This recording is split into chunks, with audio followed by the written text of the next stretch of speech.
Hi everybody, welcome to another exciting stream on Bowtie Gaming 14. So today we're going to be jumping back into some more Xenoblade Chronicles 3, just continuing off whatever side quests I can get in between today and potentially tomorrow. Depending on what's left, this may be the last stream of it, but I'll make the decision around the 4 or the 5 hour mark. There's a good chance I'll play this tomorrow, but if for some reason I feel like I'm satisfied with where I'm at on stream, I'll play something else tomorrow, but I'll kind of just see where I'm at, because 5 hours is a long time with this game, so we'll see where we're at. So on that note, let's jump right in.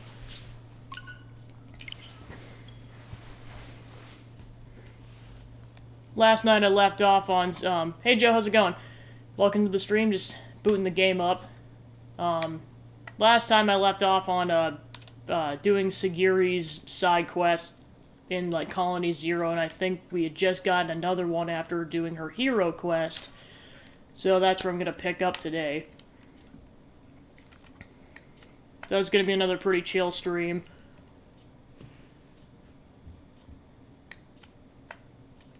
Yeah, I know this is also going to come up tomorrow because I am really, really excited. As of right now, CST, 25 hours to Spooky Month. And we're going to hit it tomorrow, which is cool. I am so pumped, you have no idea. The fact that I have this much restraint is amazing.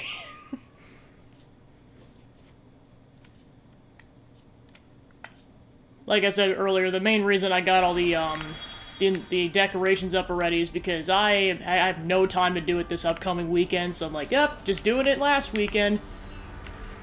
Alright, so let's go ahead and talk to some people, because we were going to give the other members of Colony Zero names. Hey there, hello, can you hear me? Senna, a Pharaon is an inanimate object. Though it's a humanoid in appearance, it is not alive. No duh, Sagiri. Maybe someone was inside.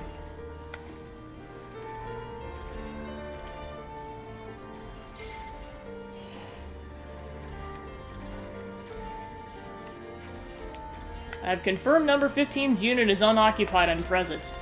Oh yeah? Well, looks like he's doing like we asked. Indeed. Visual confirmation of number 15 occurs on occasion, even within the prison. Before we came here, he was even more inclined to avoid social interaction.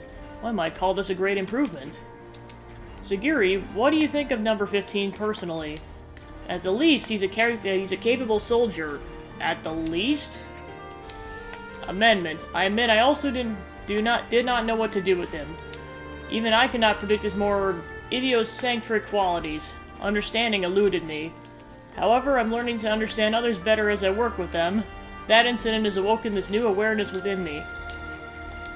Number 15 is a kind person. Of that, at least, there is no mistake.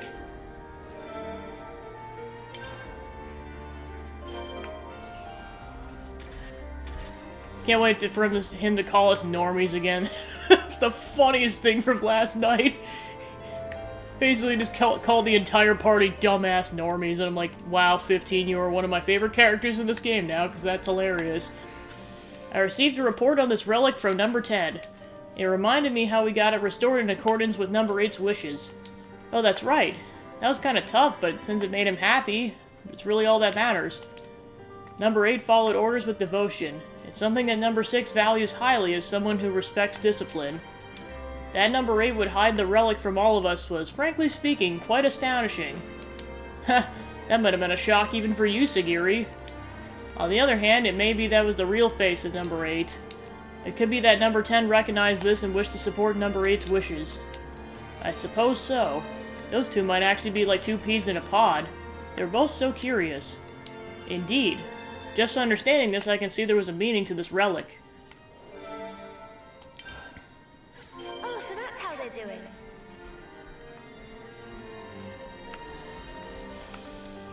Alright, and then I believe some others are just outside the prison.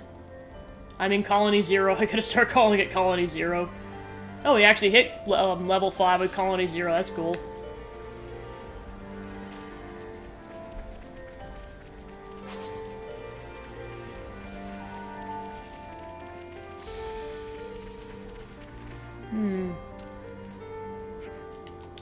Have things been okay with the monsters since? They haven't grown in number again or anything. No issues at present. We work together in two-man shifts to call their numbers. Cool, you guys are pretty strong. I bet you don't have any problems when you work together. Your bet is not entirely accurate. Conflicts do arise depending on the pairing, such as with number 9 and number 3. Such issues did not arise under the consul's command. His control of us was most rigorous. Guess just because you're comrades don't mean you gotta get along all the time.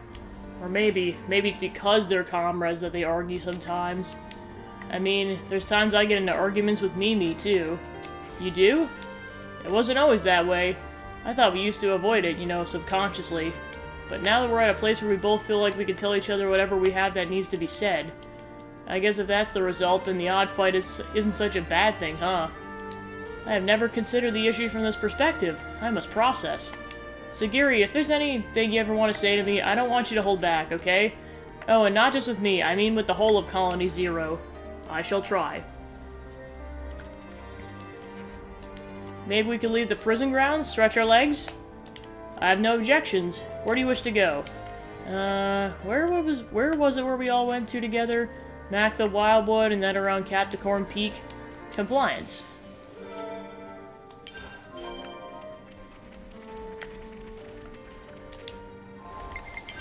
Alright, we're going on another adventure.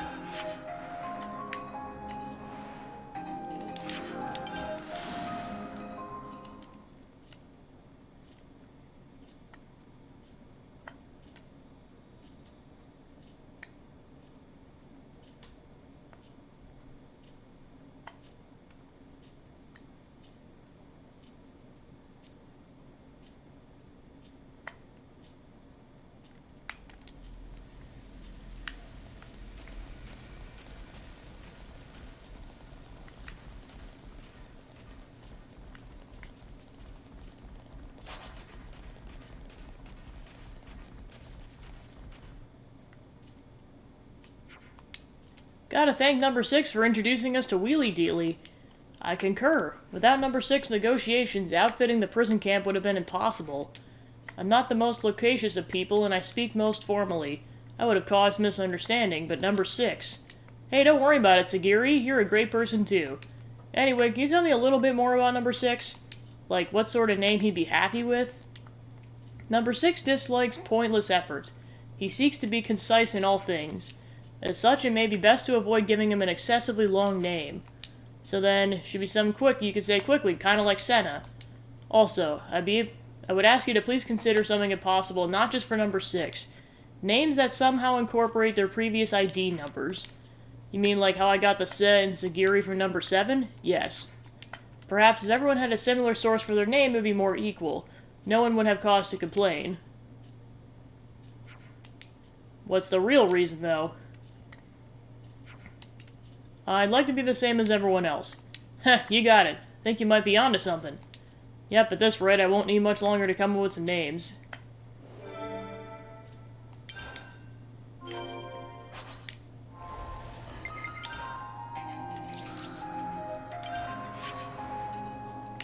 Alright, then I believe we're going back to the Aida region. Yep, we're going over here. Of course, now we can teleport over here because we killed a unique monster, and now we have a spawn point.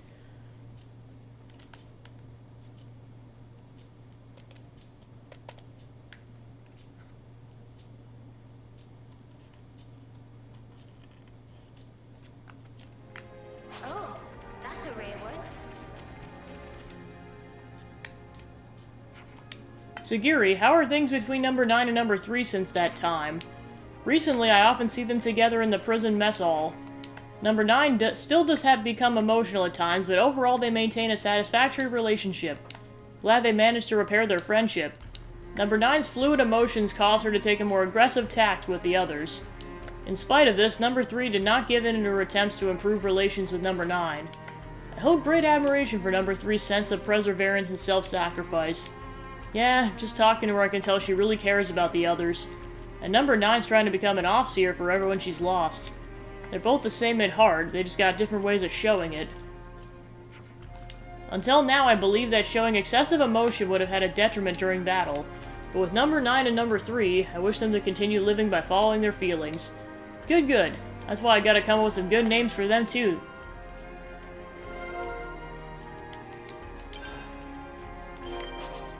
Alright, so... Guess I never officially... Oh, I just gotta press the Y button, there we go. Okay, so let's head back to the prison camp then.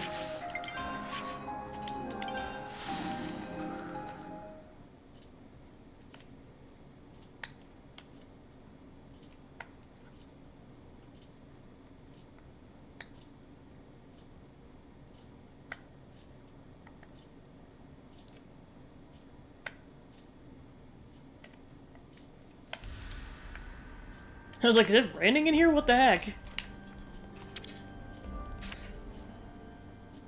I've been craving some downtime. Everyone, a moment of your time? How about it, Senna? Did you come up with names for everyone? Yep, chatting with Sagiri let me apply some Senna thinking to the problem. Think I got some names. Ah, truly? Uh-huh, I just need to think about how we'll tell everyone. Ah, why don't you just get everyone together in the central cell and hit them with their new names? Well, that's gonna make me nervous, not gonna lie. This is an excellent suggestion, please do that. Guess that's that, then. Hey, this is important, you know. Don't make fun of me, please, okay? I shall ask everyone to gather. The rest is up to you, Senna. Yep, I'll sure do my best.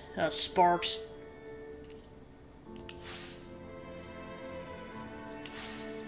Where to from here? Hey everyone! Come on, Sagiri, say something.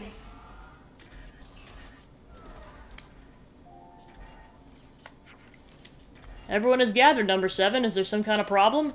Number 8, I am not number 7 anymore. Call me Sagiri. Huh? What's that all of a sudden? All units, hear me. As of this moment, I am resigning all identification numbers previously assigned to Colony 0 soldiers. Wait, you mentioned changing the way we refer to you. Now it's extending to us as well? Perhaps you have not considered this, but it is only right that we have names. Not just me, but all of us. We are human, just as the same as the others who live in this world. We're human? But this name business is all really sudden. What are we supposed to call ourselves? Not to worry, I've given a lot of thought to names for you all. Huh? Why do you get to name us? I think it's a little out of line. Now, we can always say no after we hear her out. It might be fun. Okay, number 6, you are Ix. What do you think? Ix? What's up with that?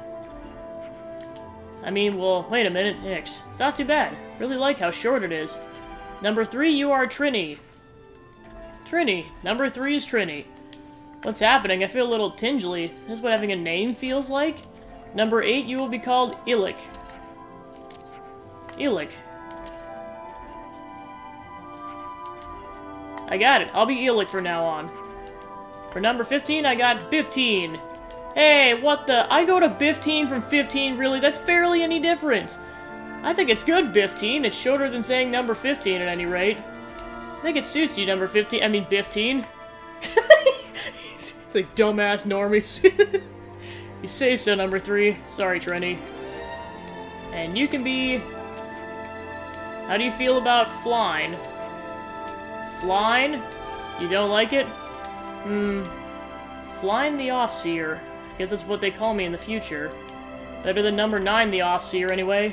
Though that's not saying much. Whatever. I'll let you have this one, number 7. I mean, Sagiri. Whoa! Hey, what about me? Don't leave me hanging. What's my name? You'll be Tina. Tina, eh? Nice. Weirdly fitting. I believe it'll take time for us to get used to these names, but for now on we should use them for each other. Compliance... whoops. Yeah, you've already messed up, Ix. Flyne! What? Sorry, I just wanted to try it. Quit being weird, Trini. Number 7 is Sagiri, number 7 is Ix, number 3 is Trini, number 15 is Buffteen.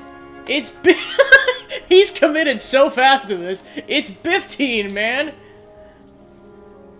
Like Biffy, where you go to the bathroom! Looks like they've taken to those names. I'm glad for you. Thanks, I was real nervous, but it was worth all that hard brain time. Did it go about how you expected, Sagiri? Yes. Now that you have all given them names, I feel like we are finally a unit. All of us. We are now humans with real names. We get to start over, here and now. We and our colony have been reborn.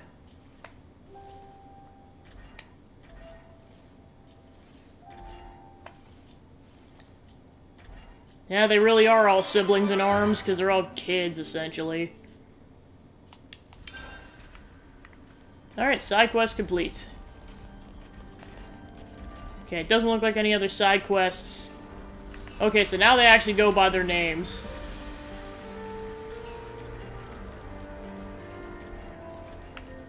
Looks like that's all we can do with Colony 0 for now on. We have to keep track of our progress. Alright, let's see if anything opened up in the world. Because I know there's a decent amount of heroes who haven't done the Ascension quest yet. Yeah, this area should be done. Because, yeah, I know we haven't done Alexandria's yet, so... might be a good place to start. Well, also, we haven't done Colony 30s either. Or, specifically, Valdi.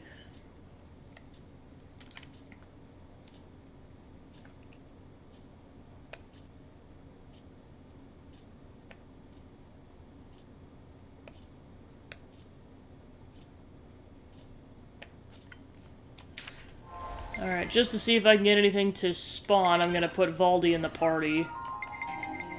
I'm here too, and I'll do my part. Hey, Valdi, is Yuzette not around? Oh, we got a side quest to pop up. You alright? Alright, time to continue Valdi's line.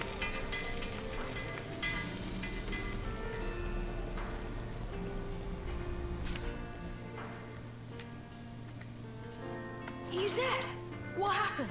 Was standing 1 minute and then flop onto ground. What? You're overreacting, don't you think? I'm just exhausted, that's all. You've been pushing yourself too hard. Workload's pretty intense right now. I've got to do my part to keep the colony running. Is it really that bad? We used to get support based on how well the Leveler squadrons performed in battle. The castle provided for us.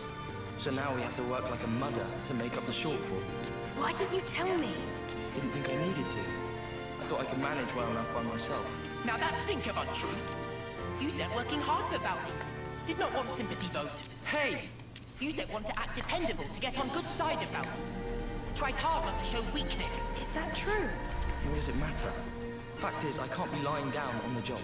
Look, we get that you're under a lot of pressure. What is it that needs doing, anyhow? Dispatching of Levenesses to Colony Lambda. To Lambda? So you're lending out Kavesi Lovnesses to Agnes? That's right. Even after they've served their purpose in battle, the Levenesses themselves can still function. I wanted to get as much use out of them as I could. So he say. But now look at sorry state of him. Where Papa also been showing you that growth as little side project. Oh, you were teaching me? Let me help. I'd love to. Come on. Give me a job to do. Huh? Well, if you're asking, how about handling the Levener shipment I was talking about? Once you get them there, it's just a matter of delivering them to the commander. Sure thing. I can do that. Incidentally, what need does Commander Izzard have with Kavesi Levenesses? I'm not 100% on the details, but he wants them for some kind of survey. Levenesses to scout something out. I wonder what's going on at Lambda. No point speculating when we can just check it out ourselves. Right? Right. Be thorough, yeah? Oh, but, don't push it too hard.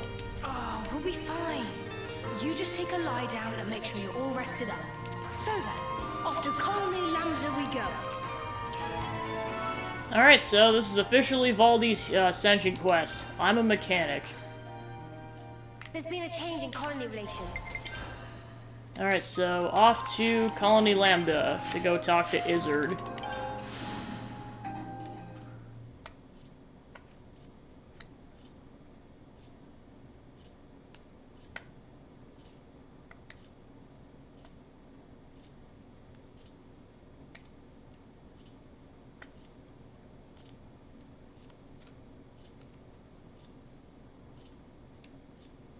Alright.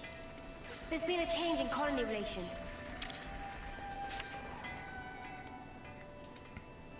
Commander Izzard, right? We're here with the Levenesses you want. I appreciate how readily you accepted our request. Thank you. But I must say, I hadn't expected you to deliver them in person, Commander. Yeah, sorry about that. We had to improvise. Ah, you know how to operate them, right? Our guys normally do the piloting. We've hired pilots for that very reason. though we wouldn't mind getting some pointers.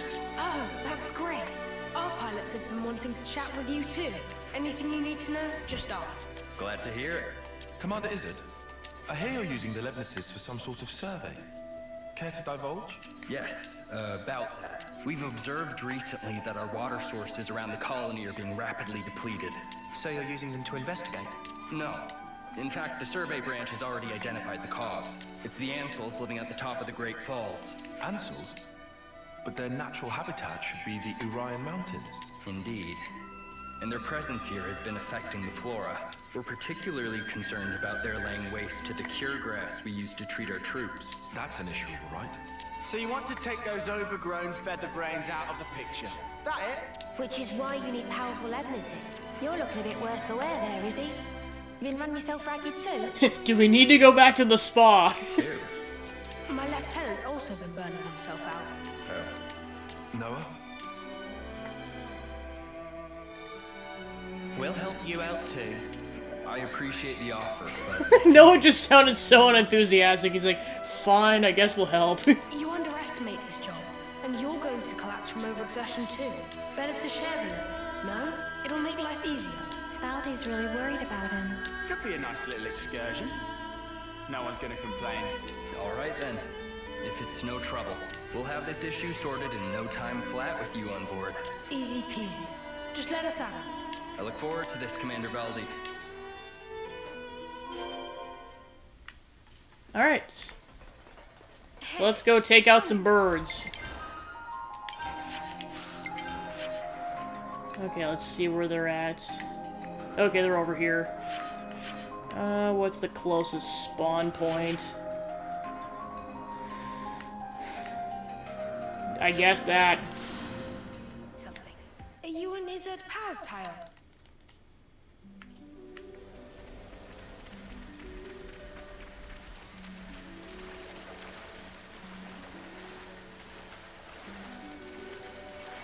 Yeah, like I said before, I definitely appreciate with these Ascension quests you get to, like, there's, like, interactions between the different colonies.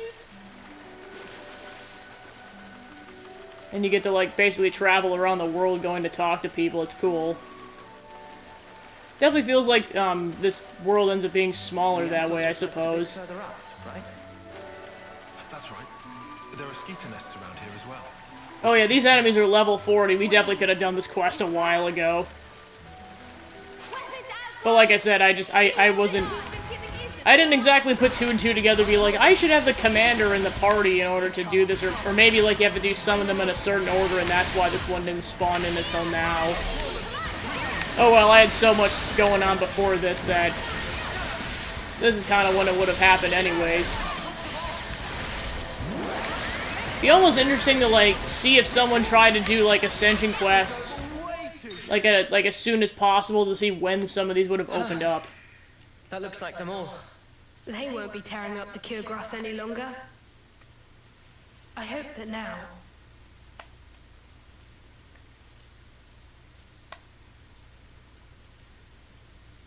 Their fighting days are finally over. Valdy, pleased to look. Such pretty, pretty flowers. Oh, wow. But it's such a tiny patch of them. You think those ants have got them or something? No, those flowers are from the Urian Mountains. And they don't normally grow in this region. Well, how then? Poop. Maybe it's just as Uni said. Maybe the Ansels carried the seeds and they ended up here. That's nuts. They probably had the seeds stuck in their feathers. And they just happened to land here. Or in their poop. Of all the places they could have bloomed. It's just Fine, we'll go with random feathers. chance seeding. Not like they grew here on purpose. Only questions whether they make it. It's one of the things that was funny learning in like my ecobiology class. It's like, oh yeah, that's how like plants travel sometimes. It's like the animals will eat like the plants, and then the seeds will get like basically deposited from their feces. And that's how they end up in other places sometimes. But I know usually feathers is another way. It lives and breathes, just like me. Happy revelation? Yeah, it's awesome.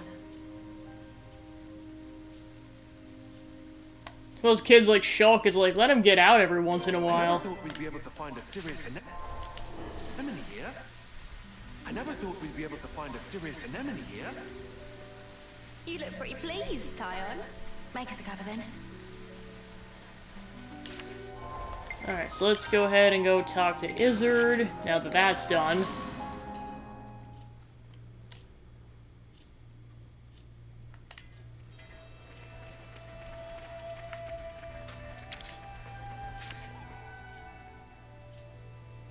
I see it went well. We've already received your report. About the Ansel's impact on the environment. It's all good. Our survey branch will be monitoring the situation carefully. Then how about we leave the Levnesses here? Could you give us an update if you happen to find out anything new? You feeling okay there, Valdi? You sound like you're interested in something that's not a Levnis.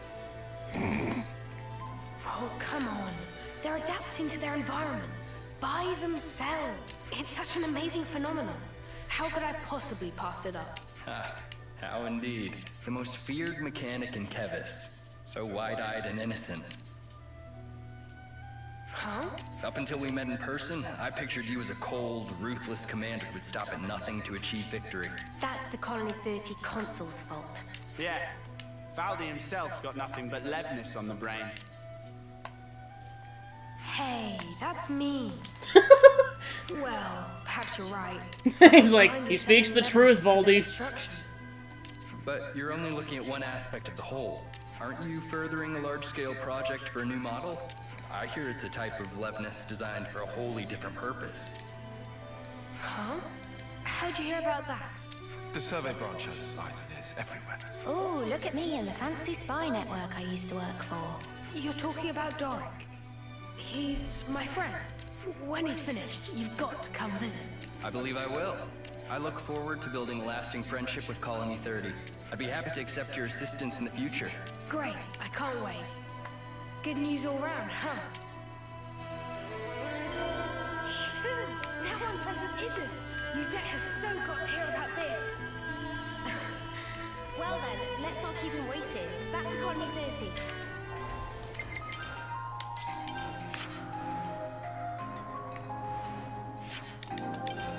Alright, so let's go back to 30 then.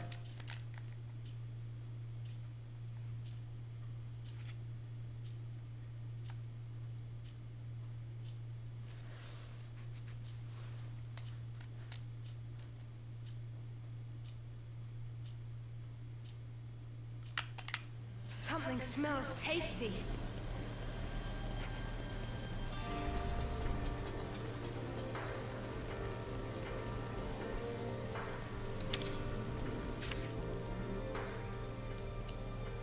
I'm back! Hey, you taking it easy now?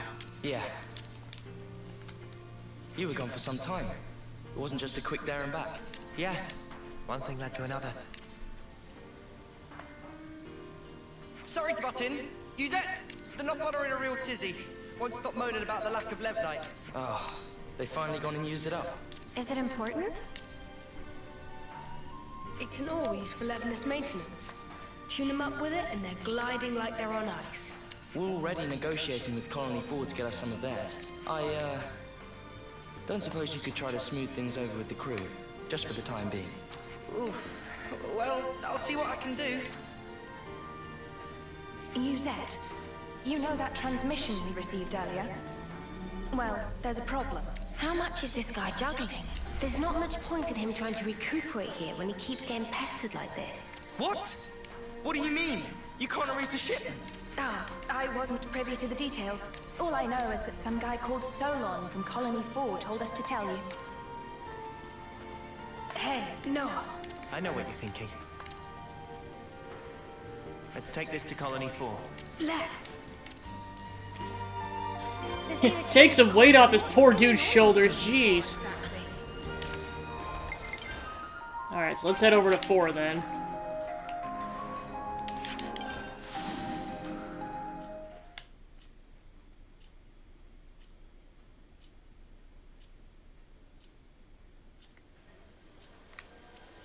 Something smells tasty.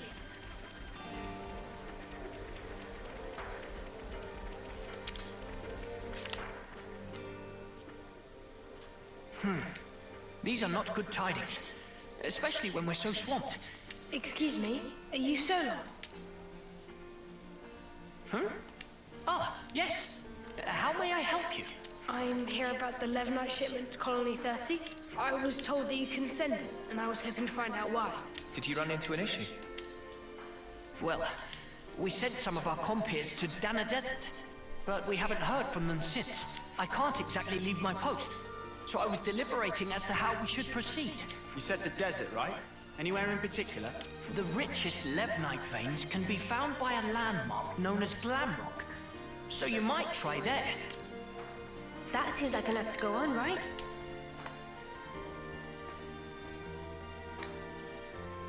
We'll head out there to look for them. You do this? We can't just ignore someone in need, and besides, we need to get our hands on that Levenite. Well then, thank you very much. I hope to hear good news from you. So the friends didn't return?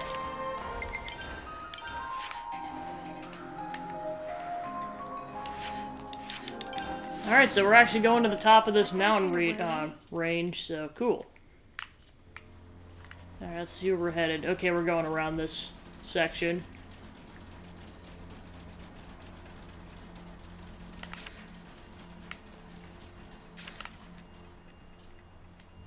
There they are!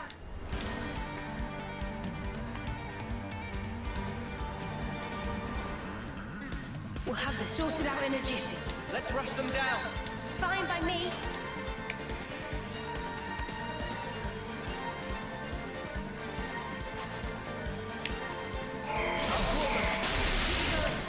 Now time to kick the crap out of some bugs.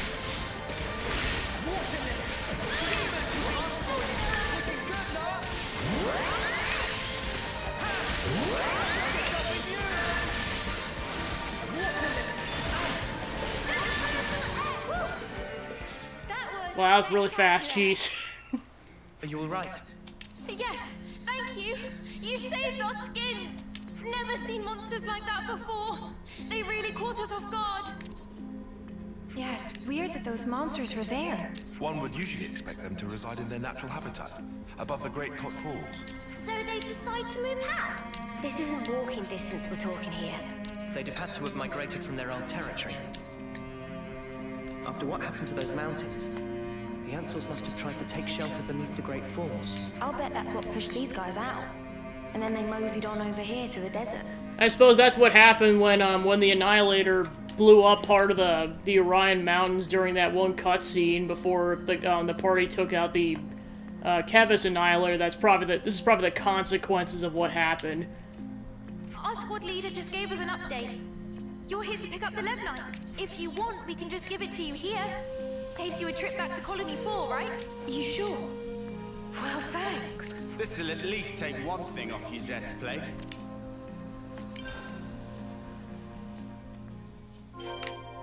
Alright, let's go back to 30.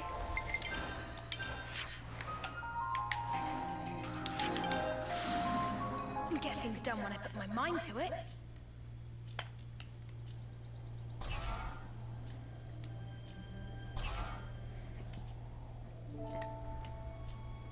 Hold up.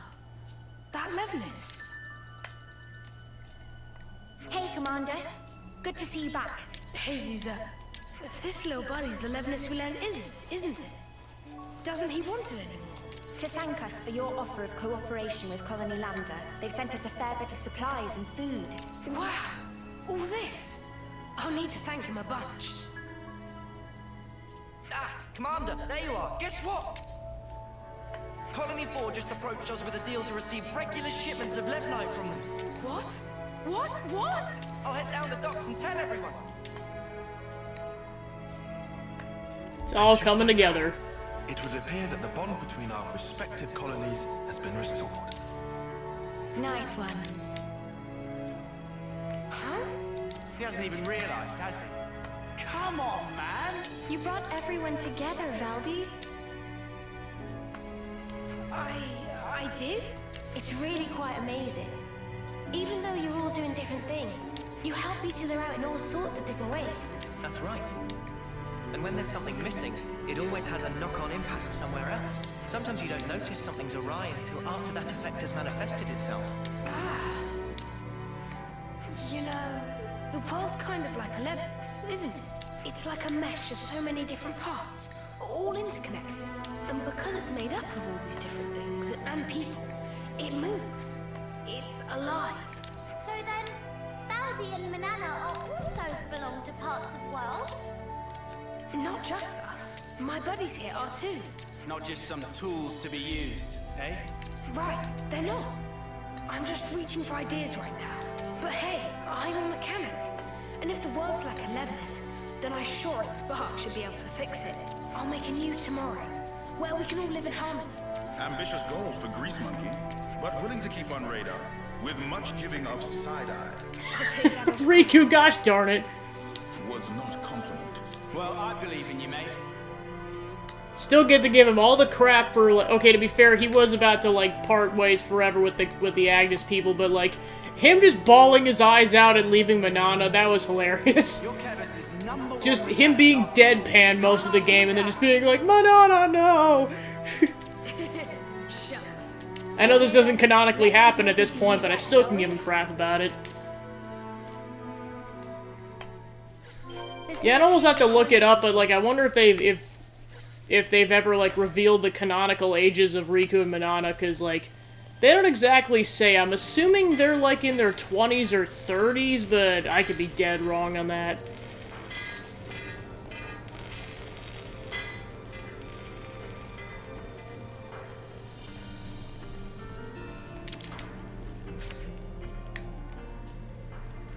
Who's there? Shouldn't you be lying down? Nah, I'm feeling way better. I'm not just putting on a brave face for you guys, okay? I'm not. Uh-huh. Alright. If you say so. Thanks for always getting us out of trouble, Yuzette. Where'd this come from? Turns out this guy's actually more thoughtful than you give him credit for. Thoughtful? From now on, I'm helping you with your chores. So let's both do the best we can. And make some of the finest Levnesses the world has ever seen. Sure. Count on it. As if, over my dead body. Huh? If I trust you with anything, things are gonna get way out of hand. You just casually go and extend the leases on Levnis rentals. You plain give away the materials that we cracked down on after we caught those guys illegally hoarding. Every time you give a report, my blood runs cold. Think about how I feel trying to manage this stuff. Right. Sorry. Still, I'm glad to see you're feeling well enough to give me a telling off like that. Glad, but I'm seething with rage here. Poor you said. See that? So, I guess none of this really sorted out Yuzette's workload problem, did it? Yeah, I guess not. But maybe this is a good way for them to mesh in the end. Maybe it is. Remember what Issa told us, that you can't just look at one aspect of the whole. I think that's how it is with Colony 30. Alright, quest complete.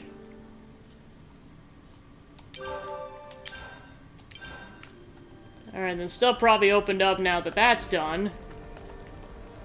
Because I know this guy said, like, taking a break, but I think that we're only, like, halfway done building this Levnis. We always knew it'd be a big job. Alright, phase 6. Is this what you wanted? Phase 6 complete. Let's get away at it, shall we? Everything collected. Phase 6 officially finished. Eh. Oh no, the power went out! Not here in the game. Well, trust me, you'd know if the power went out here. We would just go, like, I think the stream would abruptly stop. Meh? Meh? What wrong? Dork not work? Ether supply finish. Why it happened at time like now? What's going on?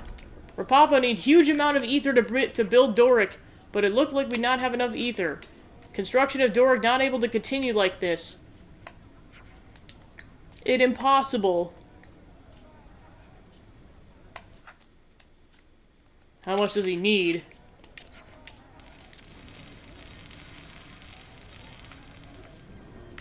Yeah, I was gonna say, you probably heard that, like, power's going out. I'm just like, yeah, bye-bye, stream.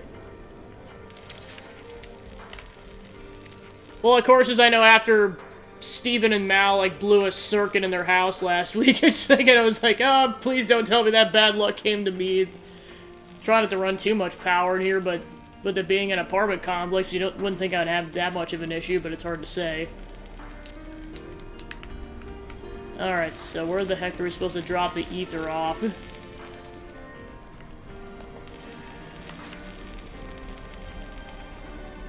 I mean, we can only have 99 at a time, so... Because how much do I have currently? I mean, maybe do... Oh, no, actually, let's go talk to this guy.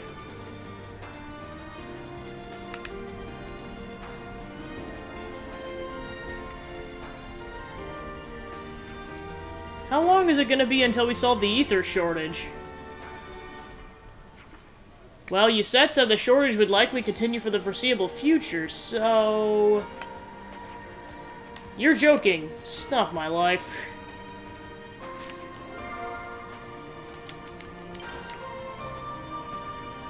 Alright, let's go talk it up at the canteen.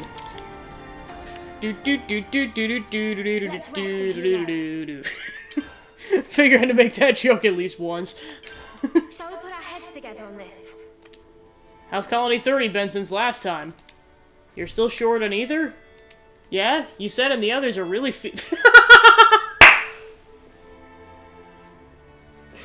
I wondered when they were gonna make a reference to that line, and apparently it's with the guy that looks like Shulk, or acts like Shulk, so of course it makes sense.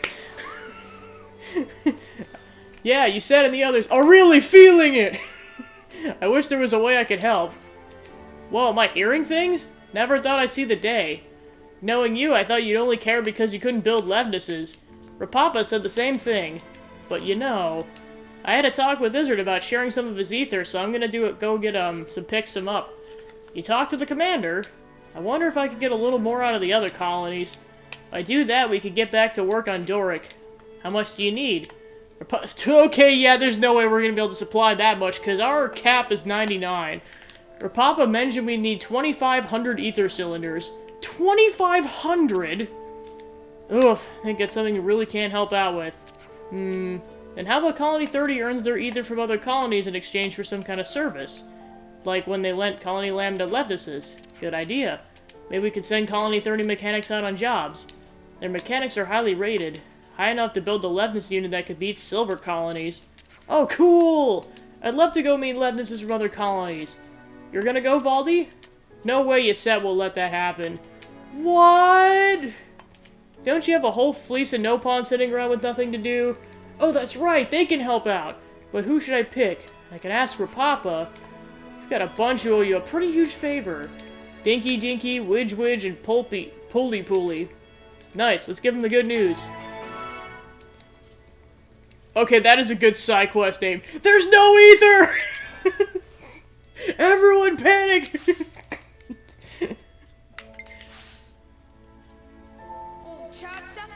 I mean, it really is the case with games like these, but, like, side quests just add so much character that, like, if you, like, you completely miss it because it's optional, but just, you get stuff like that and the potatoes and all that stuff, it's like, oh yeah, so much, oh yeah, Me Party came up earlier in this game too, like it did with Three Hopes. Just, apparently that's one of the themes that emerged this year besides Gators. Looking for someone who can go and run maintenance in other colonies' Levnesses. If it goes smoothly, you can get back to work finishing Doric. What do you reckon? Work on Doric? Of course Dinky Dinky help. Wait for us with Rapapa and we'll tell you more.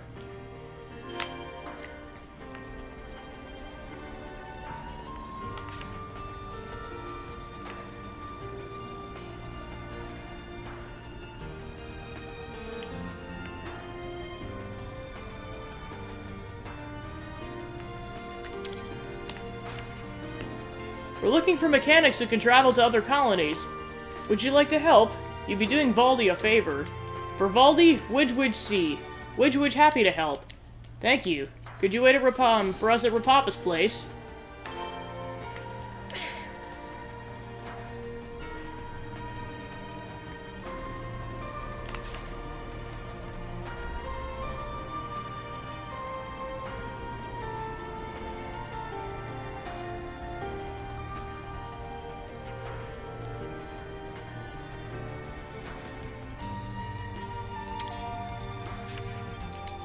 We're looking for mechanics who'd be willing to go to other colonies.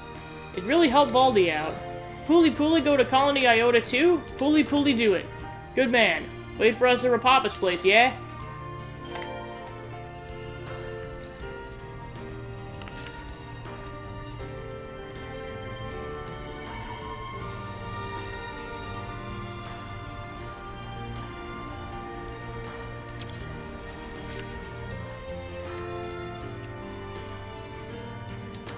In short, we sending mechanics to other colony on temporary assignments. This is big-time plan to get ether cylinders in return. First, we send advanced team to each colony, to open negotiation in person. Aho! And that our job? That's right. This is a request for none other than Valdi, so Widge accept role as negotiator. Duh, thanks. Mehem. Now, we decide who go to which colony. First, Dinky.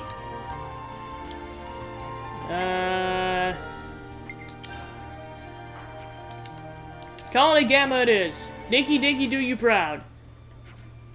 Next is Widge.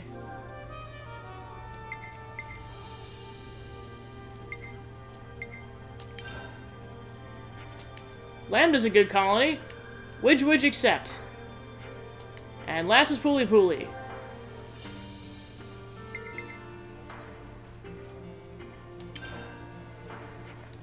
Off to Colony Mu with you.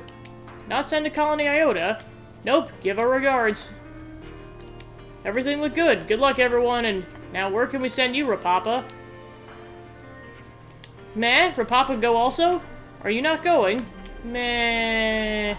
Rapapa understand. Rapapa I'm happy to help out as chief. Rapapa will get 1,000 ether cylinder, or 1 million. Alright, where are we gonna send Rapapa? I'll send him to Fordo Verbis. How about Fordo Verbis? Leave it to Rapapa. Everyone leave when ready. So I heard that none of the Nopal we sent out have returned. Maybe negotiations aren't going well? I'm a bit worried, so let's been planning a check-in on them. And I've always wanted to see everyone else's Levnises, so 2 birds with 1 stone. And let's get going.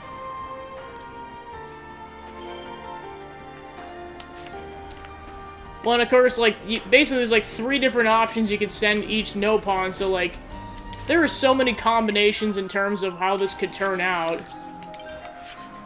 Because I sent them over to Gamma.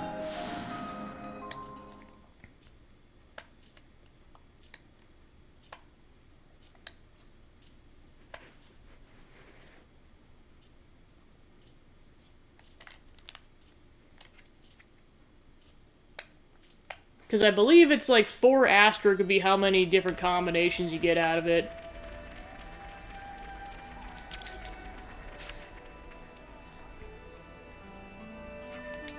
So, what friend think? That's all well and good, but can we say something? Mio, there's no question of the skill of Colony 30's mechanics. They'll make your lives much easier. Well, if you're gonna go that far, okay then, I'll talk to the brass about it. Valdi and friend managed to secure so much ether! Thanks all. Count the ether cylinders gathered by them. Okay. So let's head back to 30. Of course, collectively we need 2,500. Well, and of course, Lambda's just a good choice because they got a huge ether supply, and then of course Fordo Verbis is good too because they got that whole ether mine over there.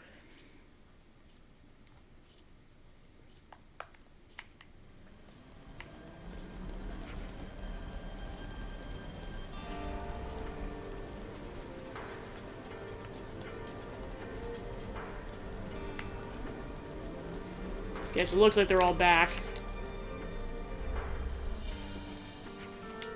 Everyone worked very hard. Rapapa announced numbers of so far. Here is number of collected ether cylinders. Dinky bring back precisely 100. Widge have 1,000. Puli possessed 150. Rapapa haul 1,100. So total number is 2350. We not quite at goal, so we have to go on more colony visit. We're almost there, though. Now we decide who to go to which colony. Okay, so I'll send Dinky Dinky to Tau. And then I'll send Widwidge to 11 because that's all that's left. And Puli Puli will go to Iota. Well, he's excited to go to Iota.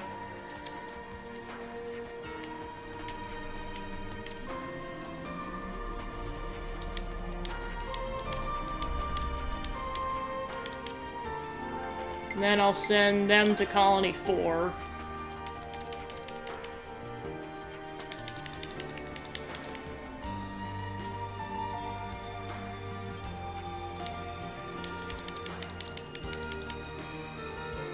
Oh, so that's how they do it.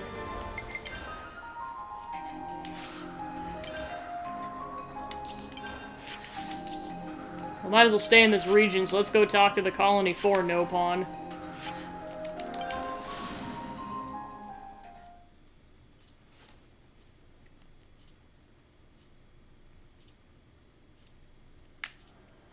Alright, there we go. Smells tasty.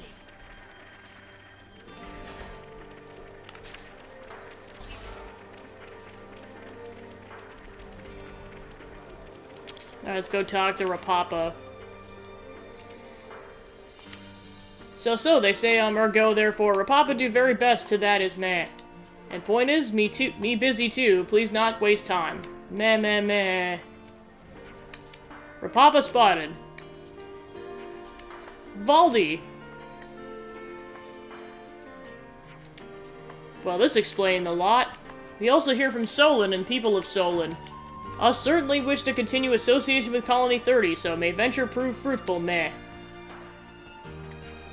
Rapapa not know what will happen, but Rapapa very full of thank. Nice job, Rapapa. Thanks, let's go. Thanks for your hard work. Now let's go home.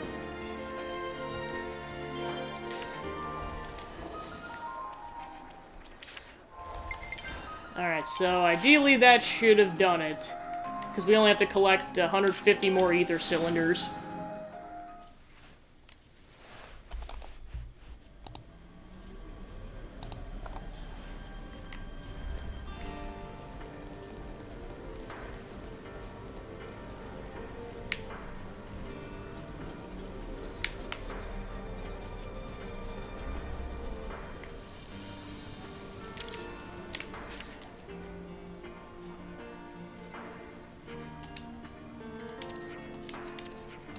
Okay, Dinky Dinky got 150, Widge Widge has 200, and Puli Puli got nothing. And he got 100, so yeah, we should be good now. 2800 cylinder. Target is reach. Have all we need for Restore Colony 30. Furthermore, work now restored on Doric. Rapapa announced good news to use it. Yes! I knew there was something going on. Aren't you impressed? Look how hard Rapapa and the others worked. This should be enough, right? Yep, we got power again. This makeup power needs it for Colony 30. It's all gone great. And we gave everyone a little helping hand, too. Baldy, Rapapa. You two are the ones probably misusing all the ether in the first place. Oh, you think? Oh, sorry. Give me strength. Anyways, if I'm being honest, you've really come through for me this time. Meh, today you said was so open and honest. Today, construction of Doric restarts. Thank you for helping progress to Phase 7. Yeah, cheers! Alright, quest complete. We got the ether. That's one worry out of the way. Knowing Valdi, he'll find a way to get up to some other mischief. He's like, I'm right here! Cool. Now he just needs the power to make peace. Pulling out big stock. Doric currently proceeding on track for Phase 7. Which one was it again? Alright, so that was 30, 15... Alright, that should be enough. Cool. What's he come up with this time? Material all gathered. Phase 7 now complete. Much thanks. This is where the hard part begins. The Papa urged friends take caution. We'll leave again to capable hands of friends. Construction goes according to plan. Bit more wing grease than Doric all done. Doric currently proceeding on track for Phase 8. Friends bring materials? Which one was it again? 10, 10, 15... Okay, yeah, we're just a little short, unfortunately. Oh, heavy pomegranates. No. Okay, so let's see. I need 10%, so let's see if I can... So, Aspid Fall... So if I can find twin generators, that'll bring me up. So I gotta figure out where I can get twin generators. To the internet. Because I'd really like to be able to finish this today. But I know there's also 2 more phases. Twin generators. Okay.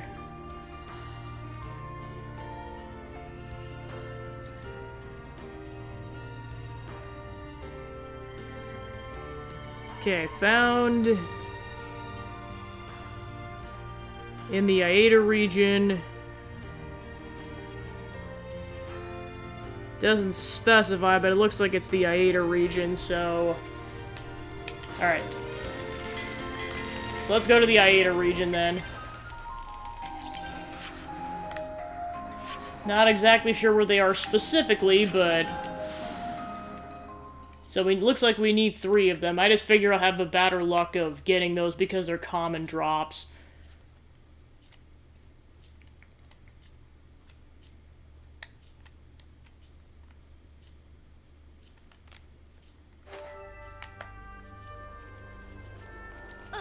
Well, I know we also needed fossils, but it looks like those fossils were harder drops. What level is that that Yeeg monster at, anyways? 100? Nope. Nope.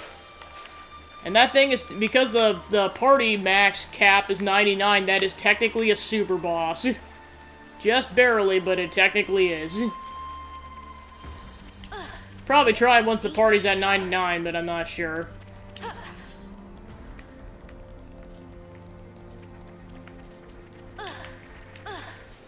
Well, actually, you know what I should probably do before I waste too much time on this? Go cook up a meal to increase Collectopedia, or collectible drops. Probably save me some time. Alright, let's see if I can get any level ups. Yep, definitely Valdi. Oh, Valdi is officially at max level. Alright, we got a hero to max level. Cool.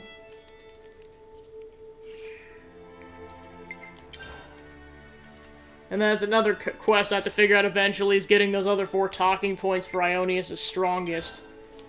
Okay, so let's see which one is the best collectible drops. Collectible boost, 15, 15, 10, 45. Yep, going with that one.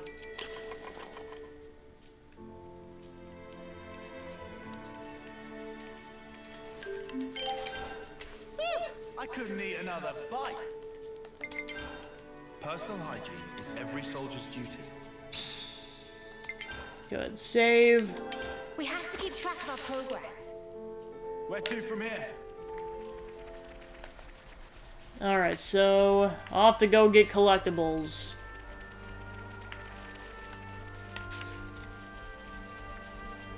Like I said, it doesn't exactly specify where you get these collectibles, or they spawn necessarily. I know it shows the type, but so I know we need gears. It's just where they exactly spawn, I'm unsure. Is that rare? I want to see. We can go up this way. Well, plus I know there's a decent amount of collectibles we could get, so it just kind of, I'll just kind of just like after a couple minutes I'll check, and of course I didn't 100% check to see how long that meal was gonna last. Okay, so it's 72 minutes, apparently, according to the counter on the menu screen. Yeah, I'd say in order to stay on track to get the party to max level by tomorrow, I'll try to at least get the party to level, let's see, so they're currently at 93, so I'll try to get them at least to 96 by the end of the stream.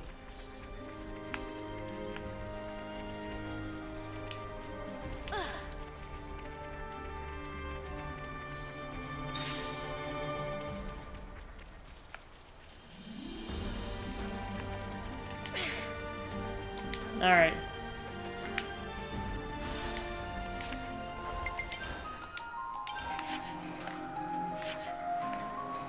Well, apparently made it seem like they were common drops, so I'm not sure where they exactly spawn at, so I may have to check.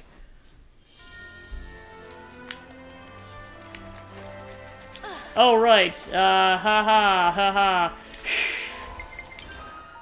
What am I doing? That's what the fabricators are for, right? That'll save us a lot of time. Especially since this fabricator doesn't cost a lot of money to use it. Well, I know there's two in this whole region. There's this one and the one towards the plains.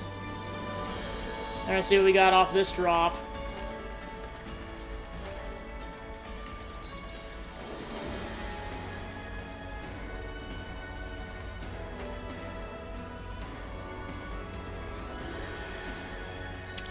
Alright, I'll do one more and then I'll go to the other fabricator and get some resources off of that. And then I'll see if we made any progress.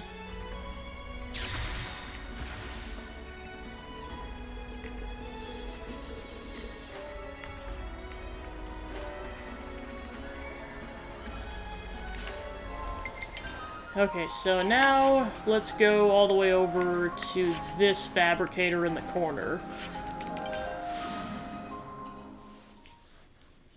Yeah, that is definitely one touch I like about this game, is that fabricators exist. It's like, yeah, you have to pay money, but it saves you so much time.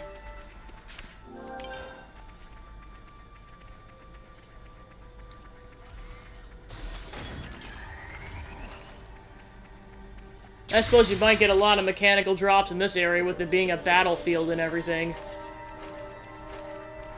Yeah, I just thought about that.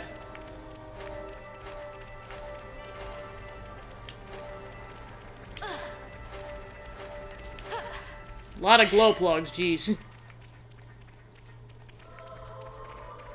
Alright, I'll go ahead and do one more fabricator run, and then I'll see if I made any progress on getting materials. Because, I mean, this meal is gonna last for 72 minutes, so I got a while.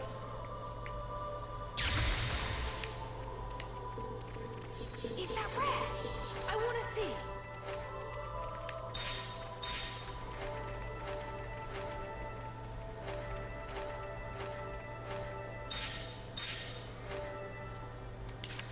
Okay, so let's go back to 30 and see if we made any progress.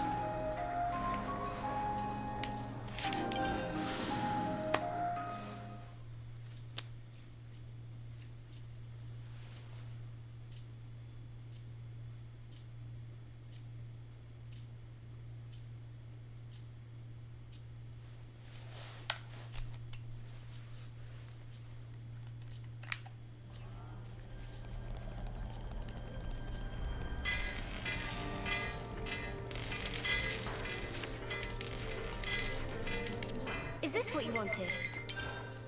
Oh, of course that was 40. Gosh darn it. Incredible. Construction ready now for progress to Phase 9. Only teensy smidge of effort need for completion now. Research of Agni and Lephasis required for progress to Phase 9. Incomprehensible genius of Rapapa only goes so far when compared with might of technology. Rapapa think Colony Iota hold hint to solve problem. If differences with Colony 30 can be set aside... Researching Agni and Lephasis. What's Valdi after here? Well, if you want to help your little friend out, how about introducing him to a mechanic, eh? Alright, so looks like we're gonna have to go to Iota, I believe. I'm just gonna double check to make sure there aren't any yellow bubbles that pop up, otherwise I'm just gonna head straight to Iota.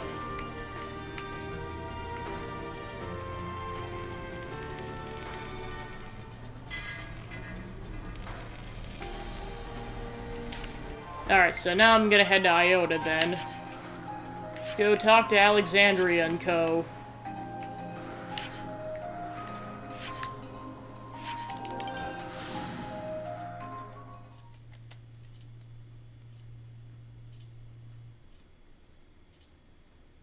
Alright. I heard that Colony 30 once drove... Oh yeah, there's definitely a couple of thought bubbles up now. How are we getting through resources so quickly? I'll have to ask you Zet about it sometime. We need to hurry up with the resupply. Our allied troops are in a tough spot right now.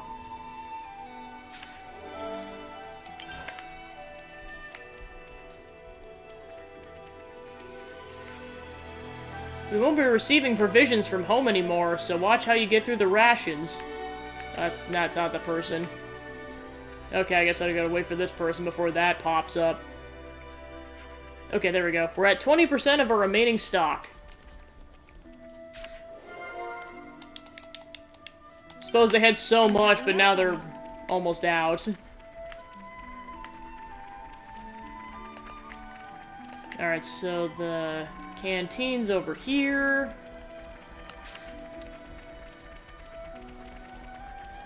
Something smells tasty. I'm starved. Let's grab some. I've been craving some downtime.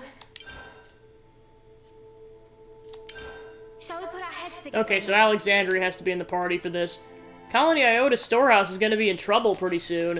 Indeed, more people rely on their resources than ever, and we're burning through them rapidly. You think we've given out too much? I think that even without that, they need to start considering what they'll do the next time a resupply doesn't arrive on schedule. You don't have to worry about it. I'm the one who asked you to do this. And it's not the first time we've been short on supplies. You can't afford to be so glib. If it's causing a strain on the colony, you should re-examine your procedures. We can help out with some short-term resupply runs. It's the least we can do after all the taking we've been doing. In that case, I'll take you up on your offer. As you know, the storehouse is Shell's domain. I'll go talk to her first. She's probably already got some ideas, and if we work together, you can be more efficient.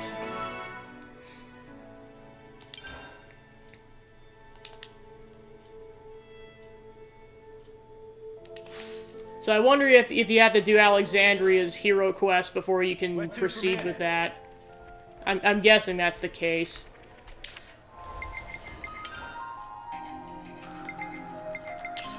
There we go. Yeah, that one's 49, so... Alright, so let's go talk to Shell. Oh, she's way over somewhere else.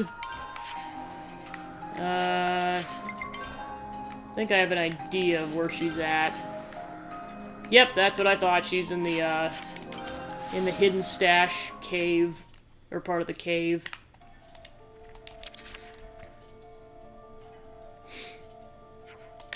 So it's going to take some time until it arrives.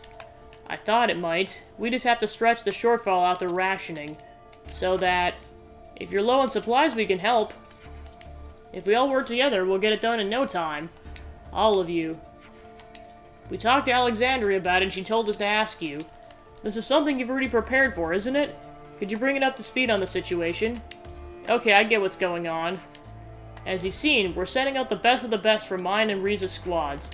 And if they come back, they're expected to bring in a good haul. In fact, I'm projecting we'll be up to 70% capacity. 70%? Not bad. You said if they come back. So all these big plans are really just optimism, aren't they? Heh, very perceptive. 2 of the units sent on the mission have gotten a bit stuck. They seem to have encountered a colony of scorepoxes. Scorepoxes? You think they're migrating? Given our info on the numbers and range, I'd say you're right. Suboptimal situation. Can someone explain this migration thing? The monsters are on a big journey. If the monster population increases for whatever reason, they'll go roaming in search of new feeding grounds. And if you bump into them, they'll be on you like that. They're all so starving to them that you're just a big walking meatball. Ugh. Let me guess, the units that were attacked were carrying food? Yep, the smell must have attracted them. How can you be so calm about this if you don't get them to them soon? No plan ever survives contact with the enemy. So I want them to get themselves out of this. This experience will be valuable for them as individuals. You're of the opinion that too much help will rob them of their capacity for personal growth? I am. Well, it would still be worthwhile to keep an eye on the situation without helping too much, wouldn't it? If you weren't even a little worried, you wouldn't have told us what was going on. Well, I don't know how to answer that. I think I understand. I know how you feel and what you want your legacy to be. Kozale's unit is stuck in Dagnan Desert and Torben's in Ribby Flats. They'll be pretty laden down, so you'll know when you'll see them. Okay, we'll check in on them without coddling them. And we'll keep everyone safe, and the supplies too. You're doing me a huge favor. Alright. Okay, so either you go to their squad or their squad. Alright, the full Fornus region, so let's go to Ribby Flats.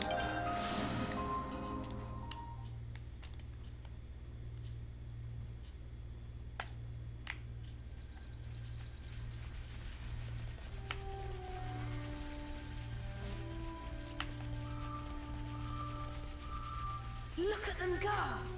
I wonder which one will win. Hello, yes? Excuse me, is this Thorben's unit of Colony Iota? Verily, I declare it so. And as for Thorben, why, I am he. We heard you've been attacked by Scorpox, so we just came to see how you were doing. The enemy has been soundly defeated, as you can see. Alas, however, as you can also see, a very important Levnus has sustained a battering most baleful and brutal. It's not in the best shape, but repairs should be possible, shouldn't they? Would that it be so simple? With the necessary parts, all things are possible. Alack, I find myself bereft of spares. That the heir to Riz's noble company should find himself in such a pickle. It's enough to give a chap quite down. So that's how you got stranded here. We can help you get the parts you need. Would you deign to do such a deed? You have casualties here. It'll be more efficient for us to go. I should be forever in your debt. To be frank, merely safeguarding the precious supplies sapped us of our energy. If only we had a mere five tripling joints, it'd be enough to serve us as our salvation. For my part, I shall endeavor to defend my compatriots and the supplies. We'll be back as soon as we can. Oh, so that's how they're doing. Lo, with this, we shall certainly be able to repair the Levnus. How can I ever repay you for this noble deed? That's not necessary. Actually, we should be the ones thanking you. We're actually the ones who used up the colony's resources in the first place. Why, a trifle. Nothing to bestir yourselves over, I'm sure. We gain far more than we can ever lose by extending the gentle hand of aid to others. Think on it. Even this mission itself provides invaluable training. And it teaches us to respect our limited resources and to never take them for granted.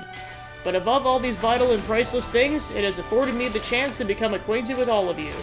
This brings me great personal joy. I see. This is not limited to me. All of us are habituated to this mode of life. This knowledge is ingrained in us. I beg of you, use our supplies in whichever way you see fit without restraint. Thought Alexandria was employing these resource-sharing tactics to make allies.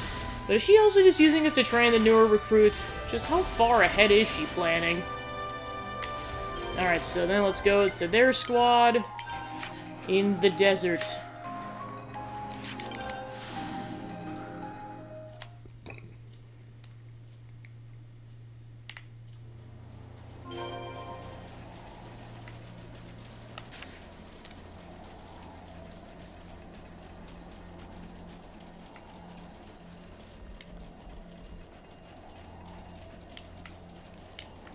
There we go.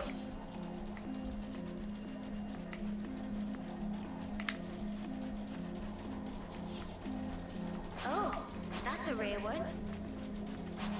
Have we been to that cave before?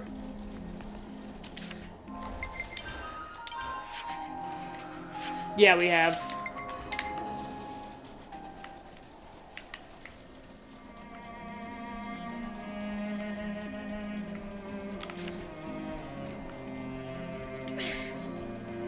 Hi, Jamie Shadow. Welcome to the stream. Just playing some Xenoblade Chronicles 3. I'd say if you're interested in playing the game at all, you may want to not watch too much, because like it's going to get very spoilery. I've beaten the main campaign already, so this is just going to be side questing, but stuff's going to come up is all. They just won't quit. We could use the supplies as a distraction. No can do. A rear Duda?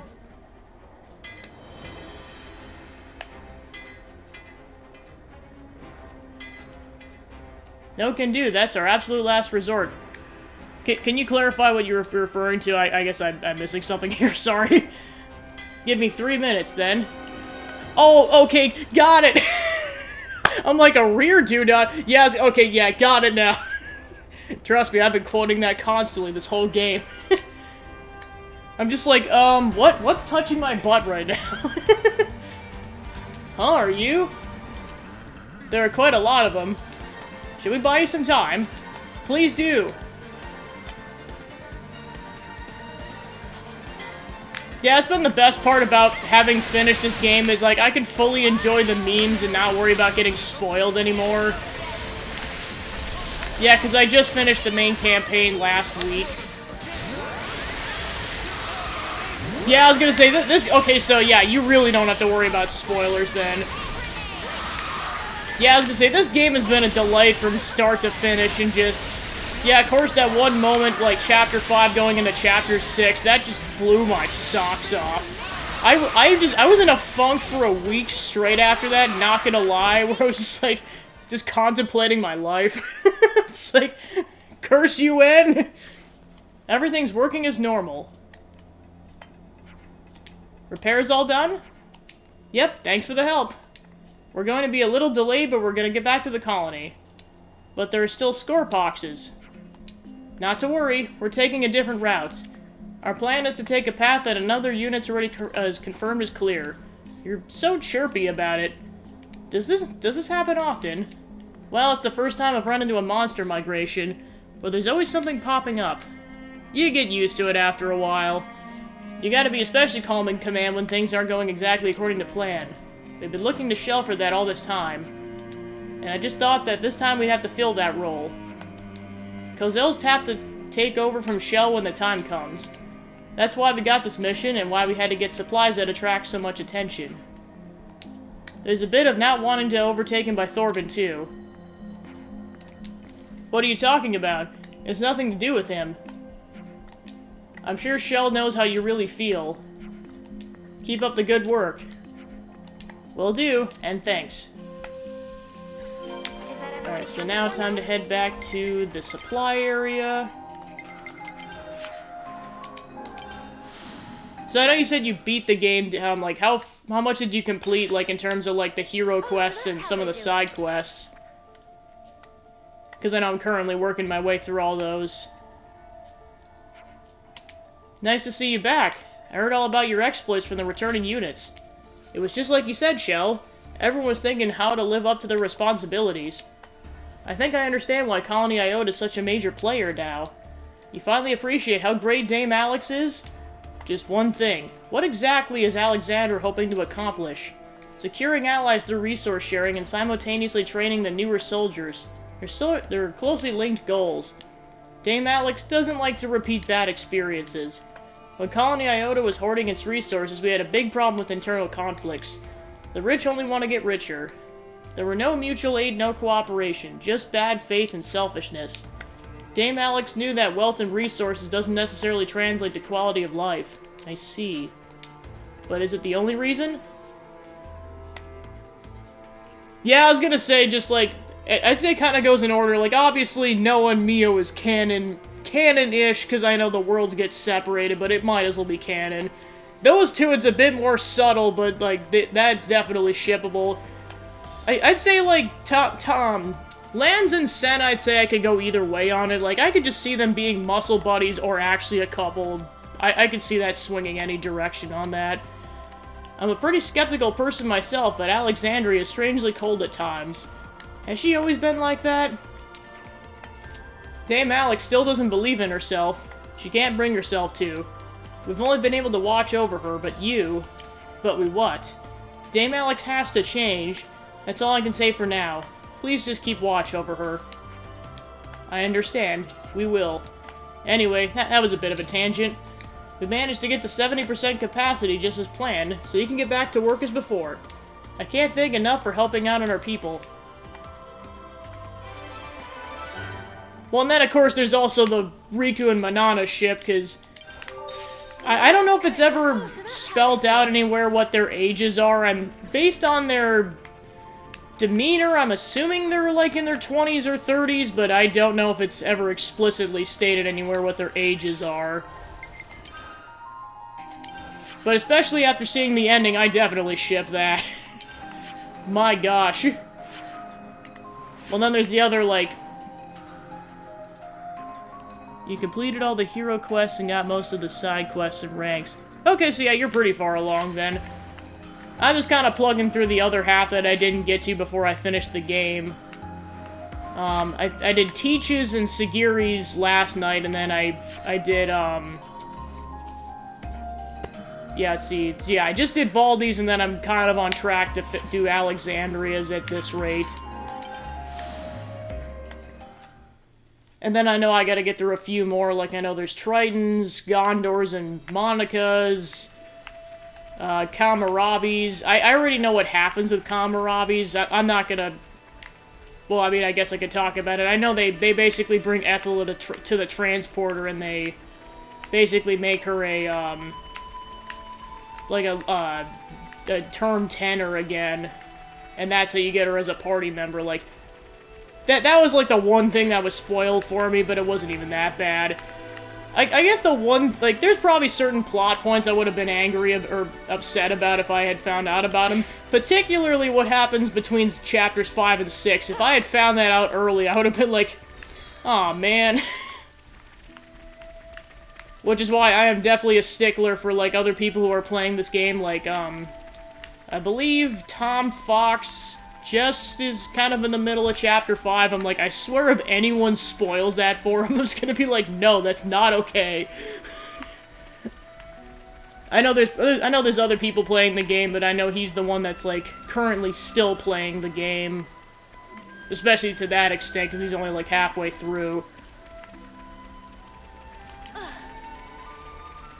Alright, so where am I trying to go here?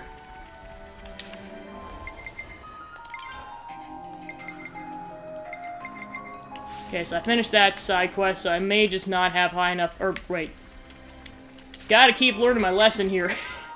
Gotta keep having the, or gotta keep making sure I got the hero in the squad, otherwise the side quest won't pop up.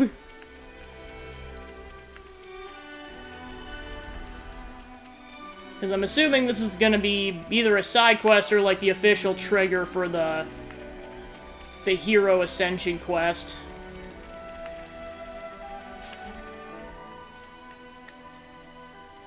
Just ask yourself. Yep, this is officially the Ascension quest.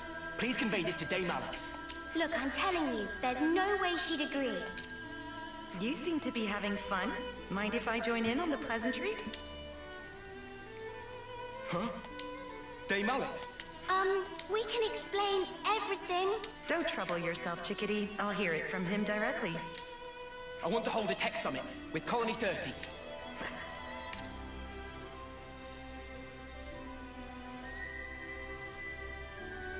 Continue.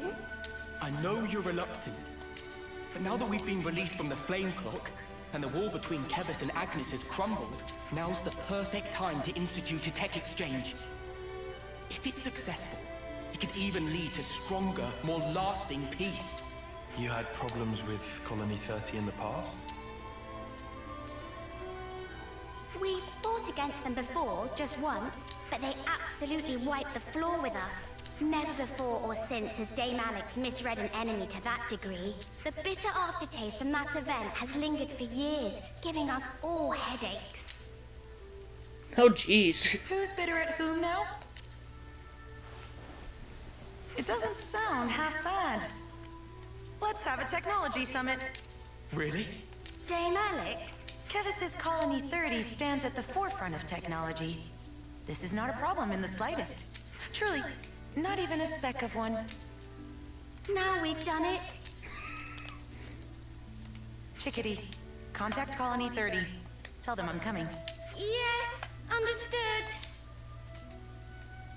Gambert, we will rendezvous there. I'll bring results home. You'll see. Yeah, I'm not sure exactly what triggers it yet. Like, I tried to get it to trigger earlier. Like, I had Kamarabi go through the city, because I know that's where you start the side quest, but I think you have to do, like, a specific set of side quests before that comes up. In what particular order, I don't know yet. Of course, Mama. I'll depart on the double. I just watched the hero quest, and I didn't even watch the whole thing. I kind of just watched, like, the important blips of it on YouTube. I figured experiencing how to get to it myself was kind of going to be kind of the fun part anyways. Was currently struggling with an urgent water shortage. What would you imagine? Huh? Oh, I don't know. Burst water mains or something? Or their spring dried up? Incorrect. Yeah, because I kind of wonder if you have to do Monica's and or Gondor's in order for that to happen, or I'm just not 100% certain on that, because I've already done Miyabi's, and that's in the city, so I'm not sure what order you're supposed to do that. Oh, you have got to be joking. Yeah, I was gonna say, I believe, like, the main things that open up are just having, Nia and Melia's party members. I don't know if the super bosses wait to show up until after you've beaten the game. I know that's the whole thing, is like, I'm playing this game, but I'm not exactly sure, like, what order, or at what point, like, certain side quests pop up, because I'm just kind of doing them as I have time, especially now being, like, essentially at the end game. That does kind of sound like Valdi, though, huh? There are also many Nopon living there. They tend to follow their own unique rules. Precisely. They are unique, and therefore worth studying in greater depth. Knowing your opponent and preparing accordingly, that is the foundation of any battle. Do you still consider Colony 30 your enemy then, Alexandria? This isn't about enemies or allies. All I'm saying is that the side that gets careless loses. So your strategy is outright distrust then? What are you trying to say? Hurt others first to avoid being hurt yourself. Do you think that's logical? It's a matter of opinion. And you're entitled to that. Say what you will, but they've got a good colony over there. Right.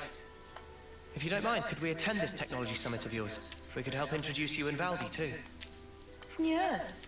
I dare say with you by my side, they may be less guarded than otherwise. I suppose I may require your assistance.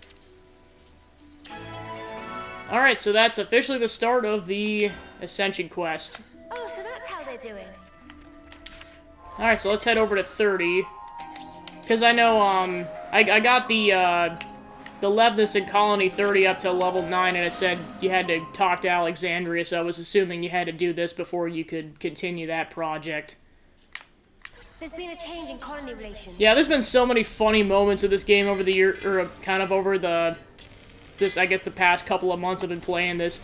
One that came up last week was the whole potato side quest with Xeon. That was unexpected, but that was awesome as heck. This is all just so over the top.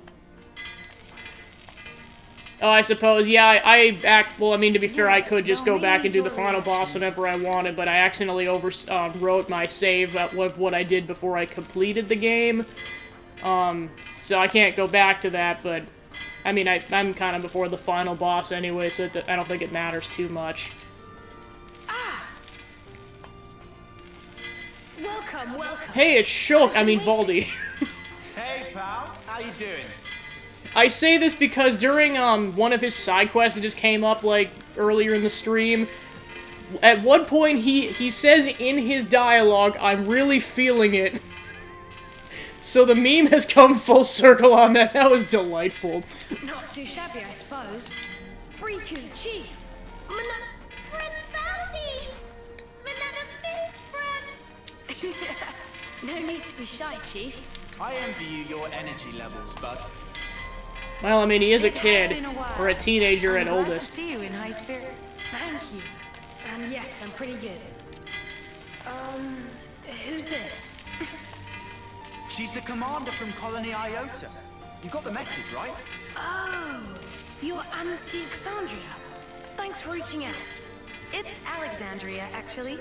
It would honor me greatly if you'd remember. Alexandria. A pleasure to meet you. I'm the commander of Colony 30, Valdi. This will be my first technology summit. I'm really excited about this. I myself, not so much. Hey now. Really? You don't like Levnuses? I don't. Especially yours.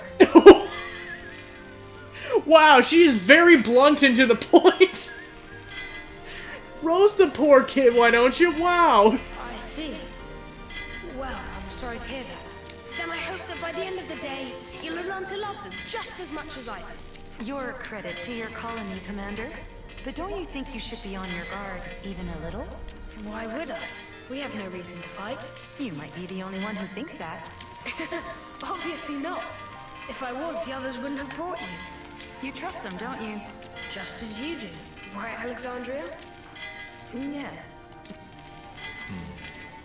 All right then. Let me show you around. There's lots of stuff on the ground, so you'll have to watch your step.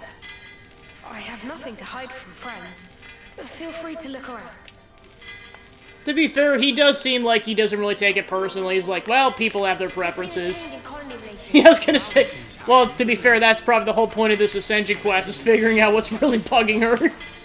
Well, maybe, we'll have to see.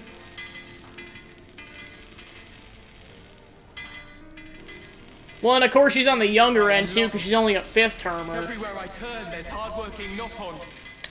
Oh, they're not working. They're just doing their own thing. They snooze when they're sleepy, and eat when they're hungry. Sometimes they just wander off. Still, they look quite busy. What might they be making? So, just listen to this. I've been thinking about it a while.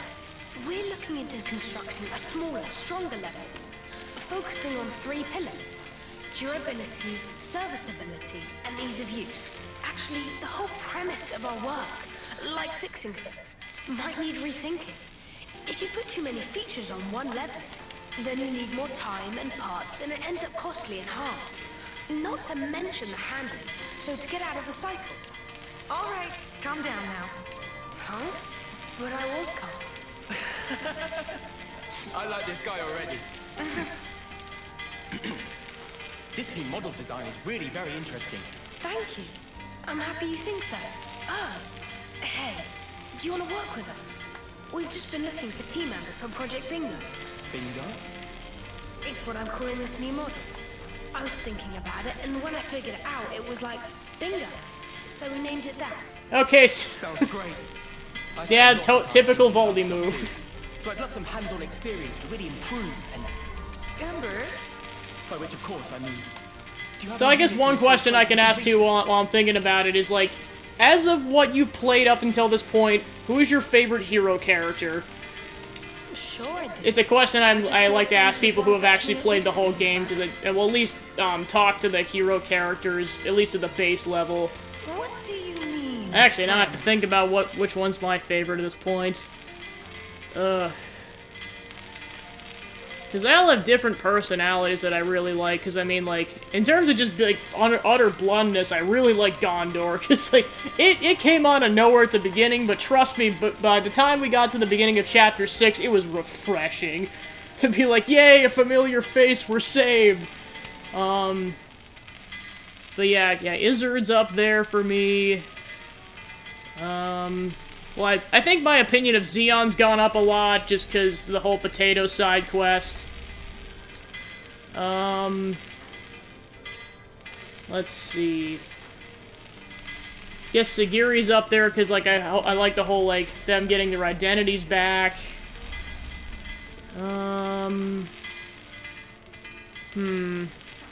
Actually, you know what? I know what my answer is. Triton.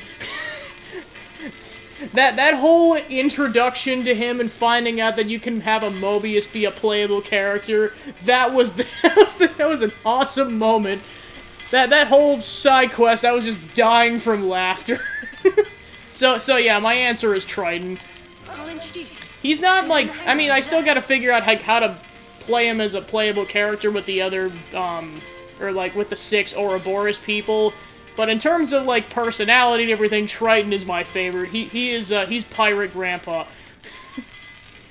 I think that's how I've heard some people referring to him on the internet. How many Levnesses does he have here? These are his friends. Yeah, I know, I saw a really cool piece of fan art probably about a couple of weeks ago with it basically just summarizing the whole side quest of, like, the entire party going on a fishing trip with Triton. And then just, like, Riku Minana getting temporarily... No, it was, Taion got temporarily crushed by a giant fish. He's like, oh no! What the? Wait. Robo Buddy is a friendly. Robo Buddy?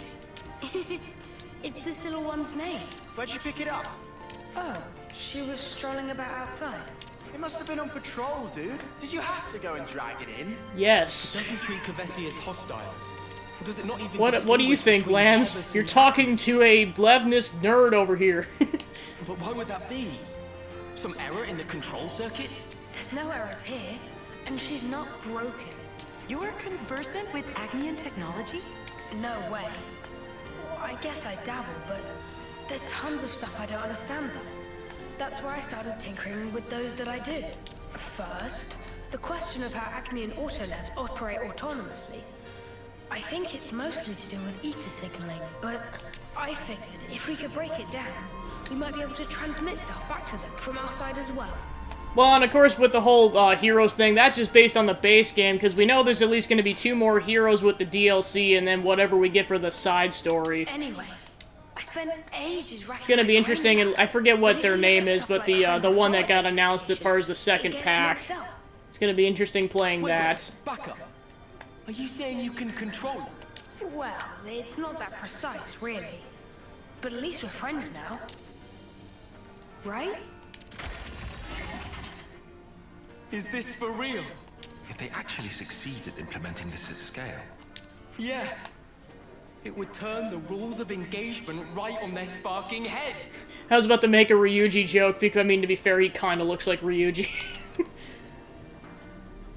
Valdi, what are you having Robobody do? Just moving and disposing of materials. It's still in the test phase, so we're keeping things simple. Can't wait for that that port to come out on Switch, because I definitely plan on playing that later. And which section is in charge? I mean, nothing's a spoiler at this point, because I've watched people play the whole game, but it'll be cool to just experience it. Why don't I ask you straight? Are you planning to use it as a weapon? No flipping way. I would never. She's not for fighting. I made friends with her to stay friends with her. Well, if that's the case, then it would seem you've missed your mark. Your friend seems to have other plans.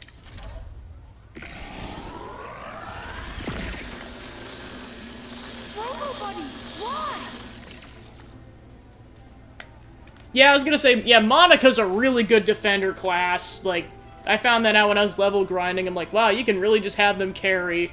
Plus, you get so much health. Like, I think, like, it doesn't matter the character. I think they have, like, at least, like, 5 figures worth of health. It's nuts.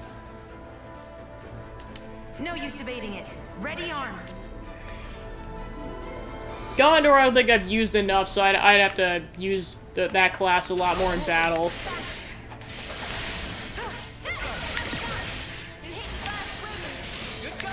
Yeah, I definitely like Fiona's class in terms of healing. Well, yeah, and of course, she's definitely up there as a character, because, like, she goes through so much crap. First with Irma, and then just kind of, like, eventually having to get to a point where she can finally tell everyone what's going on, and just, it's heartbreaking, but glad she's doing better. And we brought the potatoes to their colony, so there we go, and also they have an Armu farm. Somebody within Colony 30 has been Misappropriating? What are you talking about? How far did you get into Royal? Card. You said the 3 pillars for your new Levnis were durability, serviceability, and ease of use.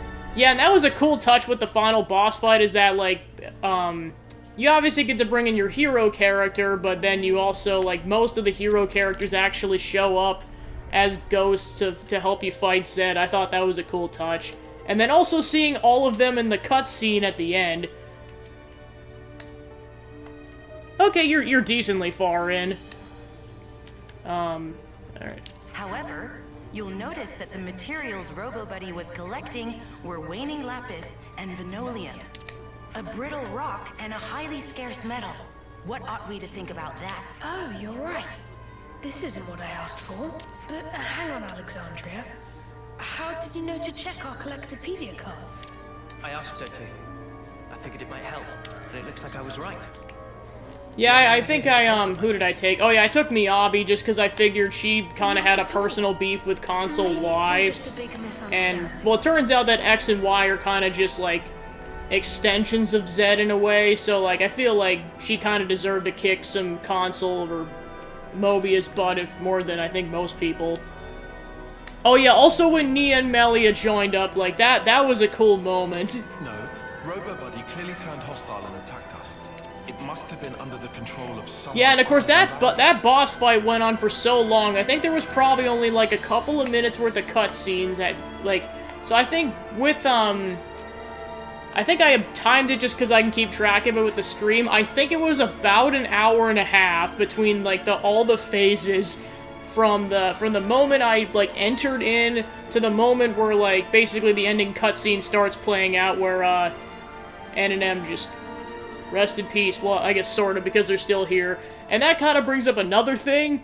It's kind of a funny headcanon I've had like for a while. Like it all kind of started with Noah because this all started back at the beginning of the game because I was just like, wouldn't it be cool if Noah, like, had his hair down at some point, and then N shows up, and I'm just like, game, you are just giving in this moment.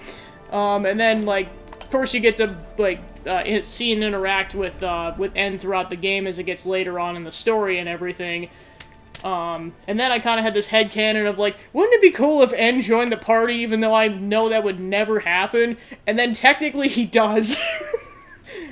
Very briefly, but still, like, I mean, at this point, like, once you've fought him and he goes inside of Noah, he's technically a part of your party, so I just, like, imagine him, like, all his sassy banter going on in the background. So I've been bringing that up a couple of times. Might it have been to make a poison? So it's just, this game has given me a couple things that I was like, wouldn't it be cool if they did this? And then they did it, and this is why it's the best Xenoblade game. Yes. Both of those materials contain certain toxic compounds. Well, one of many reasons, but I love it. Scent or flavor. When mixed in with food, they're nearly unnoticeable. Well, someone's well read. Our consul had some shady hobbies, and he liked to talk.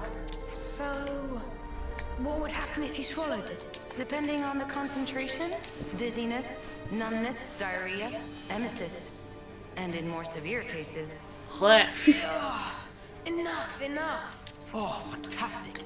I managed to retrieve the logs. If we analyze them, we should be able to figure out where it came from. Is that okay? A-okay by me. We gotta stop the baddies. All right, then. Sorry to use your friend like this. Looks like the friendship part might have all been in my head. But thanks for thinking of it that way anyway. honestly, such carelessness. Alexandria? You've been looking sad all this time. Is something the matter? Anything we could help with? I'm used to all this, and I hate it. Alex? Did you hear me?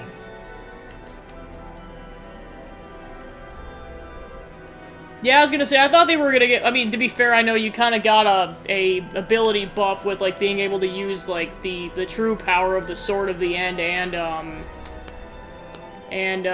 what the heck? Lucky 7, like, actually in combat, so, like, Noah gets an upgrade, but it is a shame that Mio doesn't really get an upgrade, because you think she would after getting Mobius abilities, or having a Mobius body, but oh well. It's nothing. You don't have to worry. Alright, I mean, technically their Ouroboros gets an upgrade from the Sword of the End, but really that comes from Noah. Good job, Gambert. Why don't you wait here? But then again, I know they do bring that up in Chapter 6, is that essentially Zed cuts her off, and that's why. Huh? I thought I'd be going with you. But there may be other machines like Robobuddy. You're the only one who can tell them apart. Let's tackle both threads simultaneously. Yeah, okay. I'll stay in the colony this time then. Give Robobuddy's boss my regards.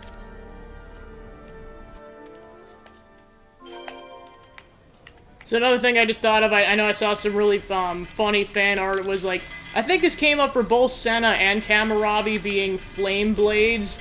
It was, I think I saw some fan art of, well, one was Ethel doing this. It was Ethel roasting a marshmallow over Kamarabi's hair. I thought that was the funniest thing. Because you can almost do that in a couple of senses, like, with Kamarabi's, the party doing that with Senna's hair, because, I mean, honestly, based on the fact that it's blue, you think it'd be a hotter flame, if that's how it works. And then also you could do it just, like, whoever's wearing Kamarabi's armor, that whole left shoulder pad's flaming. It's mostly aligned with yours. There's something I definitely love the kind of wide variety of fan art I've seen. Just like some, like, oh yeah, it's the characters. Some it's like, oh yeah, it's super detailed. And some it's just memey, and I love it. It's like, yes, give me that content that may or may not end up being my headcanon after a while. Well, and of course, more is gonna come out as time goes on, because, I mean, I just finished the game last week, so... I imagine it's gonna take people more time, because, like... I don't know exactly how quickly you could beat the game, not counting a speed run, but, I mean, I think I had clocked in at about 90 hours doing, like, most of the side quests by the time I got to that point.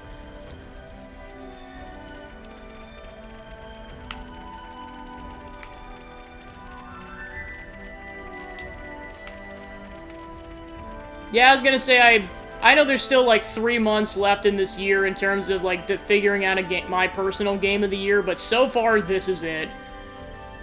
Just, it was completely, like, out of left field that this game was even gonna be a thing, because, of course, people were initially like, no sequel to Xenoblade X, and then it was like, oh, we're getting a third game already? Like, this kind of came out of nowhere, because you thought that 1 and 2 kind of just wrapped up the loose ends, and that was just gonna be it. I didn't think there was gonna be a combo story, let alone it being this thought out. Like, I think I heard in some interview that, like, they were planning 3 when they were starting 2, or something along those lines. So, like, they really had this planned out for a while. And just, of course, like, I'm trying to remember when the first trailer came out. I believe it was this year. And then it's like, okay, this should be interesting, I'll go ahead and play it, and it just knocked my socks off in every way. Yeah, I think that's like, I'll probably keep going once I'm done streaming this, but yeah, I mean, even just being on stream, I'm probably gonna hit about that much time. And that's just the base game, that's not even counting when the DLC comes out, because I imagine, like, each hero's probably gonna have, like, a hero quest and an ascension quest. Although I'm not sure on that. One, of course, there's going to be one for Pack 2 and one for Pack 3, and then there's the side story, because I remember, I think Torn to the Golden Country was at least, like, 1 or 2 dozen hours, if not more. So I imagine the side story will be at least that long. And then, of course, there's a debate among the community in terms of what the side story is going to be about, because some people think it's going to be with the founders, some people think it's going to be an epilogue to how the party finally gets reunited somehow. I mean, I'm going to try not to speculate on it too much, because I'd rather be surprised to an extent.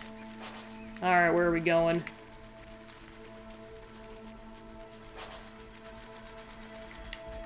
Okay, it does cross the river.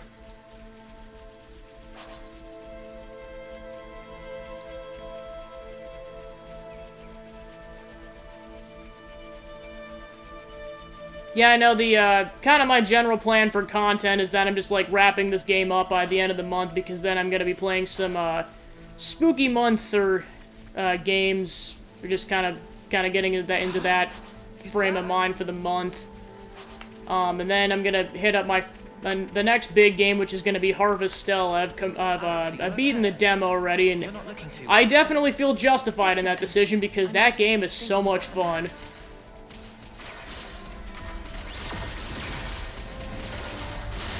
I mean, some of the first games I think I played when I was a kid, besides, like, point-and-click adventures when I was, like, a small child, I think it was farming sims.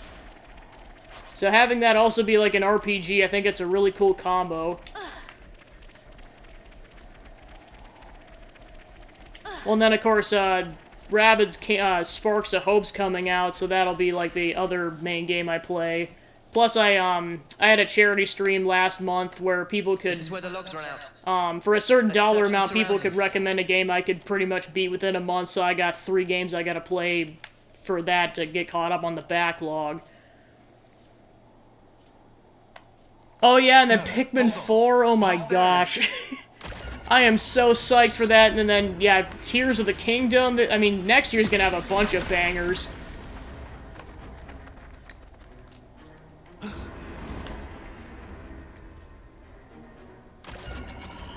Yeah, so I just finished the story campaign for Splatoon 3 2 days ago, and, well, okay, so before I talk about it, how far are you into the story campaign? Because I don't want to bring up too much. What the heck, a console?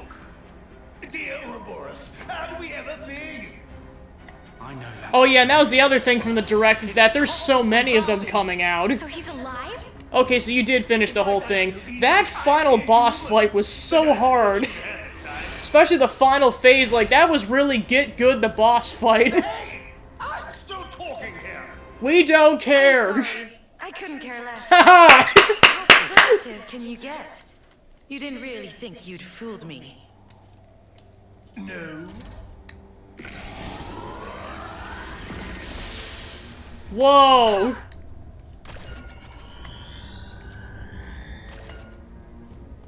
I knew you for a craven, Alex. You were plainly going to secure the retreat.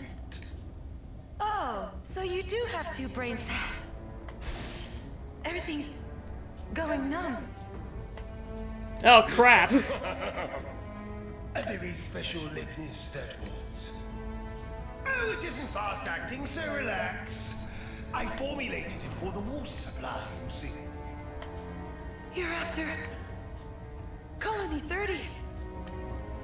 It doesn't matter so much where. The important thing is the water. It will soon become... So this brings up an interesting point. I think I talked about this 1 or 2 weeks ago on stream, was like, it would almost be funny to make a tier list of, like, basically from a scale of they're not an asshole to they're the absolute bottom of the barrel, a tier list of how assholey the consoles are. I thought that'd be funny. Act of betrayal.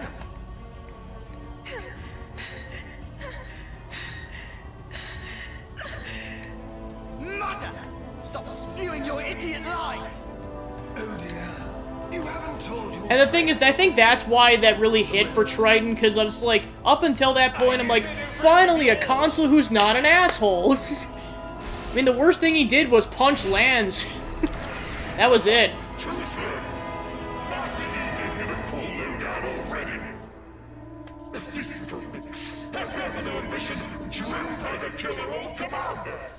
She brewed up a poison to make him weak, then feasted like he died in battle.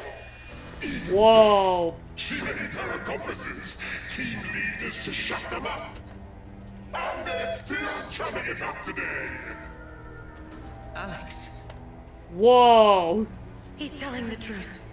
I regret nothing. So I think if I have to figure out how to get the computer program to work, but if I can figure out how to do it, tomorrow. If his journey continued, Iota would surely have collapsed. I'll probably honestly end the stream off like that. I'll just like, I'll do whatever progress, and then I'll probably spend like the final hour or so making a tier list. I go so far as to say they lost their trust in you.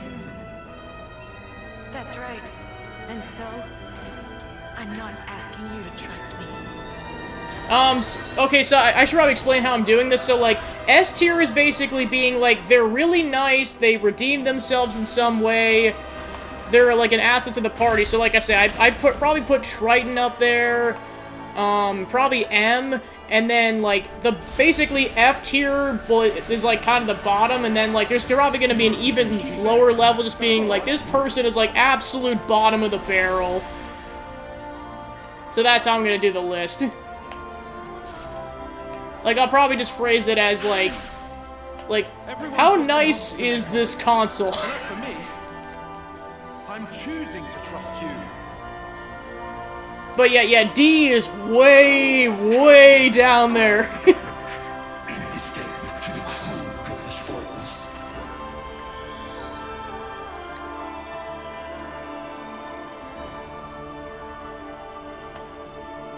Let me demonstrate in quick order. Or I might do it in reverse. I'll decide tomorrow. Yeah, because I could always do, like, S tier is, like, they're the absolute worst, and then, like... I mean, I feel like it feels wrong to almost give the nicer people, like, an F tier, because, like, I guess in that sense it is, but it just feels like, I'm not gonna give an F to these people, that just seems wrong. Mobius Q.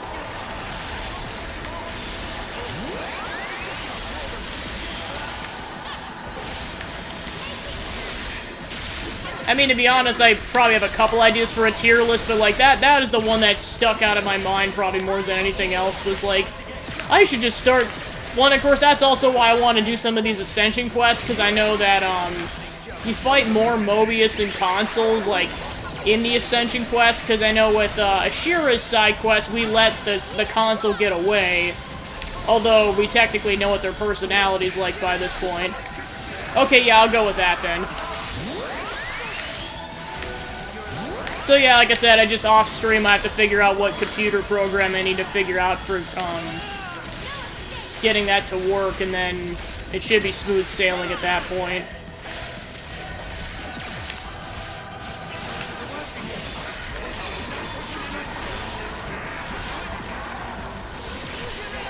Buster Sword! I suppose Ouroboros time!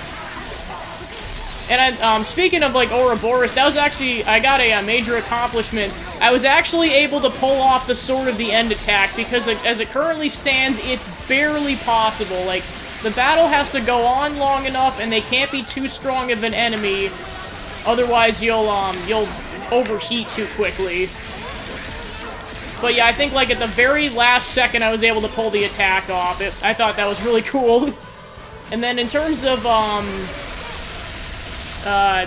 Lucky 7, I think I've gotten to have that show up a couple of times, particularly with the console X and Y boss fights right before the end.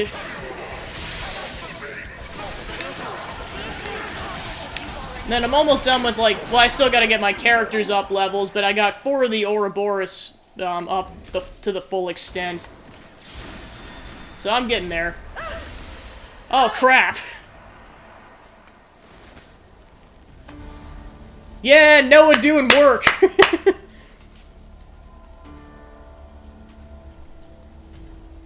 I see a blind spot. How about snuff it? Let me go! You have to, or you'll... Alex, you said it yourself. You were counting on us.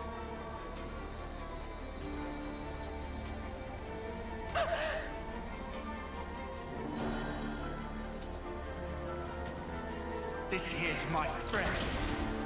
So back off! Pew!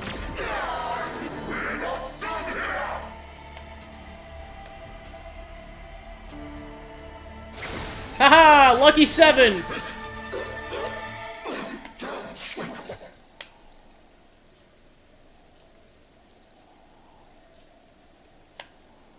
That was too close for comfort. You can tell me about that Tyon, jeez. And then, well, then of course, that's the other thing I debate is, like, who's my favorite amongst the Ouroboros, because they're all delightful, like, I'd say probably it's a tie between Noah and Tyon for me, although I like all 6 of them.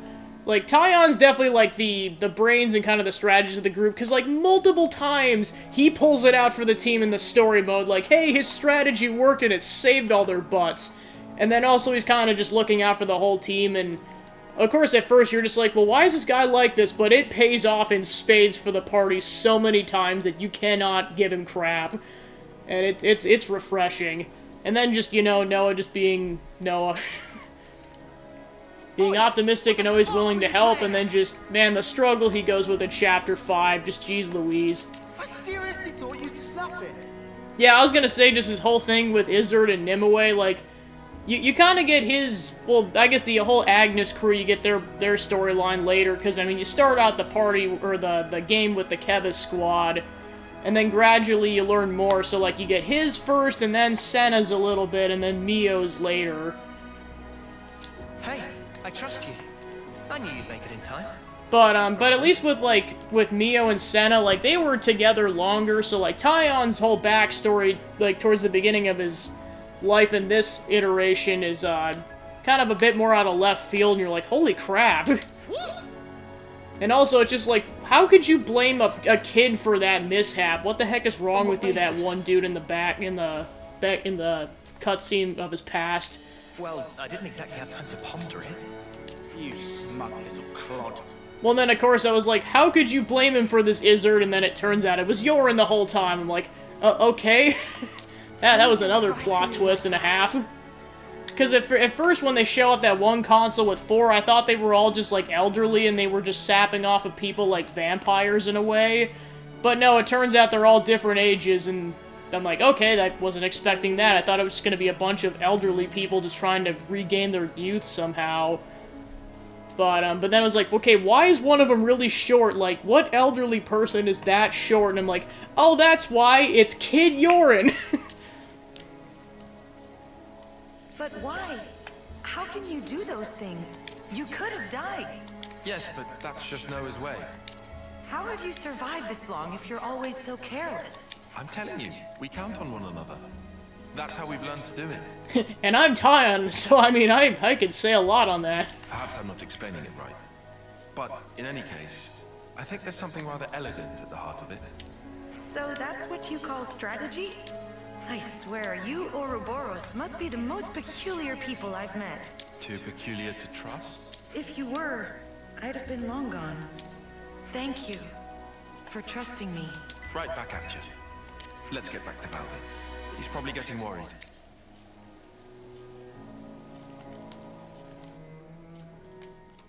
But yeah, that whole backstory kind of came out of nowhere. Well, well, especially with her being a fifth-termer, I'm just like, well, yeah, she probably hasn't done too much. Apparently, she did a lot.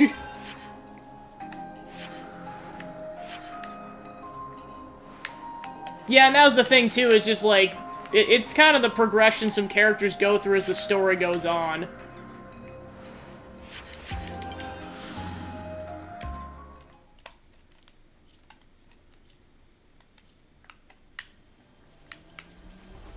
Plus, I know part of it, too, is, I love me a ponytail hair boy. I don't know if I've explicitly mentioned that in this playthrough, but I might as well say it before this game ends. Hey, welcome back, you guys. That was shocking news you sent. Didn't think I'd hear about Q again. I'm sorry about putting you through that. Don't worry about it. We've gotten a lot out of the bargain as well, I assure you. And I'm sure Gambert has been absorbing it all like a sponge. Dame Alex, about that. Respectfully, there's something I'd like to discuss, if you please.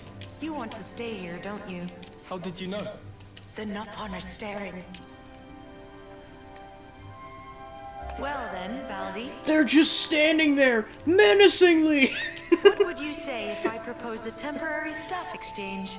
Gambert, for one of your mechanics? Dame Alex. Really? I think it would be intellectually stimulating for both our sides. Alright, sounds cool. Let me quickly talk to my buds.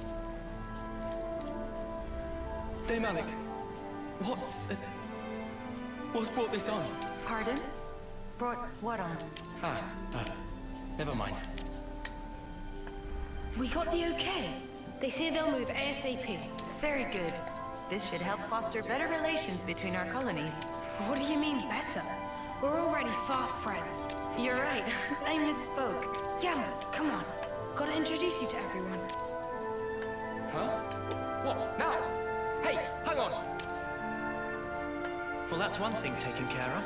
Right. About that. We won't tell anyone about what Q said. I mean, it's not like you could get court-martialed for it at this point. For the record, though, I can't say I approve of your methodology. Yeah, I just can't believe that. Like, she basically rose to power by poisoning someone. I'm like, geez Louise. Indeed. If you try something like that again, well, we'll just have to stop you. And then we'll put our heads together to come up with a less bloody way.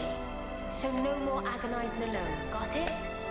Yeah, I was gonna say, yeah, she's, I mean, definitely smart because she came with the whole Collectopedia thing, but, like, even that, I was just like, wow, that's cold. Then let us help you. That is, since we're friends now and all. Well, I know she's not the only one with a dark past. I know Teach apparently was a merciless general at one point, and that was a whole plot twist and a half, too. Thank you. Sure. And thank you, too. That was for saving me Wow. earlier. I hadn't had a chance to say it sooner. You really didn't have to. It would have eaten at me if I didn't. I have to say, I thought you were more chill than that, Alexandria. Aw, she's actually kind of a sweetheart, ain't she? What? Are you making fun of me? It's just a bit of friendly banter. You'll get used to it in no time. So she's learned how to open up a little.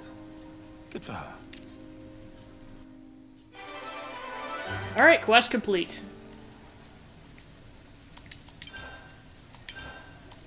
Alright, so she'll probably have more side quests that'll open up later, but for now I'd like to be able to finish this Levnis, so I'll go ahead and put Valdi back in the party. And I probably haven't saved in a while, so that might be a good idea. We have to keep track of our progress. Oh yeah, I haven't saved in an hour. There's been a change in colony relations.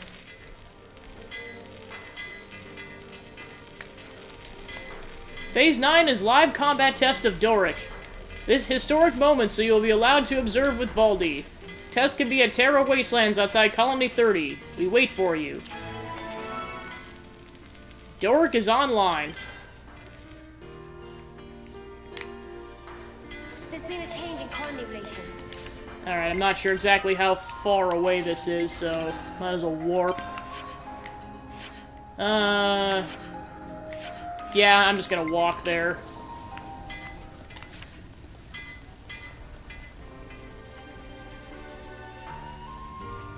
But yeah, I appreciate you being on, I mean, just supporting the stream and everything, but also just to talk about this game, because I know I really haven't been able to with too many people, because, like, either they haven't played the game, or they're so early on in the campaign that I'm like, I can't talk about this with any other people for fear of spoilers. Well, plus, like I said earlier, I feel like I can now more openly talk about it, because I played the whole main campaign.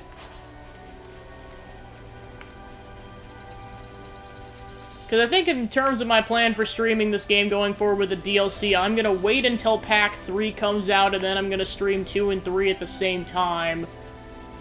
Probably for like at least a week, I'm guessing. I'm not sure exactly how long it'll be, but I'll find out. And then once the side story comes out, that'll be its whole other side series. Yeah, plus it's kind of interesting just experiencing this game as opposed to the first two games, because, like, I really wasn't on the internet as much. Like, experiencing 2 and then talking about it with people afterwards was a whole nother experience, because, like, I played the campaign for, like, the first month the game was out. I had a particular thing happen. Before I go any further, have you played the entirety of 2? Because what I'm about to mention kind of gets towards the end and it's very spoilery. Rapapa show more big surprise things. Mecha friend, start Doric. Okay, so towards the end of the game, this is like before you go talk to Klaus.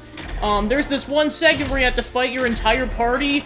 The game does not warn you this is about to happen, so I saved after I lost the entire party, and I was kind of barely doing any side questing, so, like, I had crap blades. I think I may have only had a couple of rare ones besides, rock.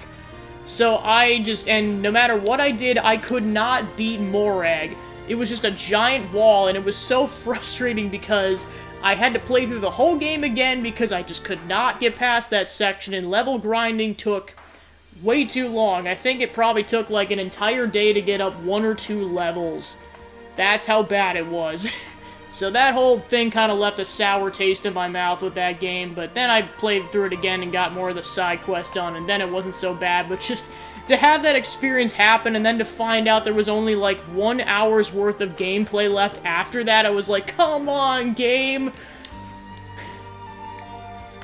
So that's why I'm like, this game is so refreshing in terms of like the combat and just, it doesn't have a moment like that. Well, now's the thing too, this was a month into the game, so there was minimal ways I could have been warned about this particular section, whereas now people can let you know that, like, hey, make sure you save before you go do this, or make sure that Rex is sufficiently higher level than everyone else in the party, because that was the other thing. Morag was like 5 or 6 levels above Rex, so then I got really screwed.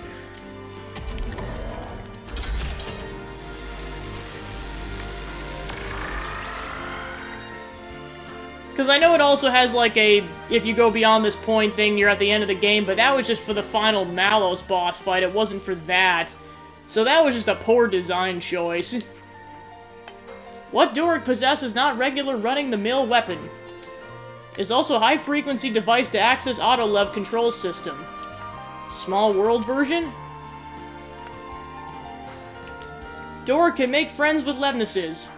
You see, the way it works is by applying Robo-Buddy's data to interfere with the ether signaling. I'll just assume that's something clever. Correct. This laser was made with the intention of altering the ether signaling circuits of Autolev. Yeah, and that was the interesting part of watching Emil's Let's Play of that game, was, like, I knew maybe 10% of what he talked about in that thing, and then also, I didn't, like, have, like, the DLC stuff in the gameplay as well right away, so then, like, some of that was, like, I didn't know about certain things, like, I did not know cross-set existed until he started playing that game, and I was like, oh my gosh, I had no idea that's how you got cross-set. Because I was like, did I miss that? And boy, did I.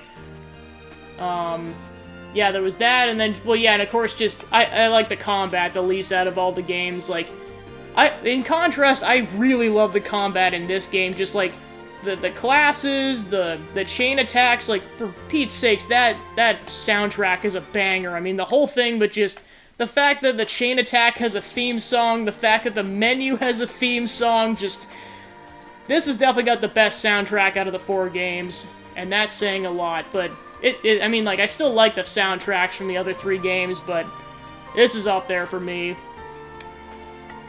Yeah, I was gonna say, I can only imagine, because, like, I finished that, like, years before he Let's Played it. I'm just like, if there were so many moments where I was just like, if only I had known that, which is why I'm so glad he did that Let's Play, as much as that was a lot of work for him. Because I'm like, it's so nice that people have these good resources now. Because, like, I know myself from back in 2017 and 2018 would have definitely appreciated that. When they read our iris data, they saw us as allies. Changing the system means you can rewrite the aggression program. So if you take Mecha Friend's signal... Do you get it?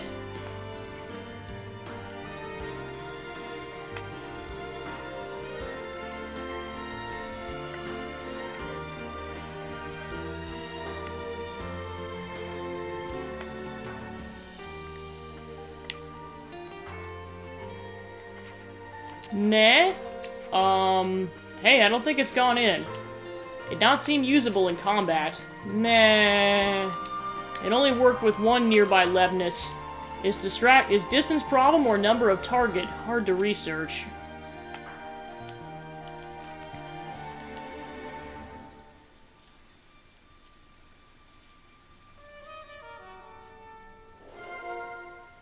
Buddy Blaster Blunder. Interesting news. Alright, let's go talk about this at a discussion point. Yeah, I was honestly debating on whether or not I was gonna stream this game or just play it on my own, and I'm so glad I streamed it just to kind of get, like, interactions from other people, but also, it's been really good practice for talking on camera, because there's so many moments where there's no, like, spoken dialogue, and I'm like, alright, let me try to read this on the fly. Also with some words I've never seen before. It's rarely come up, but there's definitely been a couple where I'm like, hey, new vocabulary. So, Chief, how do you think we can improve the Buddy Blaster? That outside area of expertise of Riku. If you can't help, who can I ask? I guess a mechanic who knows a lot about a lot of stuff? You could always bring it to Colony Lambda's engineering cores? Theron could probably give it some useful insight. What about the people in the city? They've got a lot of technology we don't have. Maybe Mr. Samon could help? The folks over at Colony Iota could be useful and all. Oh wait, I'm sorry, this sounds probably pretty bad. I didn't know you streamed. I will make sure to go follow you once I'm done with this. But yeah, I guess I just never saw that you streamed. I apologize. There was that time we had our irises meddled in with our authorization revoked. By Salazar, yeah? That was a wild ride. Oh yeah, plenty of options then. Let's go and console with some of those people then. Let's get on the road, Chief! Meh!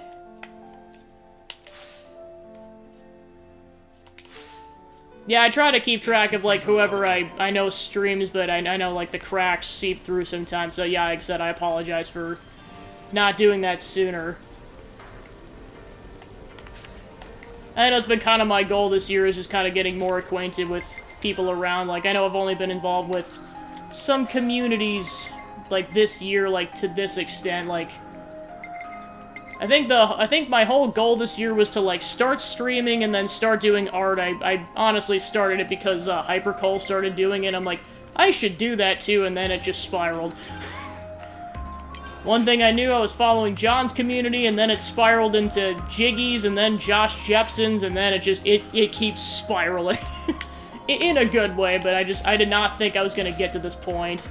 And I am so happy I am. Alright, let's see where I'm trying to go here. Oh, I'm just supposed to go talk to some people. Well, I know Samon's in the city. Okay, so let's go over here first.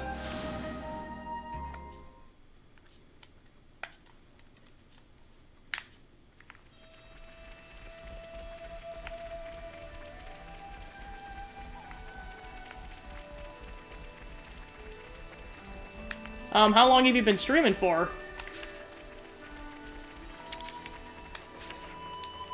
Buddy Blaster, hee hee. Now that sounds like my idea of a good time. Is it? Fancy joining forces on it? Meep. I would, but I'm in the middle of some pretty delicate research right now. Oh, but you can have this instead of me. Salazar Special Rations, distilled with the hopes and dreams of every soldier. I like to call it Valdi Relieving. What, you don't want to call it Determination? Come on, I wanted to make an Undertale reference. Alright, so let's see. Then time to go talk to Samon. Actually, he's in the Cadencia region, technically. I believe he is, at least. Oh, never mind, he's in the city.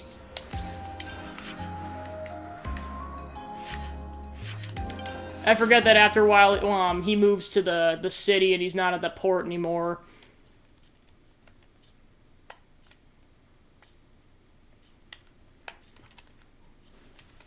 But yeah, I've been going for, let's see, I started kind of around, yeah, I think it was around Josh Jepson's birthday, so I think it was like early June is when I started. Well, I was trying to also get going around that time because I knew this was coming out and a bunch of other stuff was coming out. Plus, I wanted to be fully acquainted with how streaming worked by the time Spooky Month rolled around, because I got... I mean, they're not, like, extravagant plans, but I got some fun plans coming up. Like, I got a whole lineup of games.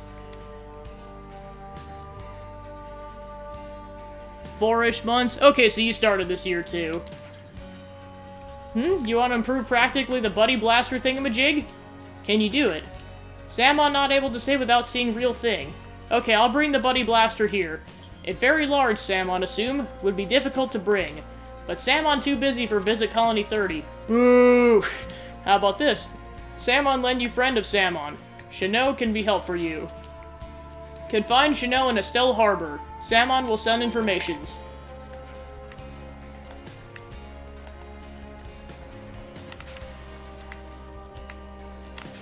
Yeah, I was gonna say, I think I'll definitely mention it throughout the week, but the current plan is I'm gonna, kind of my current, schedule is that I do, like, I stream Tuesday to Friday, so then, like, Tuesdays are, like, my multiplayer game night, and then 2 days a week I play the longer game, and then, the other day of the week I play a shorter game. Like, something I could beat within a month as opposed to this, where it's, like, multiple months. So I think the games I currently have planned are, I'm gonna play Zelda Twilight Princess on the Wii. This is gonna be the first game I'm gonna play on a retro console. And then I was gonna play Castlevania Harmony of Dissonance for my longer game, and then Blood Hunt's gonna be my multiplayer game. I played it back when it first came out, and I'm like, ooh, spooky game, it works. And then to top it off, I'm gonna be having a major charity stream on Halloween. Still planning out the details, but it's gonna be like half a day from how I have it currently planned out, and that's not even counting stretch goals. This may be insane.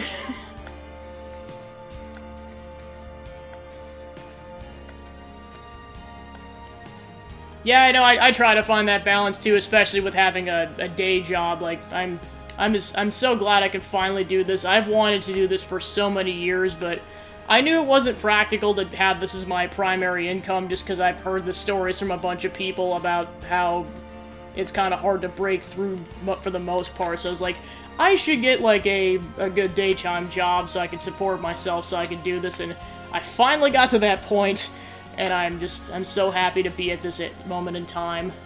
Wait, you're? Ah, it's you. I heard the whole story from Samon.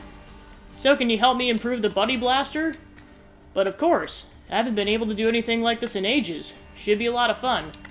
Going by what I heard, I said the problem is the structure of the weapon. The laser diffuses quite a bit. What if we concentrate the beam? If you have a Dowdy armor kernel and a gloss reactor, I can make some adjustments. Okay, I'll go get this for you. I like that enthusiasm. I'll go ahead to Colony 30. Oof, my back! Are you okay? Doesn't getting older make it hard to move? Look after yourself. Aren't you a dear? My son's a Levnis pilot, so don't worry. He'll drop me off. I'll see y'all later, then. Alright, so back to 30.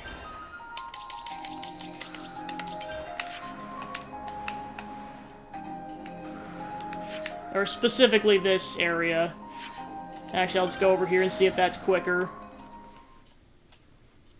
But yeah, the big thing I'm committing to for a stretch goal for that charity stream is, I don't know how intimately familiar you are with the Billy the Wizard or Bizzard the Wizard meme from Coliseum. That's my stretch goal because I found out the game was $8 after shipping on eBay, so I'm like, that'd be funny as a stretch goal. So I'm gonna play that for 2 hours if that goal gets met. It mainly came up because I was rewatching the highlights of that whole part of that that Coliseum segment, and I was like, wouldn't that be funny?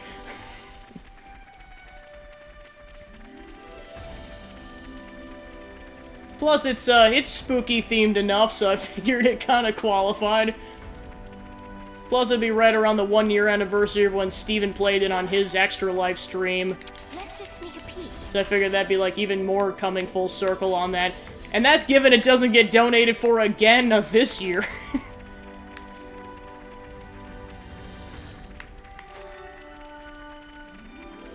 Yeah, I know, and that's the whole thing I've been trying to find out too, is when I started out, I was like, I think I only was doing it like twice a week, and then I was like slowly ramping it up to see if I could handle it. Okay, so yeah, you are familiar with that meme. Oh, no, it's one of these things. So where am I gonna get some of these? Okay, so I have to go get more materials. Time to go to some fabricators!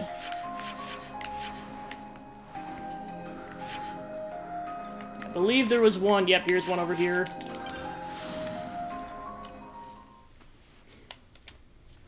So yeah, I think the, some of the stretch goals I have, I think it was just the main one for hitting the main goal was gonna be to just, continue it with, like, one more segment.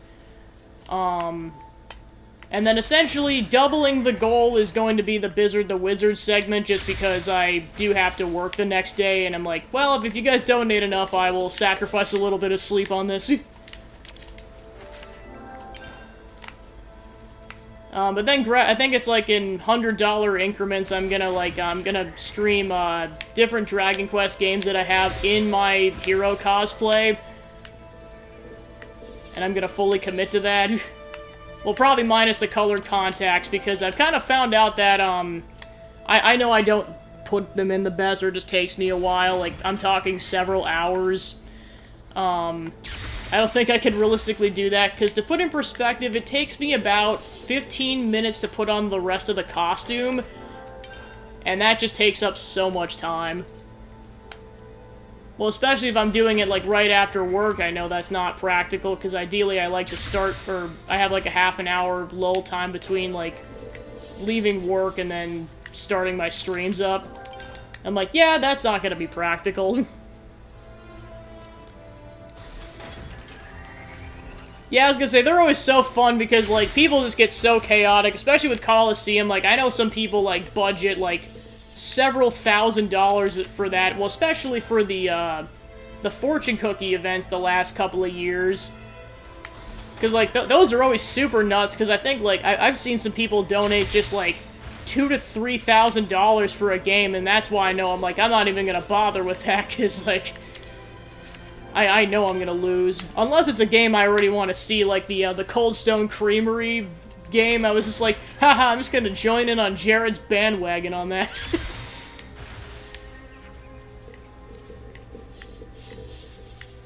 I think with Steven's stream, it's a bit more balanced, because people don't... I mean, people donate a lot of money, but not to that extent. Like, it's kind of like the typical, like, maybe $25 to $50 for a game, so you kind of get more variety. But you definitely get the big, donations with that.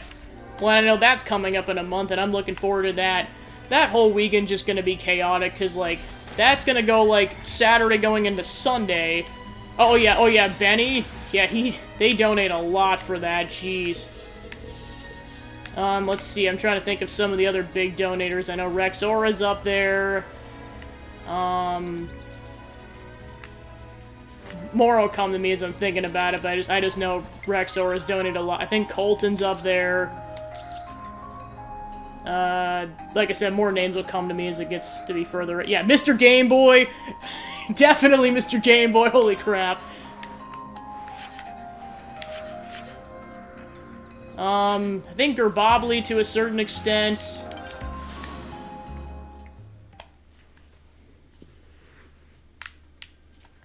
Alright, so let's head back and see if we made any progress with that, otherwise I'll have to start looking up where to get some of these materials.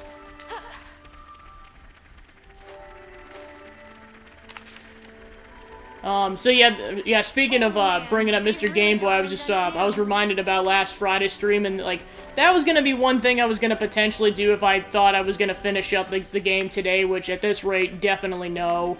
But I was considering, like, a couple different things for what to stream tomorrow, and one thing was gonna be Trombone Champ, because, my gosh, watching Steven and Mal stream that last Friday was, holy crap, that was an experience. Well, being a band kid myself especially, because I play trumpet. So just watching that was just the funniest thing. Okay, so I got some gloss reactors out of that. Okay, so I think I was getting stuff out of that, so I'll go ahead and go back to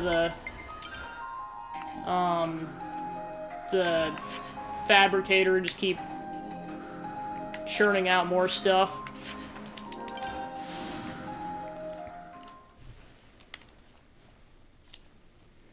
Well, and of course what made it super funny was, you could donate bits to make the trombone sounds go off, and, I mean, I did it a couple of times, because that was hilarious.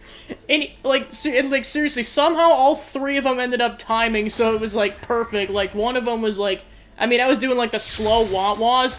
Okay, that's especially funny to me, because it's been kind of a running joke I've been doing this whole year, just with, like, my friends and coworkers. I'm just like, oh yeah, just whenever just, something questionable happens, they're just like, well, that was a thing. I just have it saved on my phone on, like, YouTube Premium, and I was like, I just play it whenever I'm like, okay, I think this warrants the wah-wah. Well, and of course it was all unintentional, because, like, you never know how long it's gonna take for the bits to process. Like, it could take, like, 30 seconds, it could take several minutes. All of those were purely coincidental, but my gosh, that paid off in spades.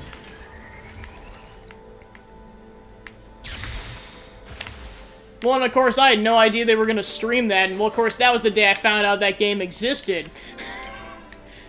So yeah, imagine my surprise, and then, yeah, of course, that was the same stream where they blew out this fuse in their house. I'm like, oh, jeez. Yeah, plus one of them woke Cappy up, that was funny. I mean, I feel bad for Cappy, but then he just went right back to sleep, to be fair.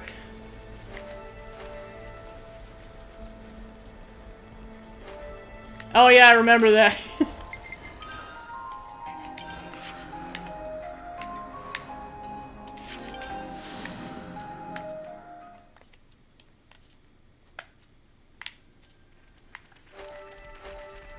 Well, I know this is all pre the hurricane going on too, but I know that was just probably a bad precursor to whatever they may or may not experience in the following day or so, because I know that currently it looked like the path was going to hit the Carolinas, but hopefully they end up being fine.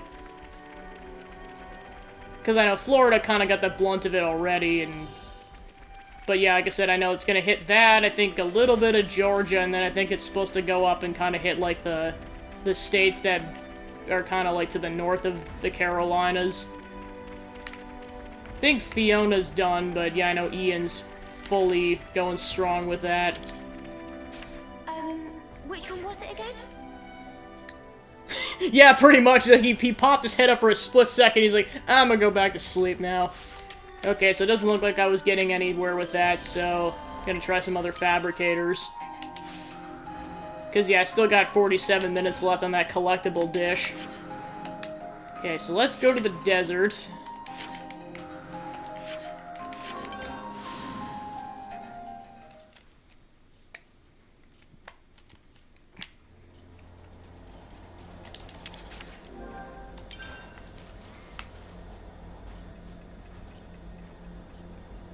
Yeah, definitely. I hope all of them stay safe through that whole thing.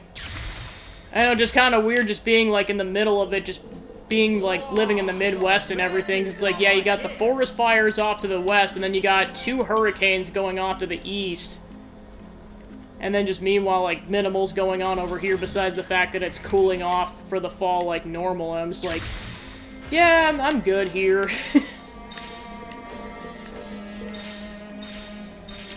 Not to say I wouldn't move somewhere else eventually if the opportunity ever came up, but just... Let's just say that's definitely the opposite of an incentive to go out into those areas, to at least to live. This is something decent, right?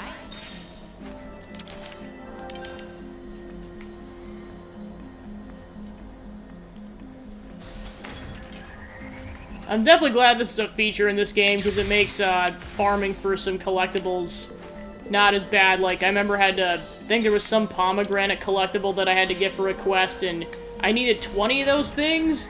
Let's just say this really sped the process up.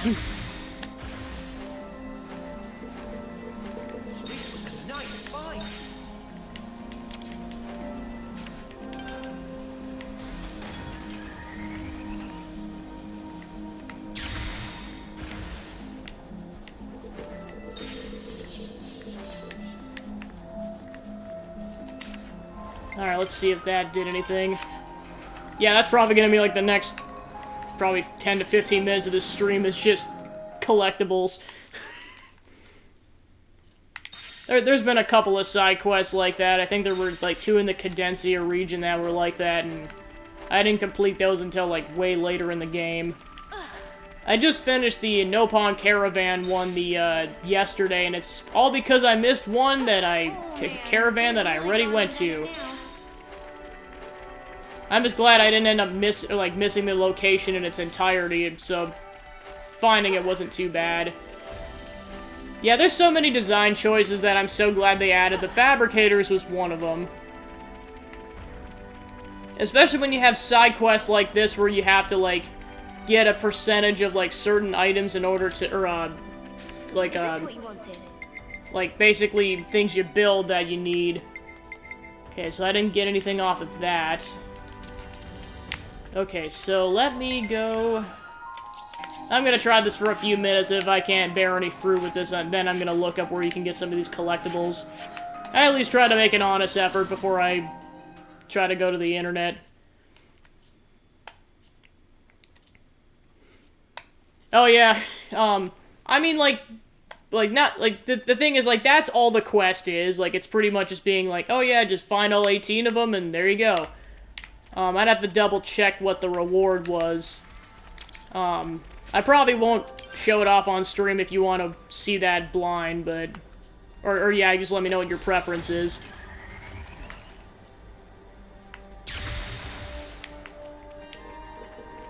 This was a nice find. Spongy Spuds!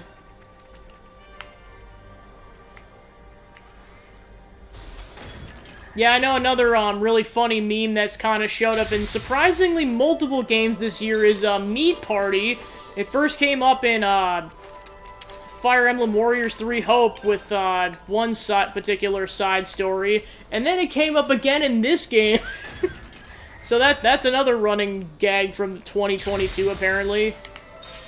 Apparently it's that, the Spongy Spudge thing, and then Gators, because there's been so many Gator games this year. I mean, I thought there was gonna be a lot back in February, and then it just somehow got even more extenuous with, like, games and movies and just so much Gator content. Well, of course, the pinnacle being Brock the Investigator, which I just finished streaming a couple of weeks ago. That was definitely worth the wait on that, because I know I was hyped up for that big time. Alright, so I'll go ahead and look at the quest to see if I... Alright, where the heck is this side? Here we go. Nopon Register. 7 Nopon coins, silver coins. Plus you get some experience and, of course, SP to upgrade your Ouroboros. I guess that's probably the most important thing you get out of it. Especially in late game, but... Speaking of which, I wonder if I got enough to upgrade Lanz and Senna's inner links. Maybe. Yep, just enough on Lanz's. And then Senna's, yep, definitely enough. Okay, and on that note, I've upgraded the Ouroboroses 100% for everybody. Woohoo! Badass or what?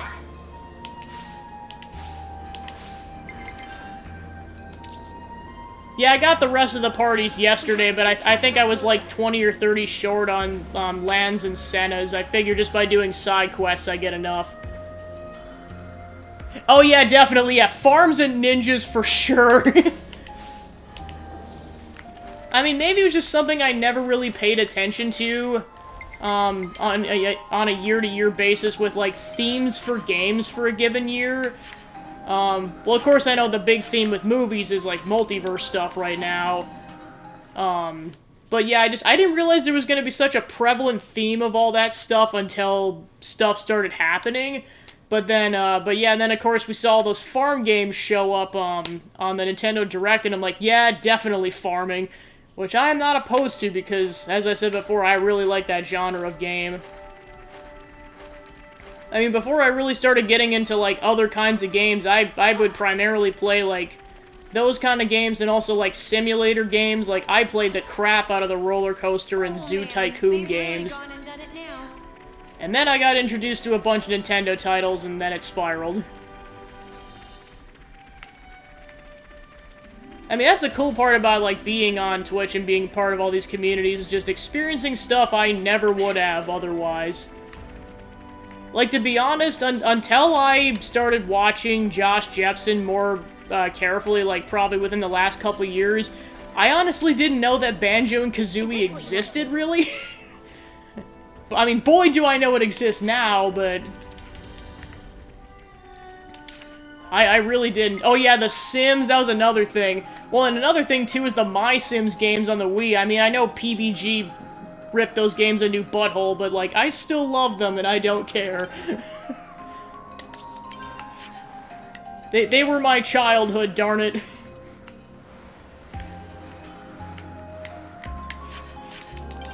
Well, and of course, like, I mean, for me with, like, gaming nostalgia, that's a whole nother thing, because, like, just kind of around the time that I grew up, so many things were changing. Like, I was a small child when, the N64 and the GameCube were going on, so, like, the first console I really experienced was, like, late-stage GameCube, but then the Wii for sure.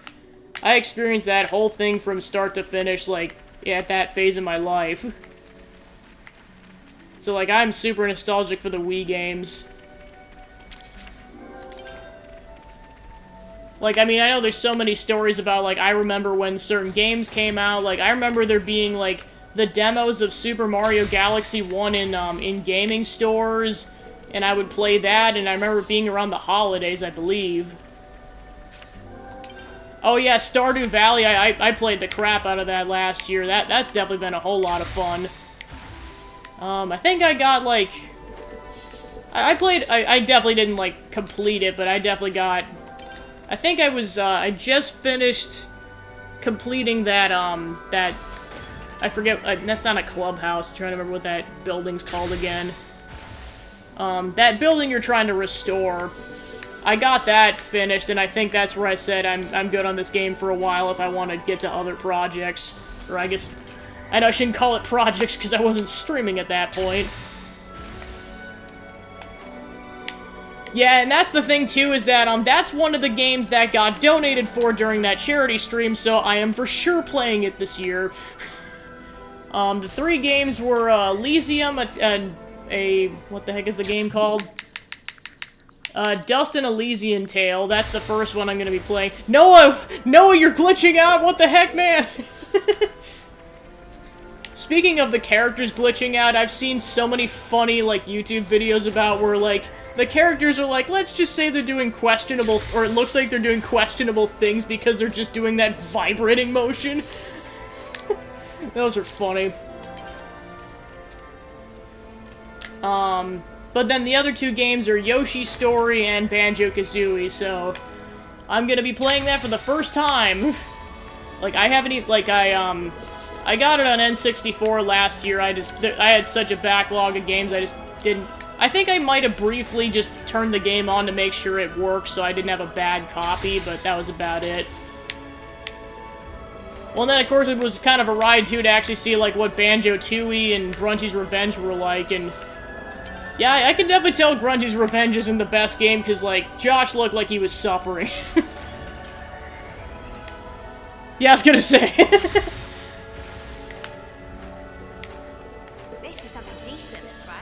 And that's the thing, too, like, I know people complained about Nuts and Bolts, where I'm just like, well, I can only go off of people's opinions, because I haven't played any of the games. Because I know some... I know, like, the hatred, it seems like it comes from the fact that, like, people were expecting a platformer and then it turned into a car racing game, but honestly, it looks cool. And, wonder if I can almost get a copy of it, because I forget, is that an Xbox 360 game? Because if it is, if I can get a copy of the game, I might be able to play it.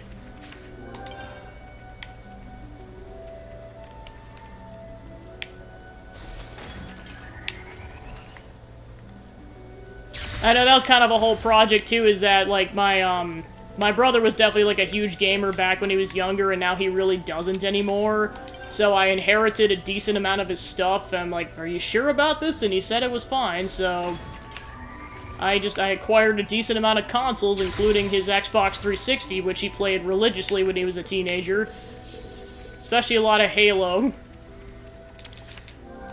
And, COD, I think, is the 2 games he really played. So, that's been kind of the project, is kind of going through the backlog of, like, okay, what do I own now? And then, I saw that, John and Aelita, and I think some other people had, like, a backlog repage, so I'm like, that actually isn't a bad idea, just, so I can keep track of what I have. So I don't have to keep looking on the shelves for it. Yeah, and that was definitely an undertaking, because I remember that took days to complete, was, getting all the games logged. Yeah, I was gonna say, like, nowadays it would have been fine, but I know back then, I know it was not what people were expecting, and I think that's where the hate came from. Alright, so let's see if there's any other fabricators. I believe that's the only one in this region. Alright, so I'll go back and check.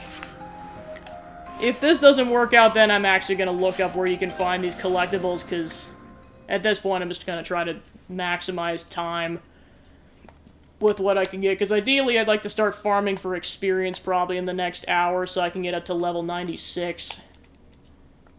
Because my goal is to hit the max level cap by tomorrow, and then fight territorial Rothbards, as per tradition in these games.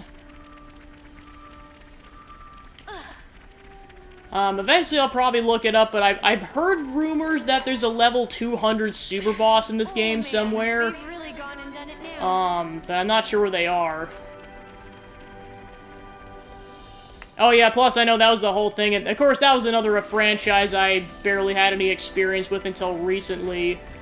I think the only game I had played, well, okay, the one game I played for the Sonic franchise was Sonic Heroes, and it was kind of like, now I kind of get it because it was one of those games where I was just like, oh yeah, I just suck at the game because I suck at this. I just gotta get better at it. I didn't really understand the concept of, oh yeah, the game could be bad. Talk about getting gaslit by a game.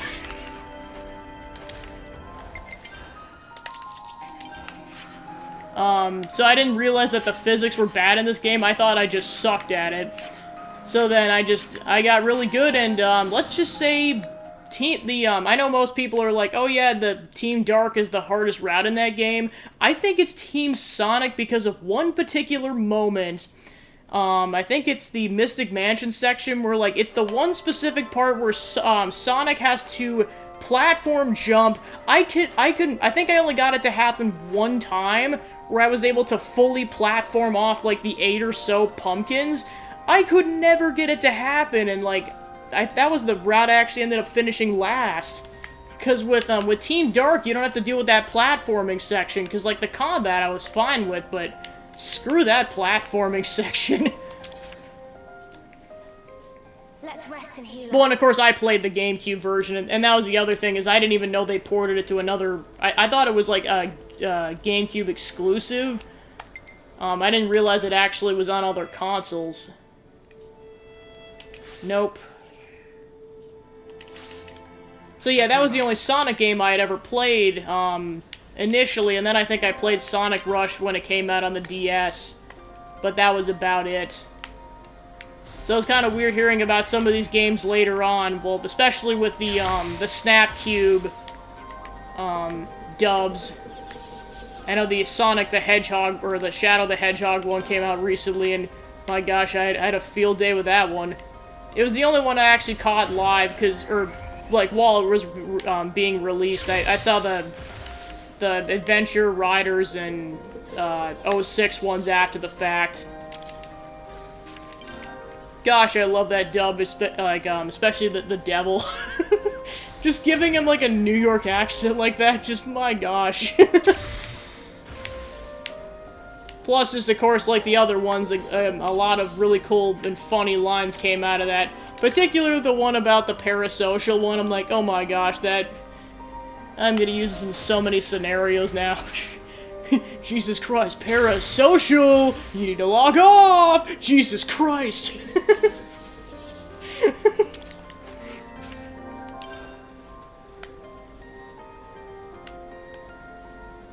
Oh yeah, I remember that one.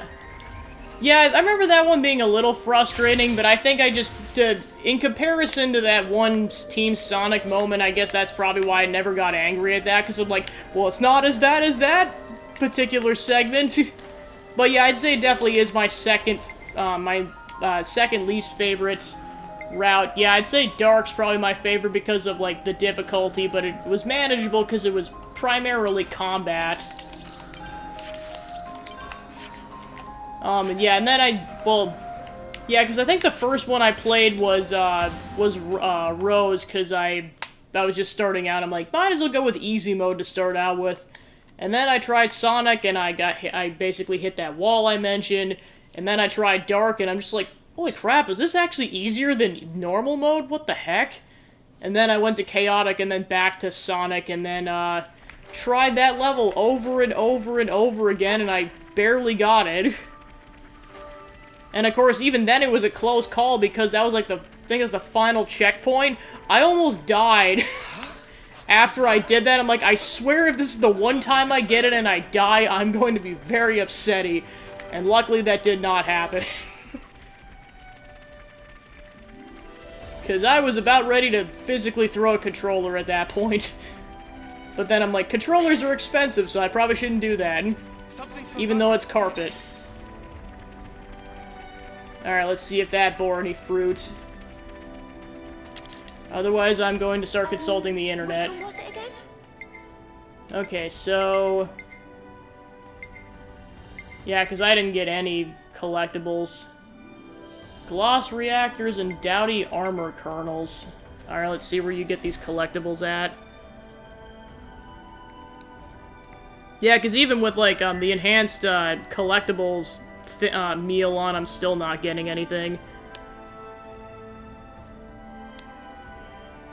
Yeah, I was gonna say that would be a whole That's a game I'm not sure if I might consider streaming some of the routes, but Team Sonic, I don't know if I can make lightning strike twice on that, because that was already a miracle I was able to pull off that jump sequence.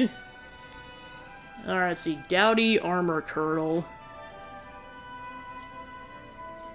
Alright, I probably should type in Xenoblade Chronicles 3 first. Otherwise, that might bring up something else entirely.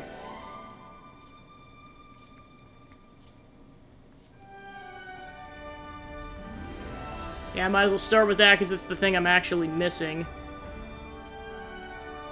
Alright, let's see where this thing spawns in at. Alright.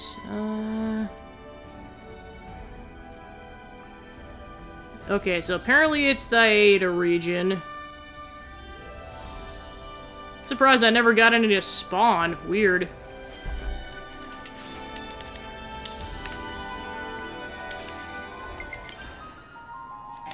Alright, Fabricator ahoy! I'll go back to the upper one first.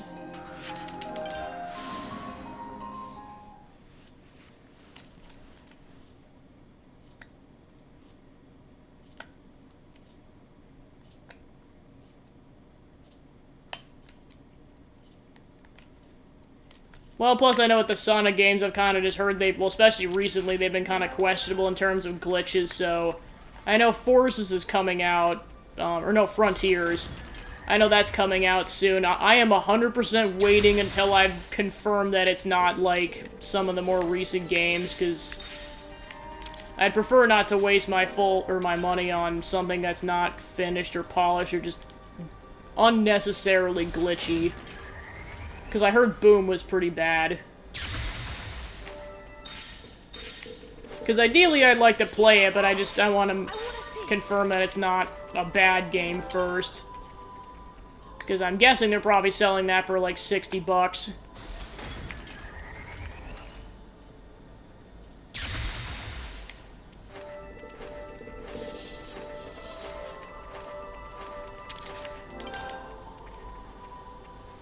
Well, and the weird part is, like, these are all common items, so that's why I'm especially surprised I haven't gotten these to spawn. This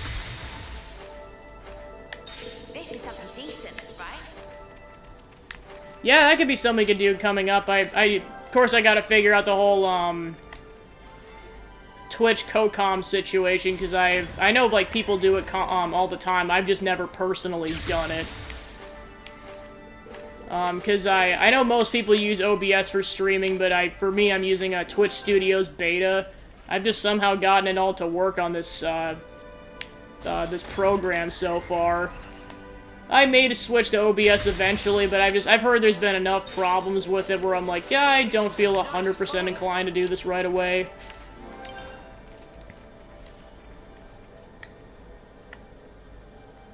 But yeah, I was gonna say, just either I co-com on yours or you co-com on mine. We can figure that out at some point.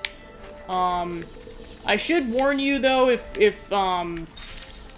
with the whole co-comming situation, my job is 2 to 10:30 p.m., so I will not be available until at least 11 p.m. CST.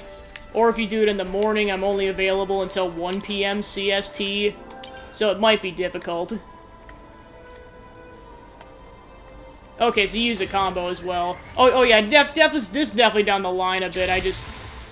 My hours are not going to change at all, so figured I'd at least throw that out, because my hours are not exactly conventional. It's the primary reason I stream this late, because it's either I do this or I stream in the morning, and I'd strongly prefer doing it after work. Okay, well thanks, I appreciate it. I appreciate anyone who's, like, stays up for my streams or is that accommodating, because I realize it's non-conventional hours.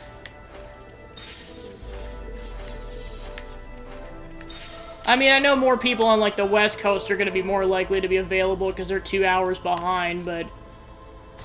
Well, I mean, Fridays, I feel like especially people are going to be pretty relaxed about it, but, like, Tuesday to Thursdays, I know, probably get less availability on that.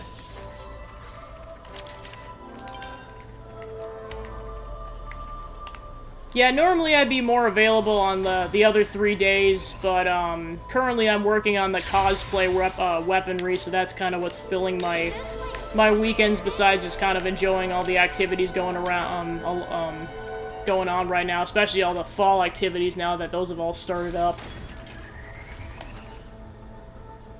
Just, I don't know how I balance my schedule, but I just somehow make it work.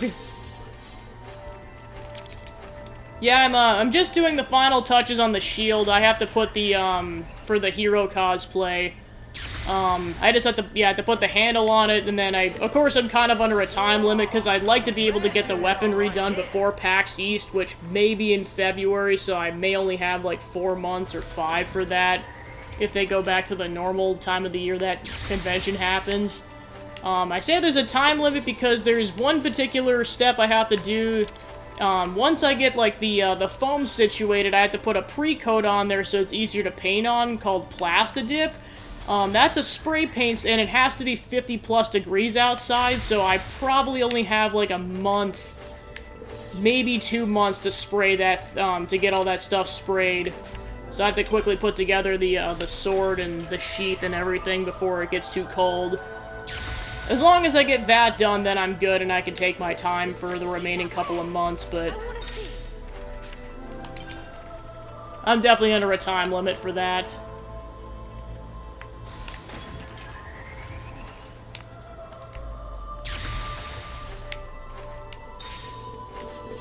Yeah, so hopefully it'll be fine. Like, if I work at it really hard this weekend, I think I could get everything glued together this weekend, and then hopefully I can start, basically, melting down the ends so they're smoother, and then getting the spray on there.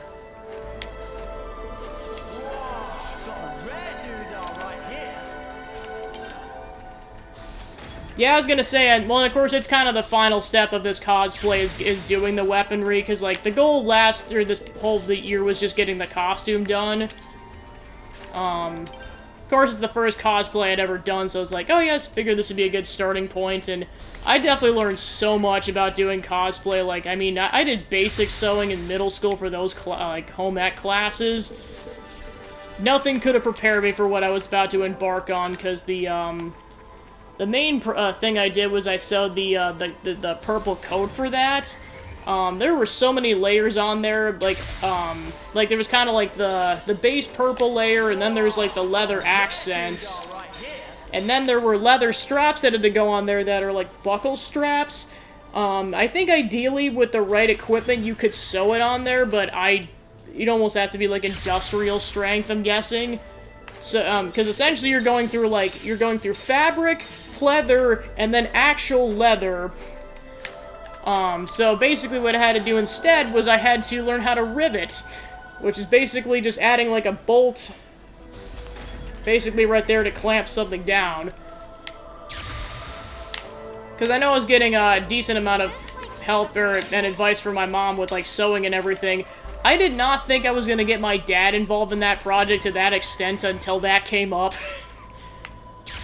Because he definitely has more experience with like kind of like hardware and those kind of things. Well, of course, it also came in clutch when I was trying to make holes in the belts that I had so I could size it properly.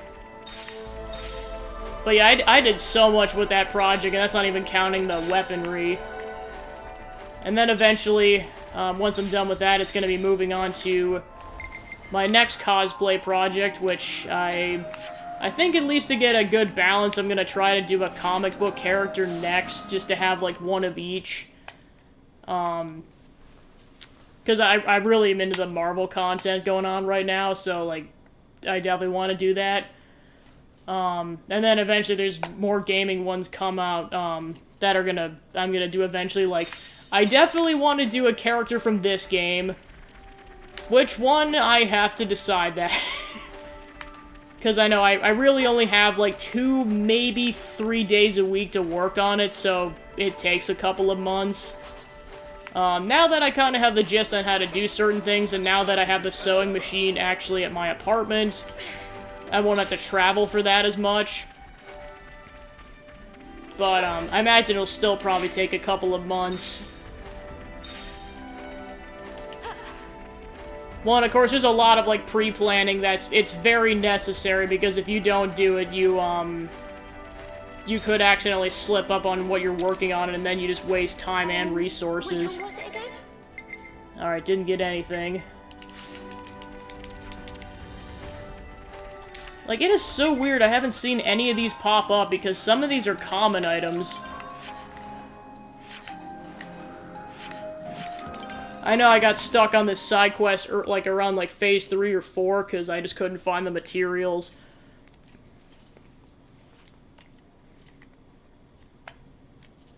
But yeah, it's like, I know eventually I just gotta come up with, like, a list of, like, cosplays I'd like to do, and then just know realistically I'll probably be only able to complete, like, 1, maybe 2 a year with my current time planning situation.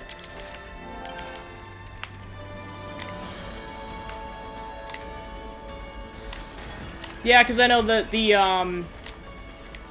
next character I'd like to do is, from the Loki series. I want to cosplay Sylvie. Well, especially with Season 2 coming out, I feel like it's still going to be pretty relevant. So that's ideally my next cosplay.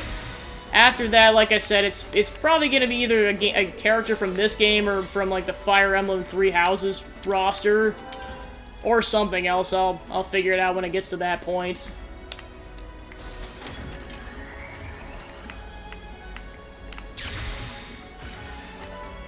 I know, so many cosplays, so little time. I know one kind of, like, niche of content creators I've been following is, people who, like, do cosplay professionally. I mean, some of them are just straight-up seamstresses, or basically the male equivalent of that. Yeah, I know. Well, and of course, that was the cool part, was just having Joe Ziega, his English voice actor, like, cosplay him, and I know he's currently getting the Summer Claude cosplay situated. Yeah, of course, just having him be, well, of course, like, most of the voice actors being that involved, but especially Joe Ziega. That was cool. Because, yeah, I guess going back to Three Houses, that was the first Fire Emblem game I ever played, and it really struck a chord with me, which is why I was super excited for Three Hopes to come out. Of course, I played the crap out of that game. Of course, I'm enjoying the memes just like with this game. Like, I know the, or I guess before have you played the Golden Deer route of Three Hopes? Yeah, because what I'm about to mention is, like, kind of spoilery for that route.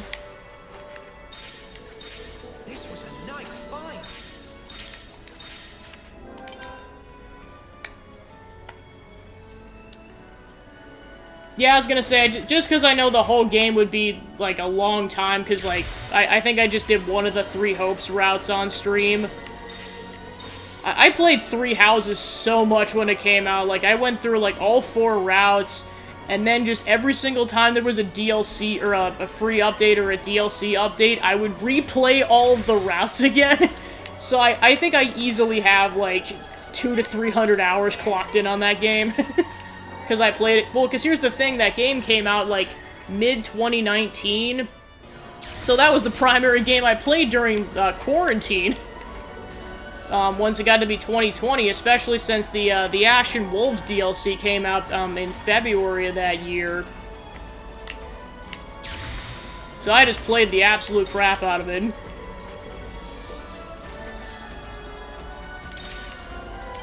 I wouldn't be opposed to probably streaming it at some point, but it'd probably just be one route so I can, get more games in, because I know one thing it's probably not going to happen at this point, and I'll probably have to set it aside for next year. I was going to see if I could, stream the first Kingdom Hearts game, because this year is, like, the 20-year anniversary of the game. Oh yeah, Animal Crossing was the other big one that I played. Like, that's how I interacted with my friends, because we couldn't see each other because of Corona. Well, and of course, I think that's just how a lot of people's experience was. It coincidentally came out at that timing. I refuse to say the right time because it just feels dirty saying that. But yeah, everyone just played the crap out of it for, like, the first year, and then it kind of just fell off because everyone just played it way more frequently than they would have under non-COVID circumstances. I know I'm probably far from the only person who's experienced this, but when that first Bunny Day event happened, let's just say I played it so often, I started to hear that balloon sound effect in my sleep. It was that bad. Because the spawn rate was up a lot because, like, that you could get eggs out of the balloons. So it was just weird coming back to the Bunny Day event in 2021 being, like, I definitely had flashbacks to that month. Oh my gosh.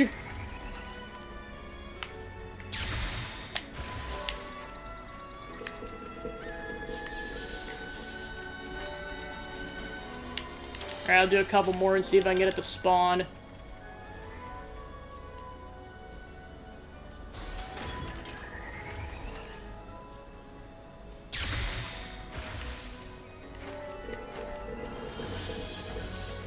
Well, and then, of course, the Fall Guys and Among Us were two of the other big games I know that got really played that year.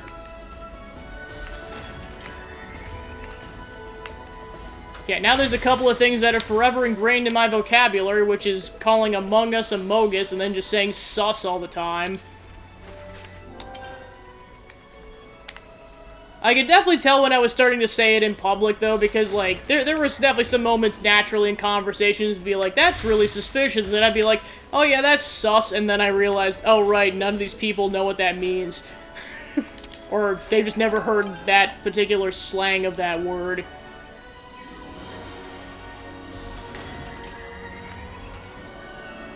But I just heard it so frequently because, like I said, people were quarantined, so I heard it a lot, but then when I talked to people after I saw them after a year, I was like, oh right, you don't know what that means.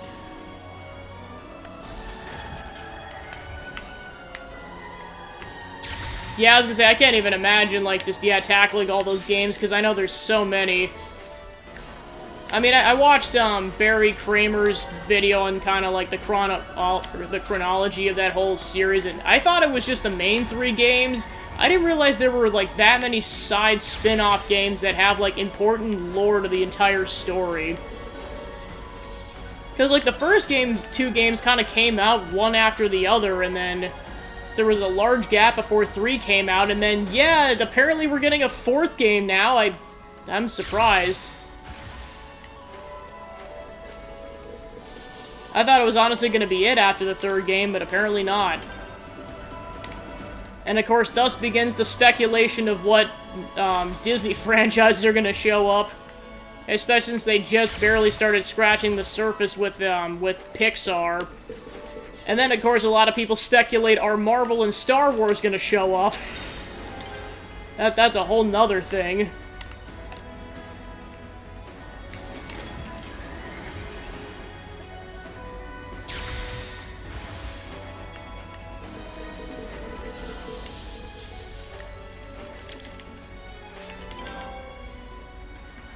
Yeah, this is basically my fireside chat, but instead of fireside, it's fabricator side.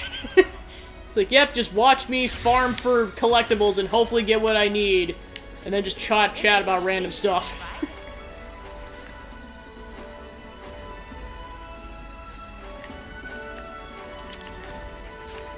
Oh yeah, I suppose.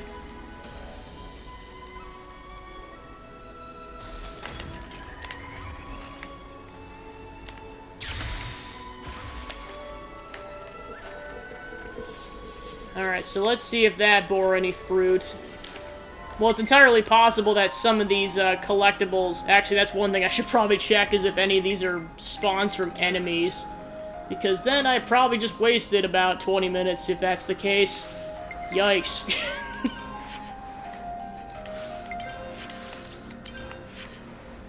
I don't even care about it wasting streaming time necessarily, it's more so wasting my personal time. It's like, oh man, I could have saved so much time. Also, it's kind of a pride thing. It's like, man, I should have figured this out a while ago. Womp womp.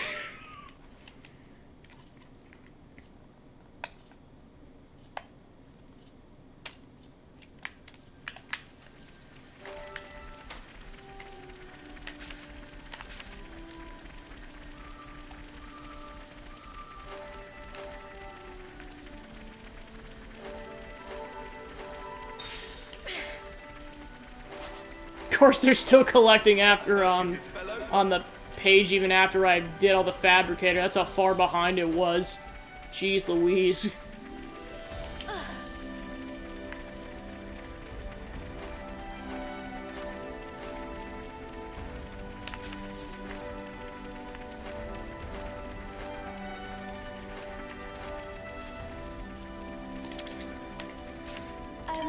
Which one was it again?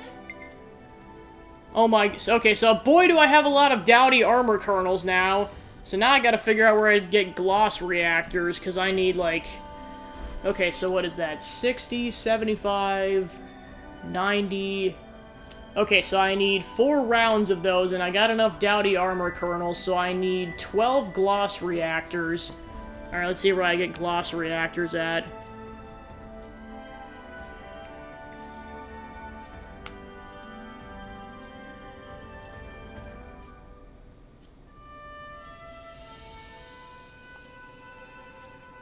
Alright, let's see.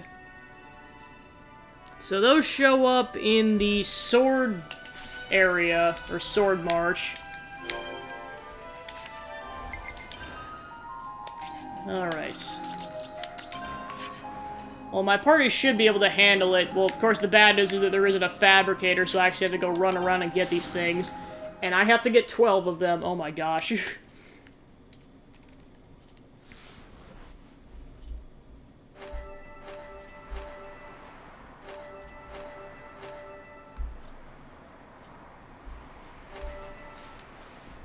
Alright. There we go. Oh my gosh, I'm still going with the collectibles. Actually, you know what? Before I start this, I'm gonna wait until this wraps up. Oh my gosh! It just keeps going.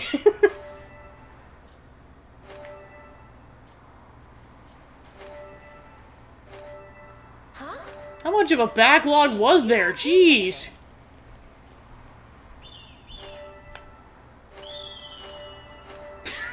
Oh my gosh! I almost want to time to see how long this goes on for, because this is at least a minute.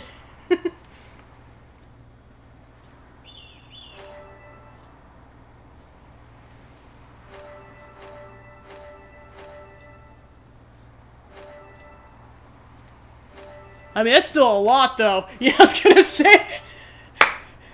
Alright, so far we're at a minute and a half. At least in terms of being at the sword area and this starting up. What the heck? Every day's a training day.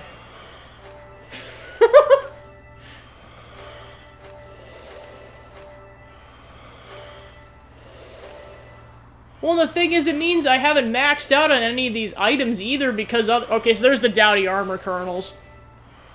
It means I haven't maxed out on any of these things because otherwise it would say auto sold if I hit 99 on any of these, so I just didn't have that many of a lot of these collectibles.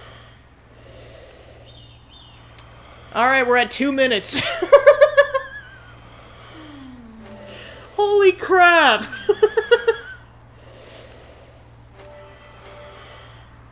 I'm just utter chaos at this point. Well, to be fair, I think this is, like, the highest, like, binge I went on, like, getting the Fabricator collectibles. Oh my gosh. I should write this all down. Yeah, Mio, go ahead. I dare you. Right, what have we got around here? Jeez Louise. Well, I'm seeing new stuff, so it means that's probably the newer stuff. Okay, I'm not helping by getting collectibles.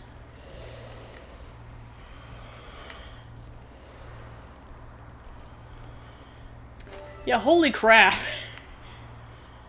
Wait, and there's a gloss reactor. Okay, so I just got one now, so...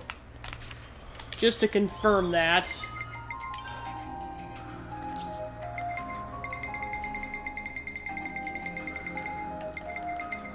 Okay, gloss. Here we go. I got 2 of them. And okay, so I got 2 already, so I need 10 more. Is that? Okay, so that was 3.5 minutes. Jeez.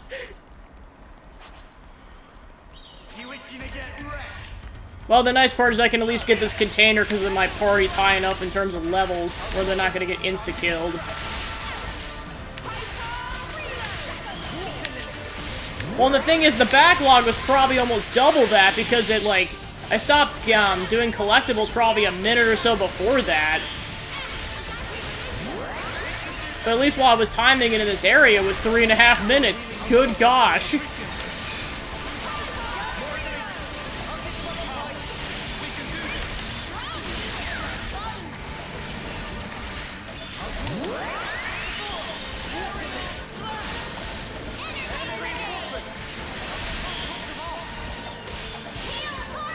Yeah, I'm definitely glad I decided to wait until now to do this because I had just got bombarded with a bunch of enemies.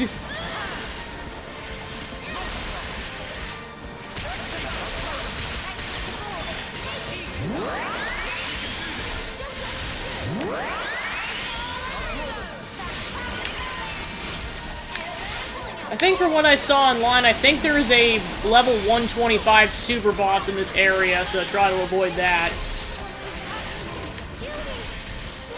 Yeah, I was gonna say, this is definitely one of my favorite tracks in the game, I think it's...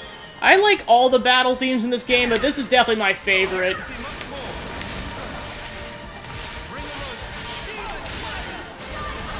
It is a certified banger. Yes. See if we can keep this up. Well, of course, now I don't need SP points anymore, because I got all that. Okay, so there's an ether channel. Definitely don't need ether right now.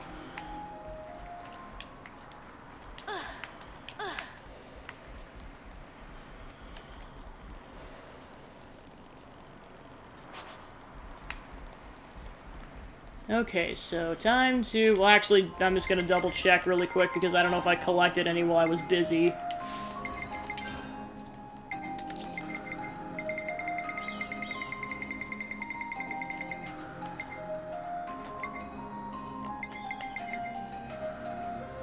Okay, so I have 4 so far, so I have to get 8.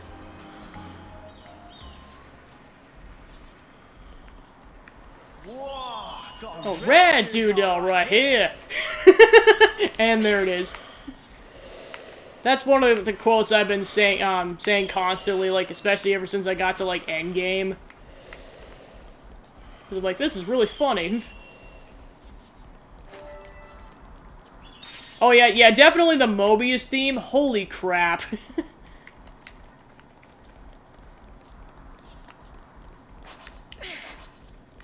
Well, we've been found. Thanks for that information, Tyon. I don't know if you've seen this YouTube poop on YouTube. There's one where it's basically like it's where somehow Lance turns into a gem and it basically goes to Shulk and Ryan gem crafting, and it's the funniest thing.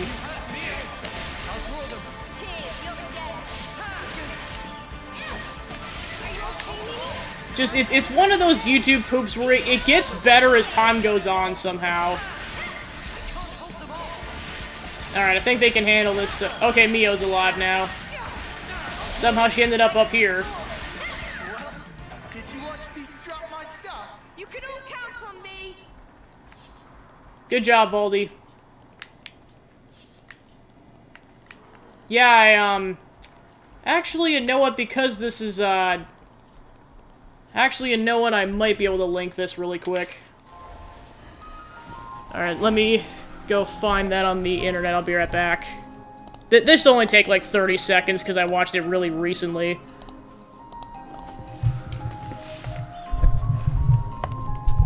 Well, 30 seconds at most. Alright.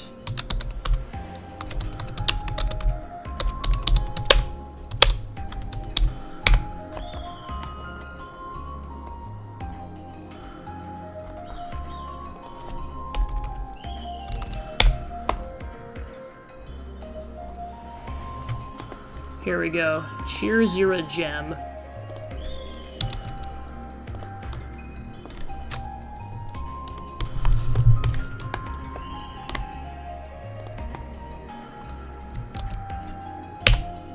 Alright, there we go. There's the link for it.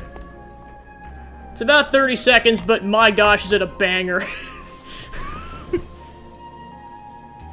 I saw it show up on YouTube, just the person who makes those videos. They, I think they've done a couple so far, but they've been really good YouTube poops. But like I said before, it's one of those YouTube poops that just gets progressively better as it goes on. Of course, the first time I saw it was at like 1 in the morning too, so of course I was laughing my butt off.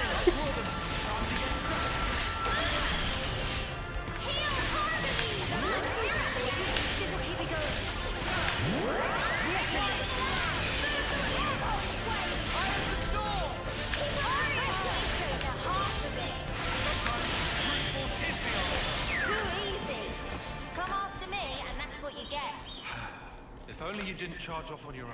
Oh my, yeah, totally, holy crap. Something so valuable here. Did you watch it?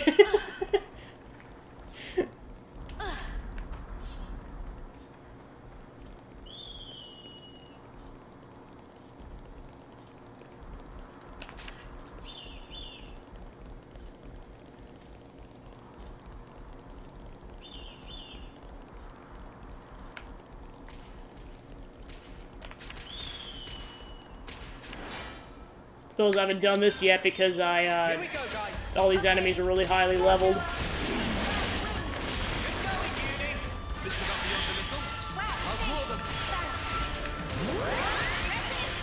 Okay. Yeah, I was gonna say, just like I said, it gets progressively better because then Noah chimes in, "You're on Firelands." That was the part that broke me.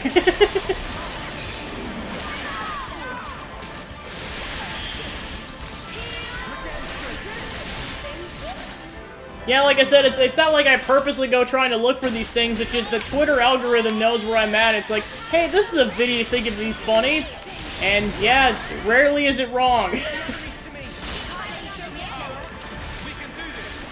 Well, of course, I didn't want to see those videos initially because I didn't want to get spoiled for the game, but now I don't care. Yeah, I was gonna say, it's great.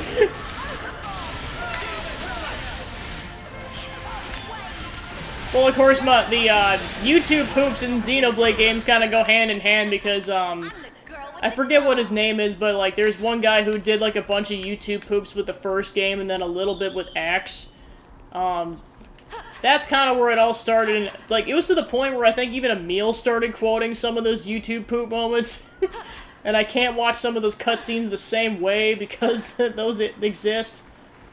I think they happen with 2 to a lesser extent, but then, like, some people are really stepping their game up like that person with 3, and oh my gosh. Well, the thing is, that one's the... Oh yeah, that one... Holy crap. That was a meme and a half, wasn't it? I mean, I get why they patched it out, but why? That was the fun part about playing the game during that first month, because they hadn't patched it out yet. And then, of course, finding out that that was Hugo's catchphrase kind of makes that kind of a little sad, but it's cool that there's that lore continuity.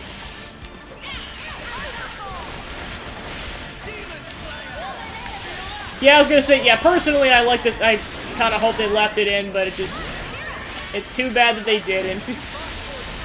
Or, like, if they were worried about it getting annoying, like, maybe just tone down how often it comes up. Not completely patch it out. But we never forget.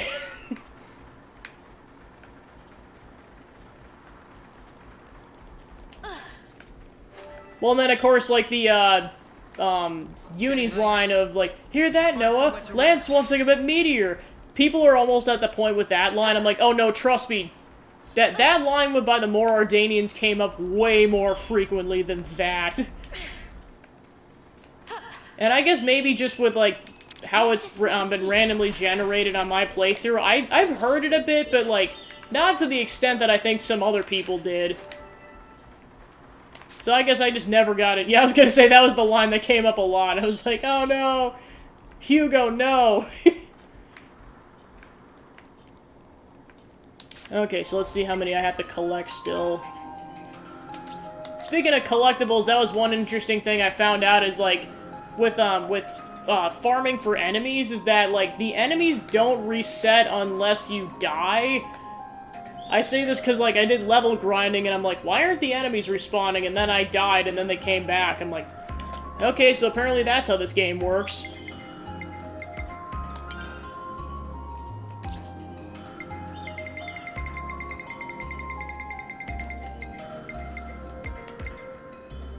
Okay. Gloss reactor, so I got 10, so I need 2 more. Getting there.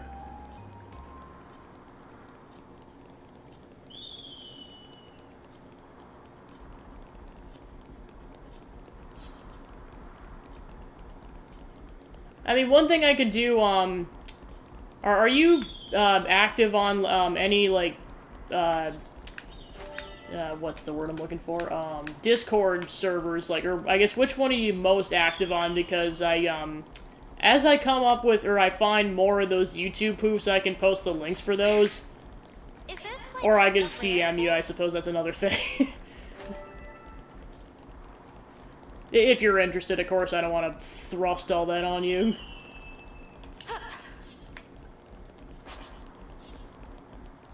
Okay, so there's 1. Just gonna double check I didn't get 2 on that whole thing.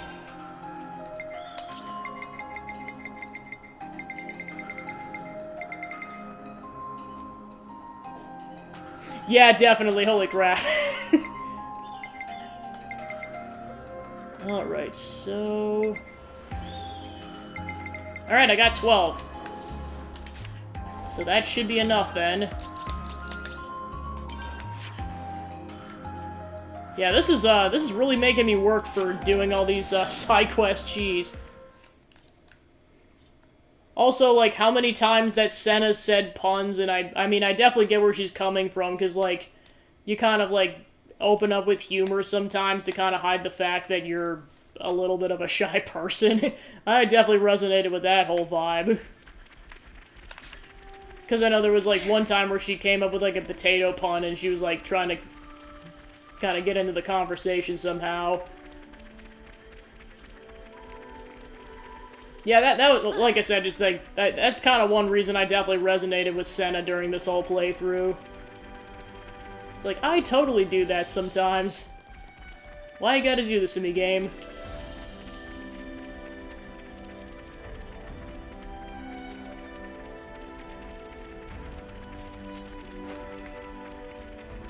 That's why I thought it was so cool, like, the whole Sagiri hero quest area, just kind of seeing Senna get that confident and everything. I thought that was cool. Which one was it again? Oh, plus I can do this one because I got some of these. Yeah, then, might as well. And done. Huzzah! Shino, look what we got for you. Thank you very much. Now you leave the rest to me.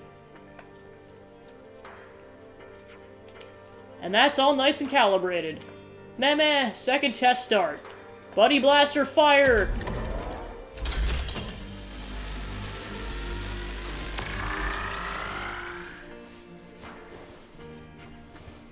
How'd it go? Oh, it's success!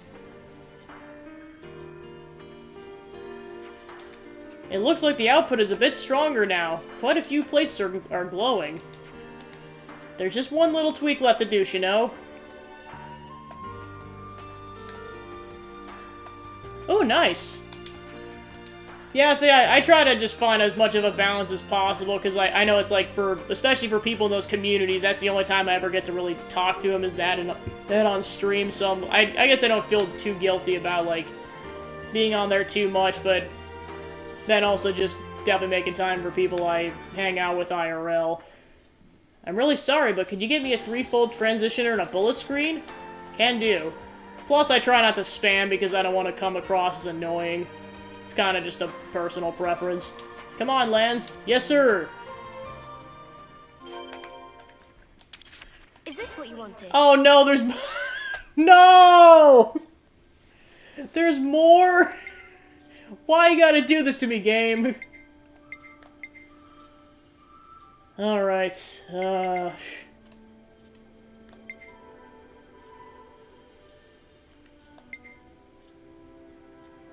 Alright, what would probably be the easiest thing to get? Probably these assembly conductors, so... Well, of course, the problem is I don't know exactly how many I need. But it's probably my best bet on this. I swear if there's more than 2 phases to this, I'm gonna be like, GAME!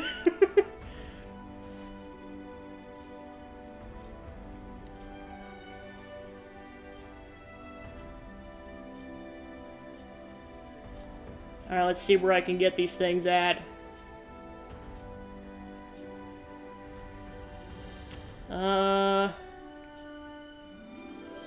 Where the heck is this?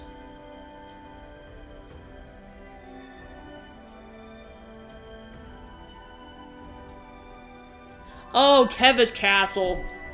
I had to look at the map. I'm like, this does not look 100% familiar, and that's why. Specifically, it looks like it's on the first couple of floors. We've been to quite a few places now. Alright, I'll check out the 3rd floor and see if I have any luck. So they're called... So yeah, like I said, I need... I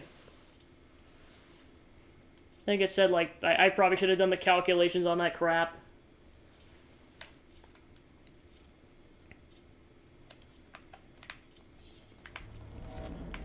Oh! Already getting a lot of them. Well, let's see. So yeah, I didn't, unfortunately, I think it was like 4 a go-around. So I'll just try to get at least a dozen of these things and then see if I need to come back for more of it.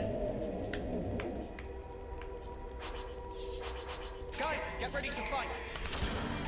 Plus, I just kind of, like, try to strike a balance, too, because I don't want it to turn into, like, parasocial stuff, because that's... I've definitely seen what that's like from, the other angle, and that can be toxic.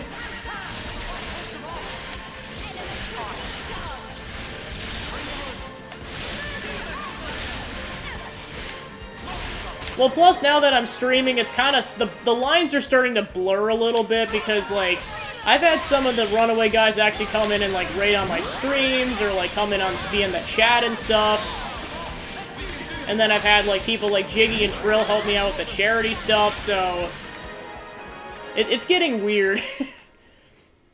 So, for now, I'm trying not to overstep my boundaries too much, unless more stuff happens. Especially since I've really only been interacting with these people for like a couple of months. Like, to this extent.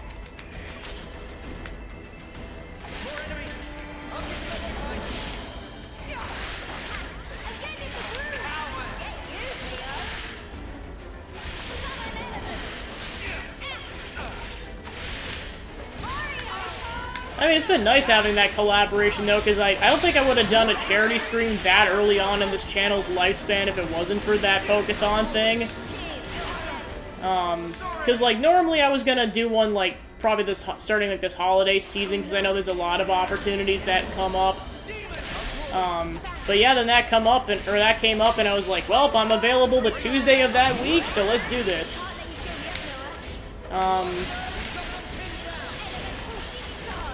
Yeah, so that was a nice bit of collaboration on that particular week. Then, of course, I always leave the door open for people, but I don't try to, obviously don't want to force anything on anyone, because I would feel terrible for one. I guess it just comes down to, one of my fears is just inconveniencing people.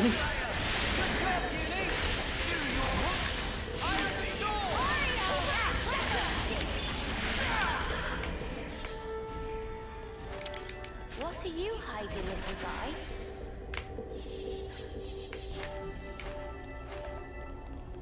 Alright, so I got that container finally.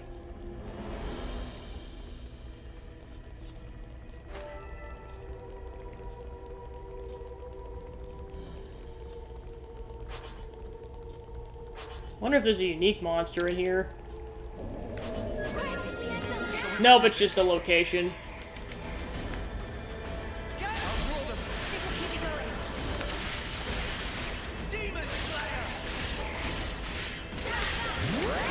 Yeah, I know with some of these things, there isn't a particular right or wrong way to do it sometimes. There's just some ways that are definitely wrong. But most methods, I think, are fine.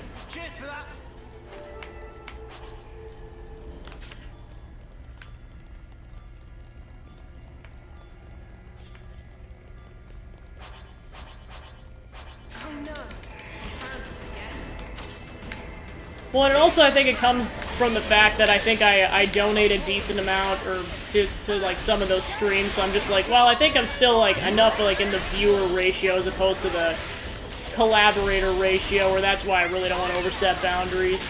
Well, I mean I do it regardless, but especially with it being that ratio.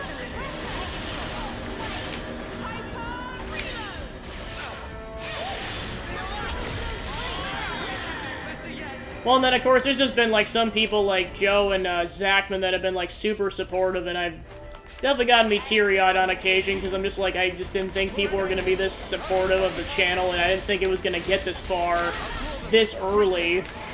Because, I mean, I don't really have that expectations at all for stuff. I'm just like, well, let me do this and see what happens, and the fact that I've had this much success with it this early, I'm just so grateful on so many levels.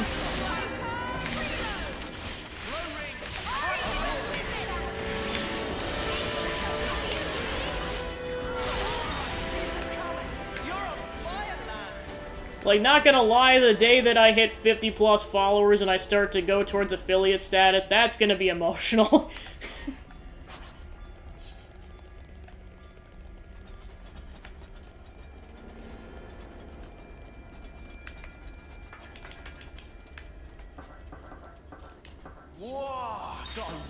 Dude, right here.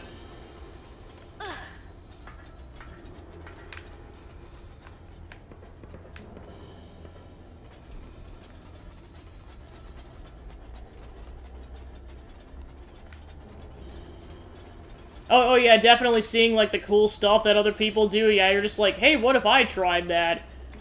Or just, like, ideas you just think are, like, would otherwise be, like, stupid or trivial. You're just like, you know what, just might as well give it a shot. Just, I know one philosophy I've been trying to live by lately is just, like, the worst case scenario or worst thing someone could do is say no. And just, as long as it doesn't overstep any boundaries, just go for it.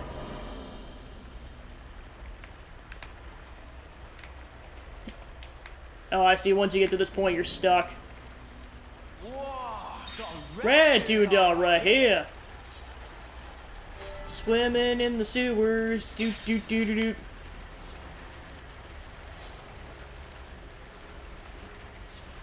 Yeah, because I know originally I was going to do just gaming content, but then I'm just like, well, there's other stuff I like to do too, which is why I'm doing baking streams once a month. Well, and then, of course, I'm really challenging myself for Spooky Month because I'm doing it every week. So that'll be fun. Well, and then, of course, just having that charity stream go for that long, it's going to be another challenge. Well, and, of course, plus I know sometimes, too, that just, like, I kind of have to, like, fail a little bit before I get better, because it's like, well, I gotta figure out what tech works and what doesn't so I can figure it out. Just the important thing is just doing it, and then making improvements afterwards.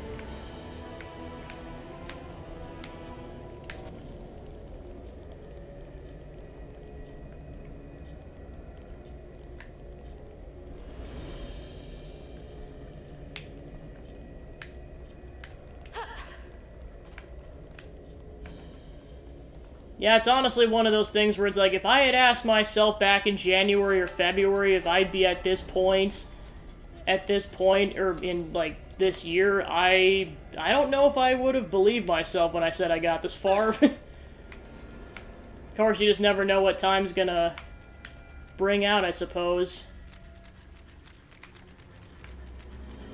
Because, I mean, like, even back then, I don't think I would have been this, or thought I would have been this involved in, like, Josh's community for one, let alone everything else. Just it all came up one day because I was like, hey, let me do this stupid pain train emote or alert, and then it just spiraled. Well, then also with Brooks' channel, because I was like, haha, wouldn't it be funny if I became the Duck Lord? And that also took off.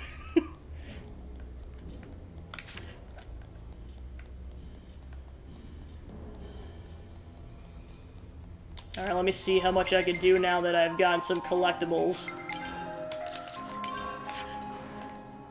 I mean, I guess that's probably what it just come down to, is just a bunch of what-ifs, like, what if I did this, and then I do it? I guess that's, I mean, I guess it also really comes up with my artwork, too, because I'm like, wouldn't it be funny if I did this? Which is why I've probably drawn Jeppy Man as so many things. And that's another thing, too, is, like, I haven't actually called him this on stream, but, like, ever since Jiggy called Josh Jepson Jeppy Man during a, kind of a rival thing that happened about a month ago, I've just inadvertently started calling Josh Jeppy Man, and I'm just like, oh gosh, I have spiraled now. But of course I say Josh in chat, because I don't want to start calling people nicknames and they're not okay with it.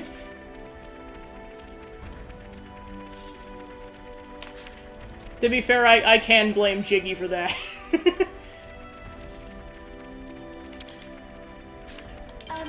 Which one was it again? Alright, done.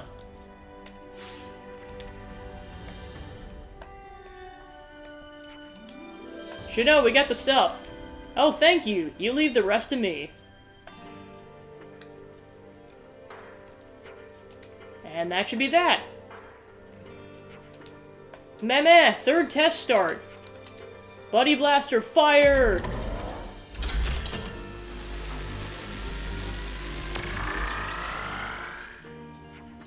And?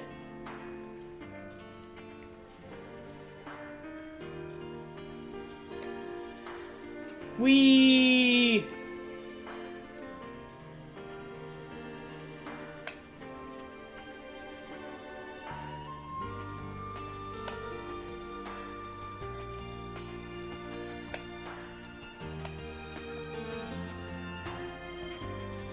It friend with Doric. That means it worked, right? Meh, big success! Yes, we did it! Just a little more work and you'll be perfect, Doric. You'll be big, strong, kind Levis to protect everyone. Thank you for all your help so far. Anytime. Now Doric construction moved to phase 10.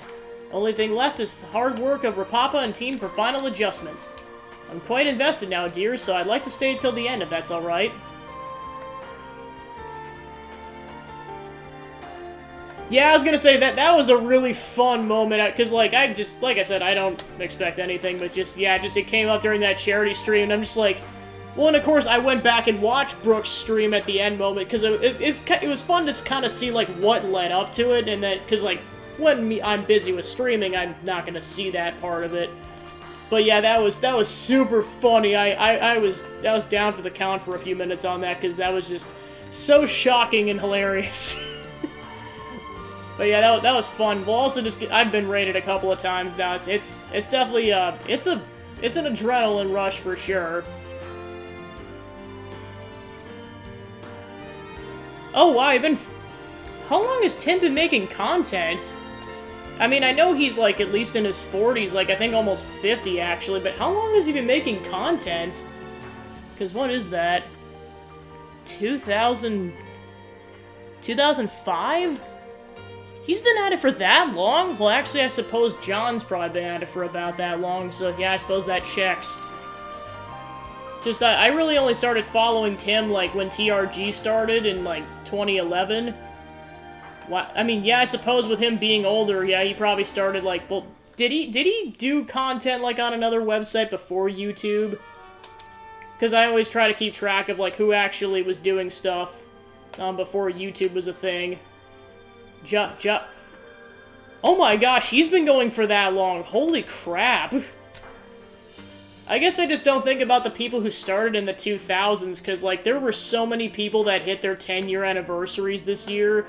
I didn't realize how many it was until I just kept piling up. Looking forward to it. Yeah, have fun and good luck.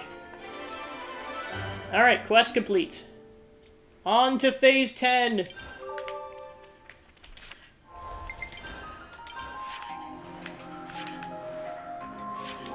But yeah, I didn't realize he'd been going... Because yeah, that predates TRG by 6 years. Holy crap.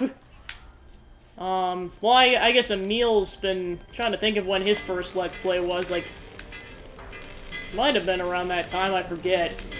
Because he's the first one in that whole crew I actually started following, and it all started because I needed to look up a Pikmin 2 Let's Play. Back at, kind of around the time that Let's Play came out. Oh yeah, the tomorrow's Christmas Eve video. Jeez, now that's gonna be stuck in my head again.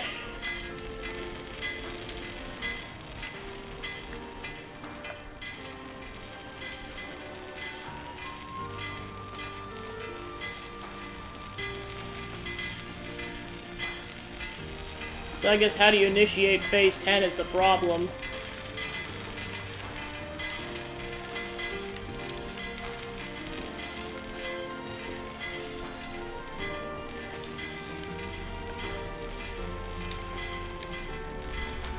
Okay, never mind, I guess we are done. Yeah, I said that sounds about right. It was either like 2006 or 2000... It probably was 2006. Because yeah, I think I'd have to look up when the Pikmin 2 Let's Play came out. Whenever that year was, that's when I started following Emil. And of course, it was like very minimal in terms of who I followed. I think back in those days, I think it was like... Emil, and then, in sharp contrast, Angry Video Game Nerd. And then also Smosh. Those were kind of the 3 channels I followed back then. And then it just took off in 2012, because then there were a lot of people I started following, like Markiplier and all those guys. Then, of course, Smosh Games started up, and, yeah, a bunch of people started their channels up in 2012, and then... Also, I had more access to the internet because that was around the time I got my first personal laptop. And then once I got an iPhone in 2014 or 2015, then it just really took off. And then I think I started watching Twitch a bit more, probably like 2018, and then just especially over the pandemic, or like the pre-vaccination pandemic.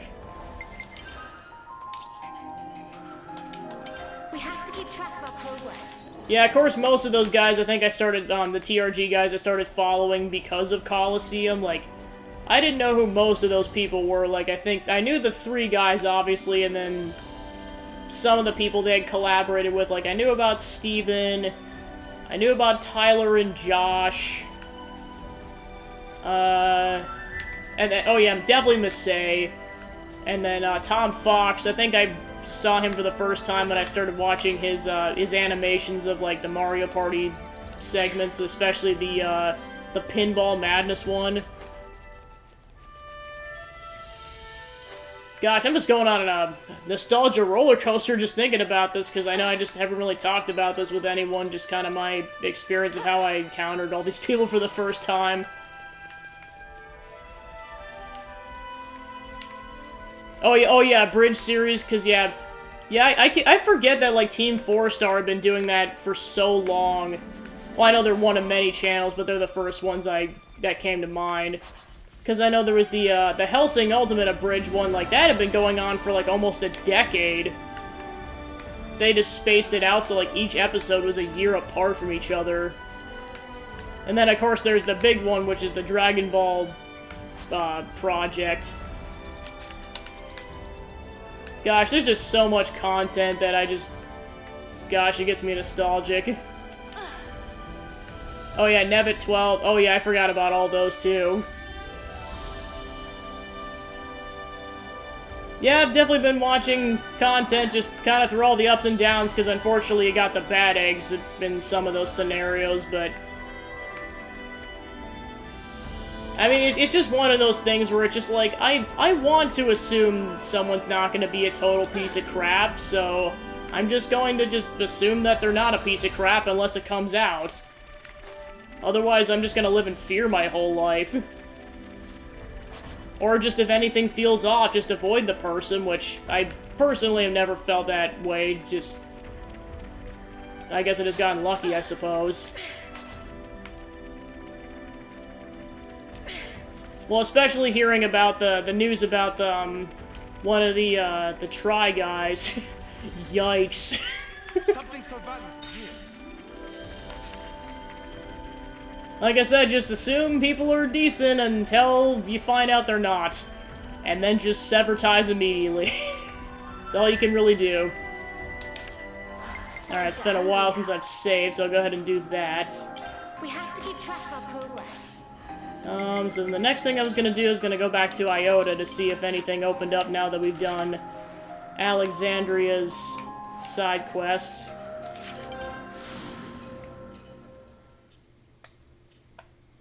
So I believe the channel's called the Try Guys.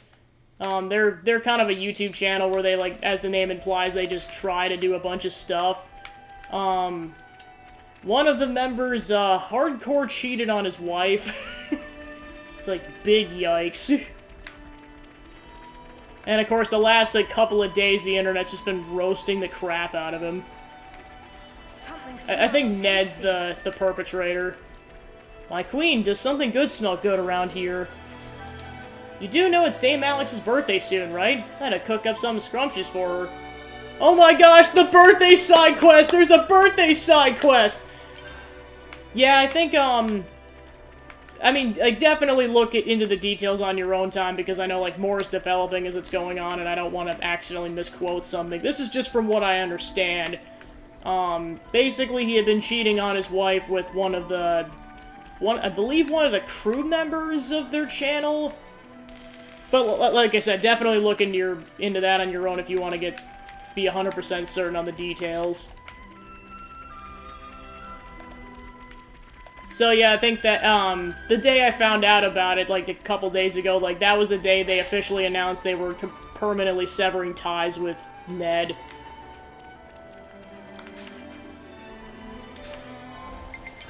Yeah, I started following them back in, like, 2018. I'm like, okay, these guys seem decent, and then just more and more kind of came out about Ned's personality, or just certain things clicked for some people, and I'm like, oh, yikes.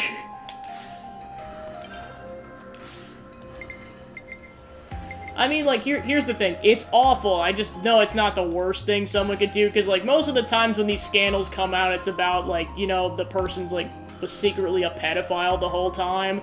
I know there's been so many of those. Like, I know one big example I could think of was Mini Lad. Like, I watched a lot of his content over the pandemic, and then it turns out he was a pedophile. Yikes.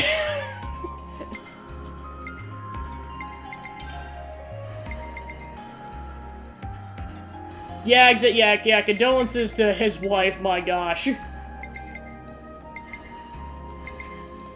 Try not to pay attention to that stuff too much, it's just the conversation came up, so that's the only reason I brought it up. Alexandria, there we go. Don't try to be a hero, just be yourselves.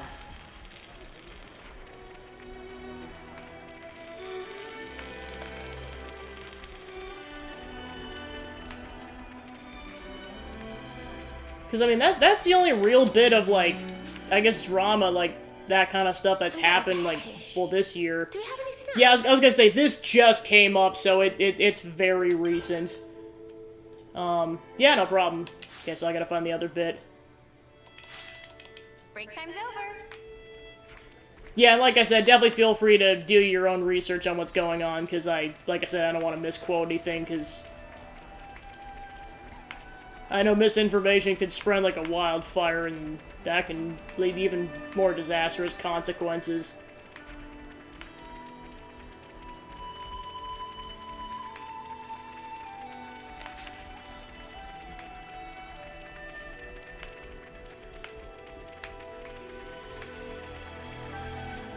Okay, here's the other bit. Not much longer till Dame Alex's birthday now. Oh, how I worry about her. She's not reaching her 10th term yet, Worrywart. She'll stick around us this year, I can tell you that much. And now we know things.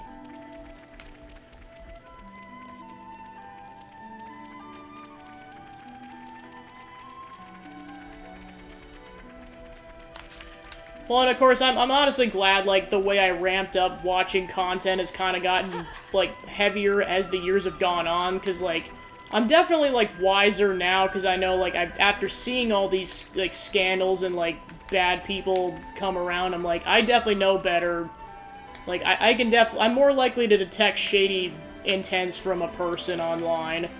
It's just, it's something that kind of, like, I guess people around our age just kind of had to grow up and learn, because, like, I mean, at least for me, like, I was, like, taught about stranger danger and stuff, but there really wasn't that in terms of, like, internet stuff back in the day, which is kind of scary to think about, because, like, so many people could have been victims because they were too young and didn't know anything.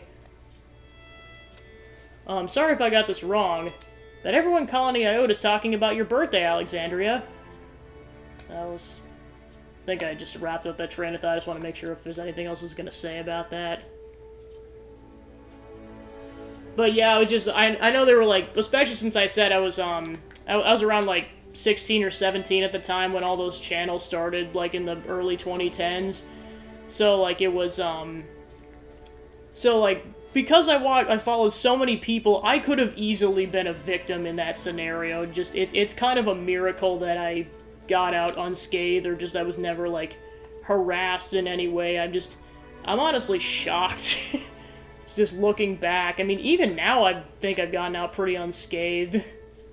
It's kind of nuts, and just, well, especially hearing all these stories come out, it's insane how many, like, shady people have been on this site. Like, good gosh. Oh, it's not my real birthday, of course. Oh yeah, of course, because that actually makes sense. We wouldn't want the commander's homecoming date to become a common now. I thought you said you were a 5th year. Yeah, you don't want to show weakness. I get you, I do, but... Birthdays, Alex, birthdays are just special. Keeping your own actual birthday secret, that's pretty tragic. You think I'm tragic? It's tragic if we can't celebrate with you, yeah? What a nice thing to say, Uni. But your exact age being kept a mystery brings problems of its own. Oh, right, that was the whole plot point, is everyone thinks she's a 10th termer about to be, but she's actually only, like, just about to hit her 6th term. Because now there are people who are wondering if this year is your final term before homecoming. You're right, there are. And I mean, things have changed in the meantime. Well, this is just my opinion. Oh yeah, and then there's the whole side with TikTok, which I pretty much, whatever TikToks I end up being interested in or end up getting put on YouTube, I'm really not on that platform. I just kind of wanted to let it get its kinks out for a while, because there were definitely kinks. Like, I heard there was a lot of, like, questionable content. Not in terms of, like, bad, but just, like, bad quality. Well, and then, of course, just, well, especially telling my family some of these stories later on, it was just, that was a whole experience. They're like, wait, you did all this stuff? I'm like, yeah, and I, definitely glad I kept that whole stranger danger thing in the back of my head, because that's probably what kept me safe. Like, it's honestly to the point where there's some YouTubers that are being, like, super responsible and, like, educating people about, like, here's some pointers on, like, internet etiquette, and especially now with the whole parasocial thing, just kind of keeping that in check. But I think it's a bit harsh to make people who care about you have to worry every year that it's going to be your last. People who care about me? I suppose so. That's why I think if I wasn't familiar with the situation, I'd fear I might not be able to spend more time with you. Oh. Yes, I see. If I were to depart on a crucial mission never to return, that'd be less than ideal. That would actually be quite scary. Okay, Alex, calm down. I need to talk to Chickadee about this. I understand. Huh. Strange, I can't get a connection. Maybe she's busy? That's probably it. First time, though. You could try to visit her in person? Not gonna work, I'm afraid. I'm traveling with you. It's fine, we'll just go together then. Whereabouts in the colony do you think she's likely to be? Better find her as soon as possible. Evan will be joining the celebration. You really are very kind-hearted people, aren't you? Alright then. If you don't mind accompanying me until we find Chickadee, you're very welcome.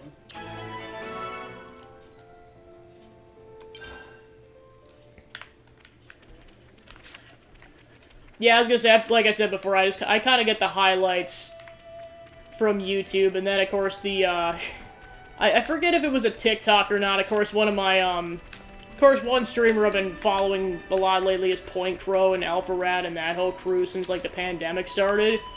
And, one video that came up during, like, a meme stream was, Wicked Witch of the East.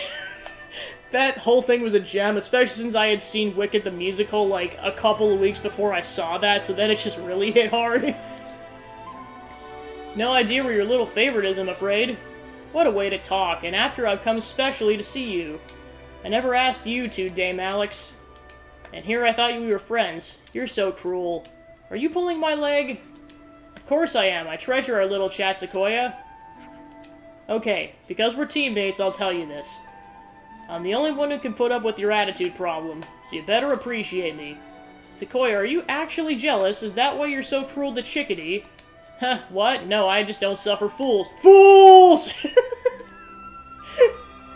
Oh my gosh, I mean, I had to do it. It's kind of involuntary at this point. Thanks, Tom. Still, let me know when you do find her. Now, trot on, you're cluttering up the place. I'll come back and spend some quality time with you soon. Don't pull your back out. Oh, so that's how they're doing. Alright, before I continue, I desperately need a drink of water, so I'll be back in just I'll be back in like 15 seconds or so.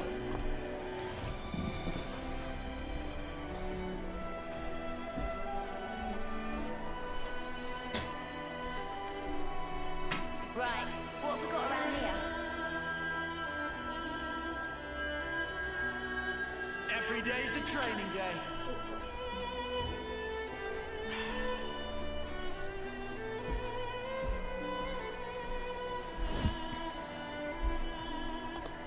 Alright, back.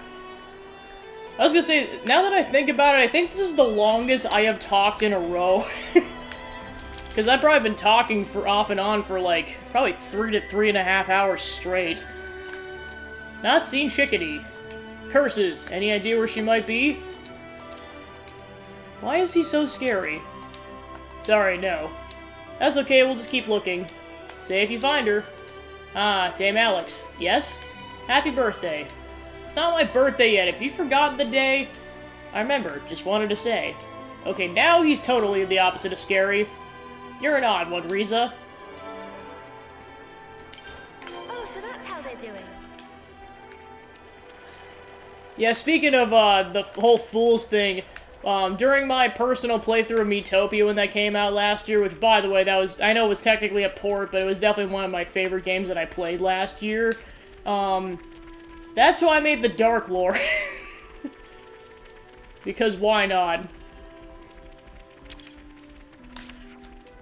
Or no, scratch that. That was, I made, the Genie was Lord Donator. Who the heck was my Dark Lord? Oh, Thanos, because I was on a marble kick. Sorry, do you have any idea where we might find Chickadee? Chickadee? Yeah, I saw her leaving by the north gate. Not sure what for, though, so don't grill me on the particulars. Okay, and then Shell's all the way in the catacombs.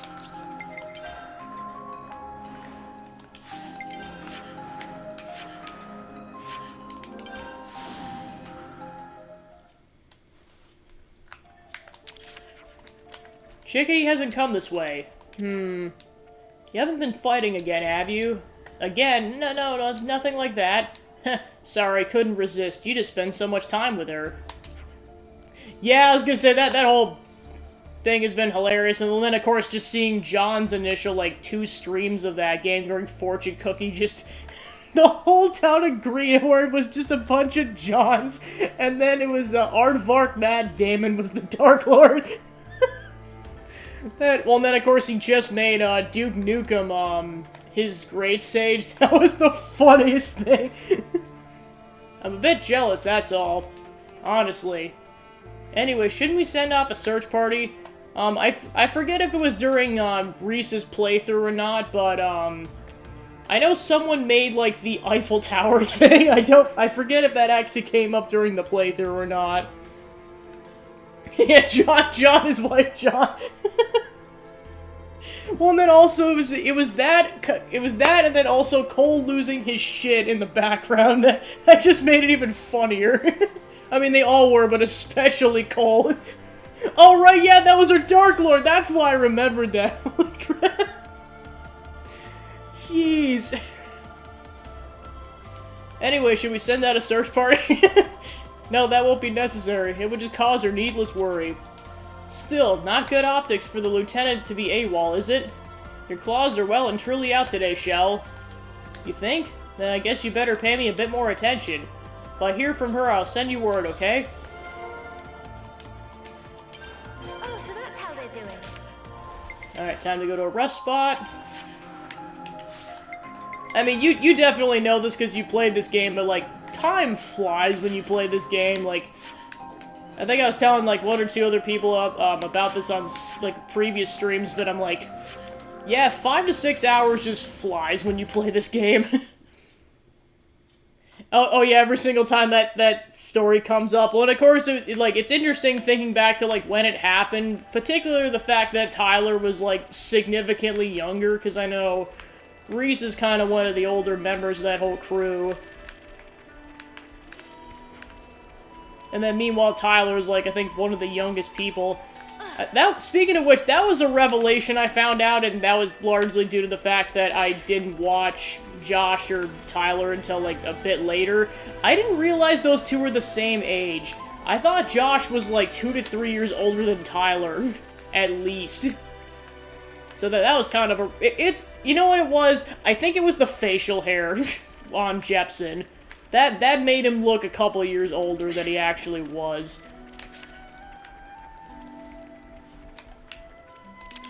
I mean, I guess it's just a thing in general, is like, facial hair just makes people look older.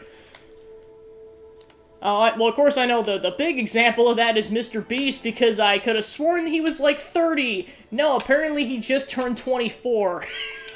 Hey, so, can we talk? Where's Chickadee flown off to then? Has she gone out somewhere? Oh, okay. There's no one there except warehouses, and no one there has seen her. Well, in that case, what's further beyond? Yanae's Rise? Oh, I wonder. Do you have an idea? I think so. Anyway, you've been a great help to me. Oh, let me guess. Oh, right, I suppose. Yeah, I'm 26, so I'm a couple years younger, but not by much. Don't tell me. Now you're gonna toddle off on some secret errand on your own, yeah? I don't have any confirmation I'm right. I can't drag you along in good faith. You're really saying this now? This is about the worst sparking time to go off on your own. Lance has the right of it. Why is it so important that you do this alone? This is my business. I think at this point it's all of our business. Your decisiveness is one of your strong points, but your unwillingness to accept help is a distinct flaw. Can't argue with that. You're obviously in a hurry, so why not just tell us what you know? There's a rare flower that grows there. Chickadee will have gone to pick it. What kind of flower? Oh, is it for your birthday? I assume so. When we first came across it, she asked me not to tell anyone. She found meaning in keeping it secret. Said it was like her good luck charm. Which is why she's gone alone. Oh no, I'm sorry. We made you spill the beans on that one. Don't worry about it. It's an easy exchange for Chickadee's well-being. And I couldn't assess the situation impartially. As Tyon says, I've never been good at relying on others. That's something, though, if you're aware of it. The old wouldn't have you picked up on something like that, I wonder. Lands. So yeah, just take it one step at a time. I will. Thank you. Yanae's Rise, though. The monsters there aren't so strong, but they're threatening enough to pose a problem to Chickadee. Right, let's get her found.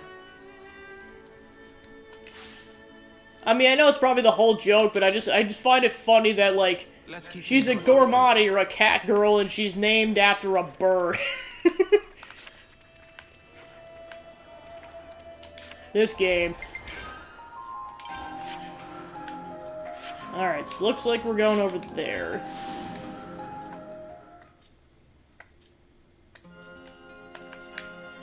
Oh, okay. Oh yeah, those two. Yeah, that was a whole experience, was like, I know it was like about the 10-year anniversary of that, that Sunshine Let's Play. I went back and watched it a few months ago after they mentioned it, and holy crap, was that a ride. Can't even imagine what that was like in real time while it was going on. Chickadee! It's coming from over there. Seems like we'll have to loop around from the right. Unless we have the power of teleporting!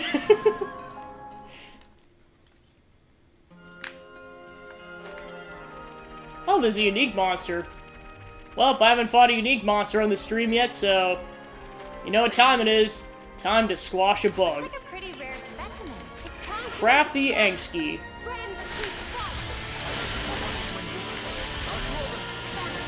Well, and of course with these weaker unique monsters, it's like, well, how long is it going to take before I just completely destroy them?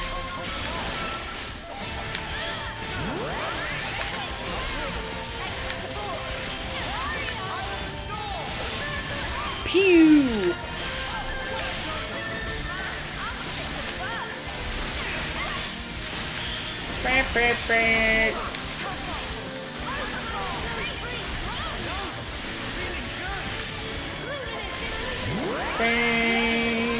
Beep, beep, beep.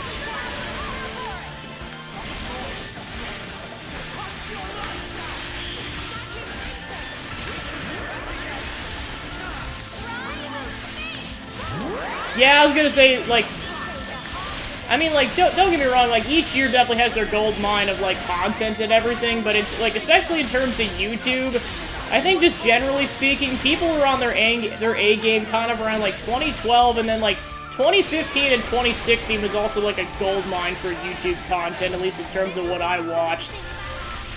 And then there was good stuff, like, throughout, but, like, in terms of, like, a lot of, really high-quality content from, like, a lot of content creators were, like, it was during those time periods. I'm the girl with the gun. Don't just assume that. Well, and then I think currently I'm kind of in, like, the middle of, like, witnessing another kind of gold mine-esque era, because, like, there's so much, like, well, especially Twitch content going on right now.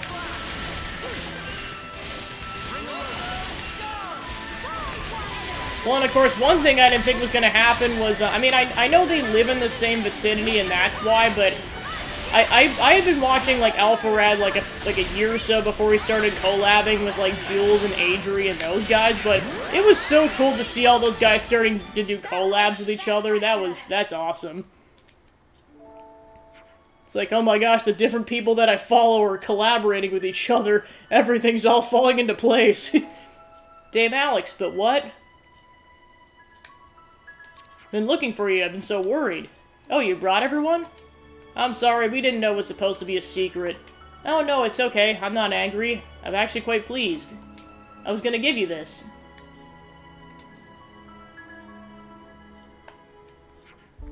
White Milica, I see. Yes, that is rare in this region. Oh, hang on, this is one of the flowers of the meaning in it, and it means... It stands for revealing secrets. I only learned it later, but it's because of how subtly they bloom, like they're all furtive and shy. You can be pretty stubborn, Dame Alex, so I thought the flower might give you a push. What's this all about? You need to talk to the captains properly. But I'm just talking to the captains. Why just today? Yes, but did you really talk to them? Just because I know you never talk about your actual feelings. I worry about you. I know it's important to keep some information confidential for tactical reasons and all that, but even so, I don't want the captains to go their end with regrets.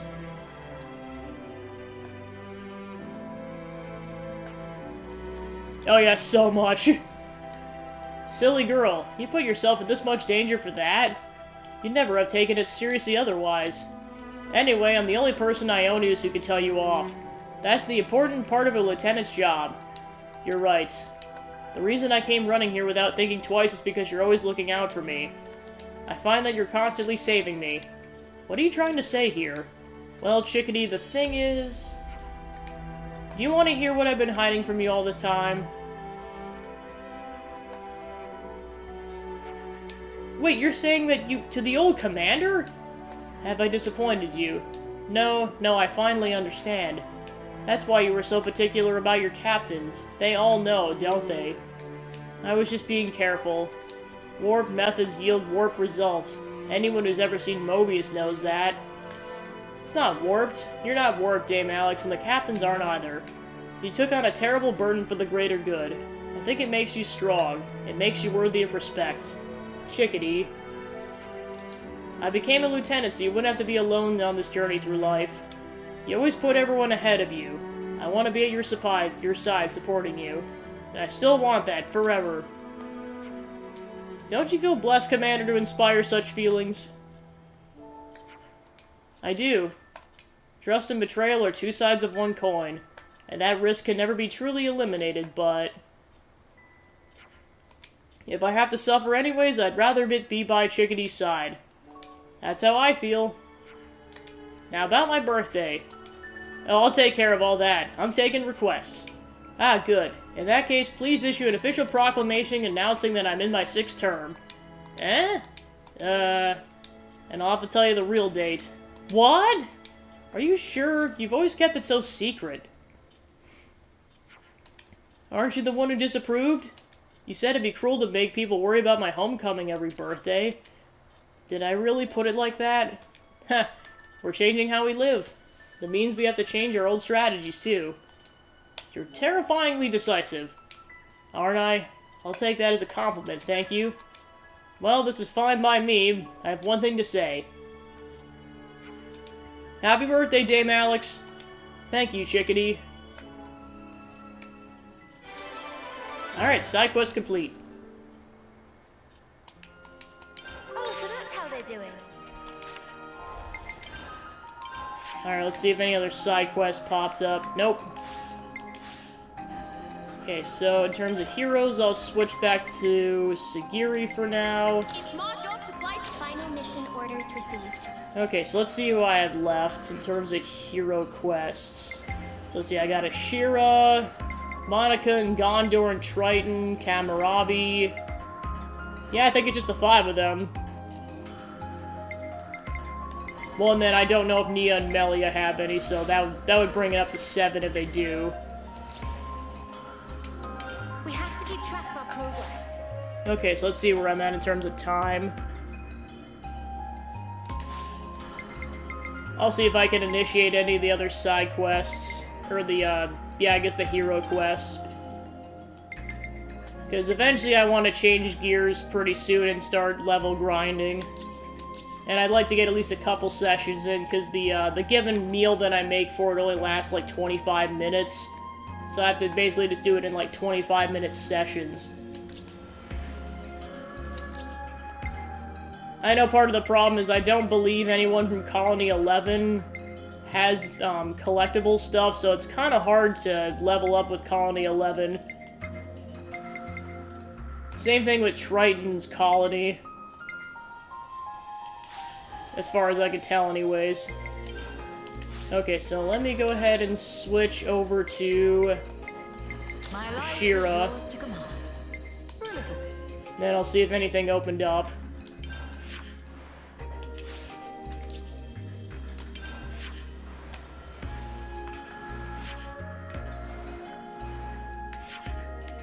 Okay, so I'm going over here.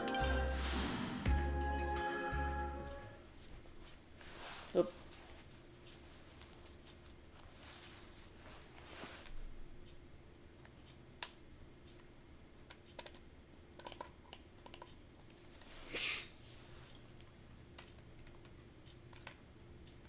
I'm feeling like I could eat. Yeah, because currently I'm just shy of level 4.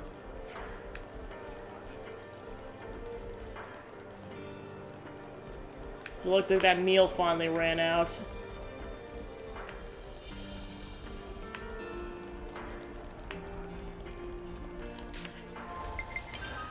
Guess the other thing I could try is having Gondor or Monica on the party in the city and see if anything spawns.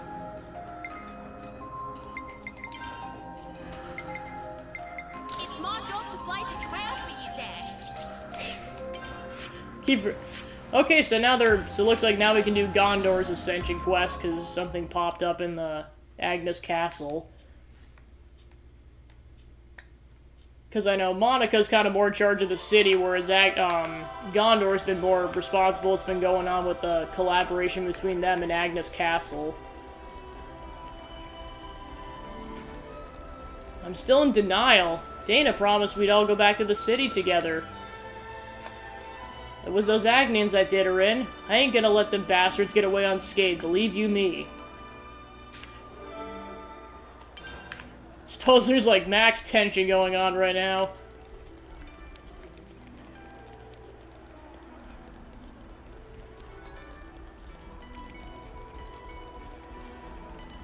Okay, so the side quest is up there.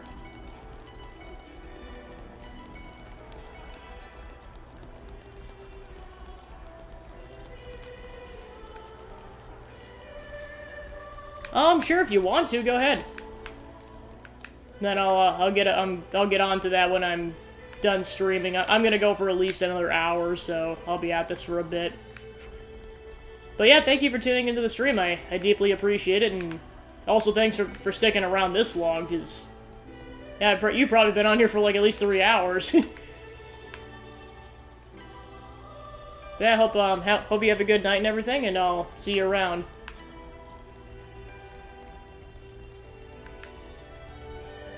Alright, doesn't look like I have the second talking point around here anywhere, so maybe it's in the city. Could be.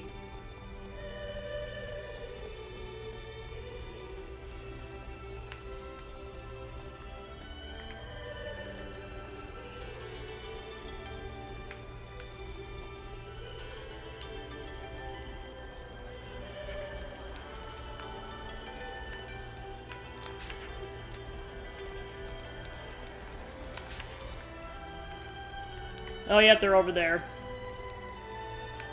Alright, thanks.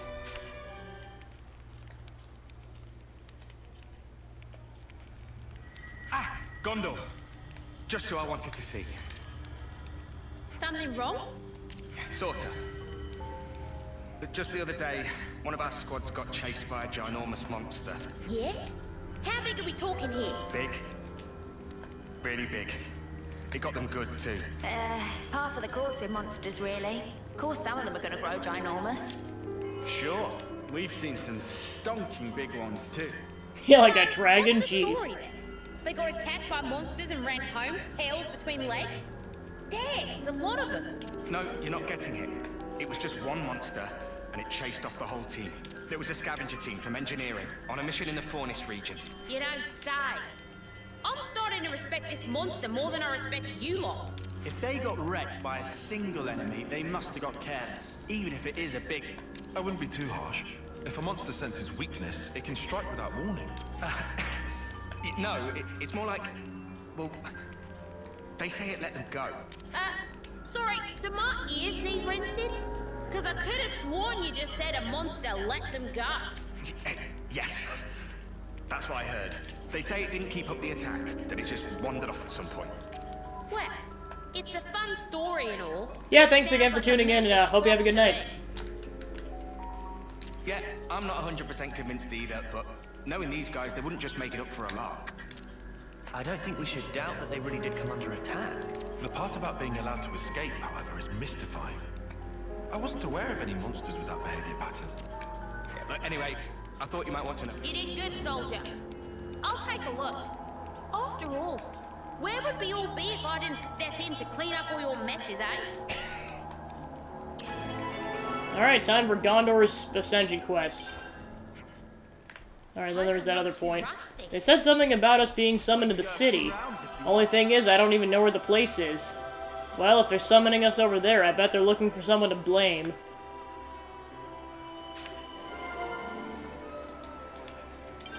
Alright. Enough data. Alright, so I'll do Gondor's quest first, and then I'll do that. Alright, so I think it said we're heading to the Fornis region. Alright, where's the point? There we go, Fornis region.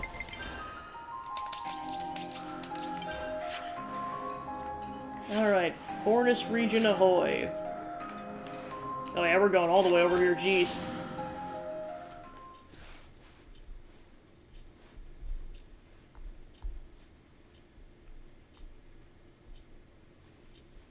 Alright.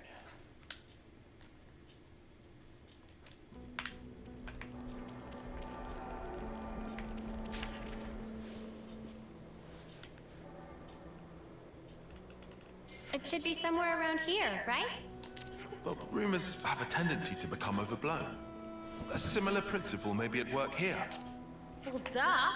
Nobody'd want to admit they got their asses handed to them by one monster. I don't really have time for this. Why don't you, shitheels, get to the bottom of this, huh? You seemed interested enough earlier. Don't get me wrong. I am a mite curious. I want to know about the thing that beat my men black and blue. If it turns out to be a tall tale, then that'll be the end of it. But either way, I guess we can just beat it up. That way, no more threat. Job's a good one. I like the cut of your jib, guy. That's right. No need to overthink it. We see something ginormous, we beat it up. We see anything else, we still beat it up. Easy peasy. That's one way to look at things. Anyway, we've already come out here. We can sweat the details, or we can do things the easy way. Gondor does have a point. It might be better for us to shelve the speculation and just start looking. Hey, over there. Those guys sure don't look okay. Hey, you there! You still alive? What? Who are you lot? What happened to you? We were attacked by a fiend. Huh? A fiend? We were in combat with an Agnian colony. When it blindsided all of us, we did our best to escape. But it was pretty catastrophic for both sides. Where was it you were fighting? We've been looking for that mudder. It was Singbury's tunnel. You should take care, though. That thing wasn't an everyday kind of monster. Let's take a look. Could be we've hit Hader.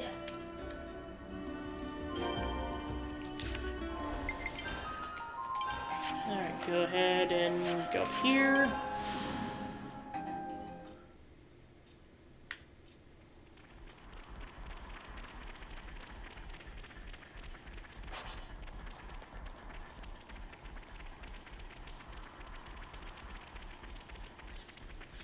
Yeah, I think the plan will be it. This will probably be the last side quest I do before I start doing level grinding. There they are! Is that who we've been looking for? They look to be surrounded. And are those the infamous... We can talk about it later. Those people need our help. Yeah.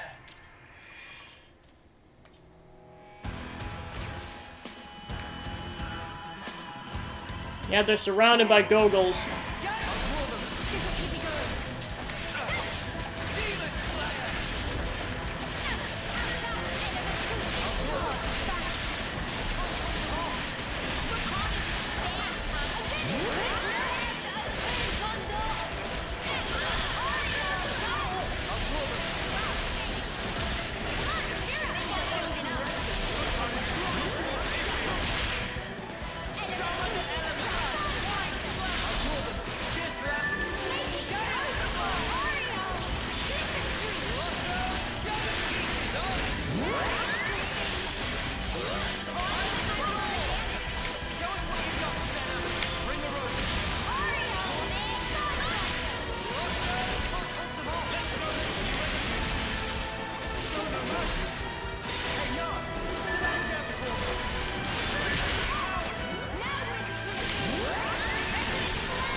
We owe you.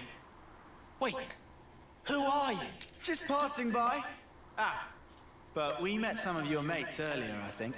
Oh, I see. So they made it out alive? You lot are pathetic. Getting done in by this small fry? No, you got it wrong. Before we got ambushed by those things you just took down, we were fighting a ginormous turkey. Oh, wow. I'll take it all back then. Clearly, you're all valiant soldiers who got messed up by a turkey. Admittedly, these monsters were pretty large. They were pretty strong, but was it really such a big deal? Spark it all! It was a huge one that did us in. Anyway, we'll go rendezvous with our friends. Sorry for dragging you out here. Well, that was a bloody waste of my time and talents.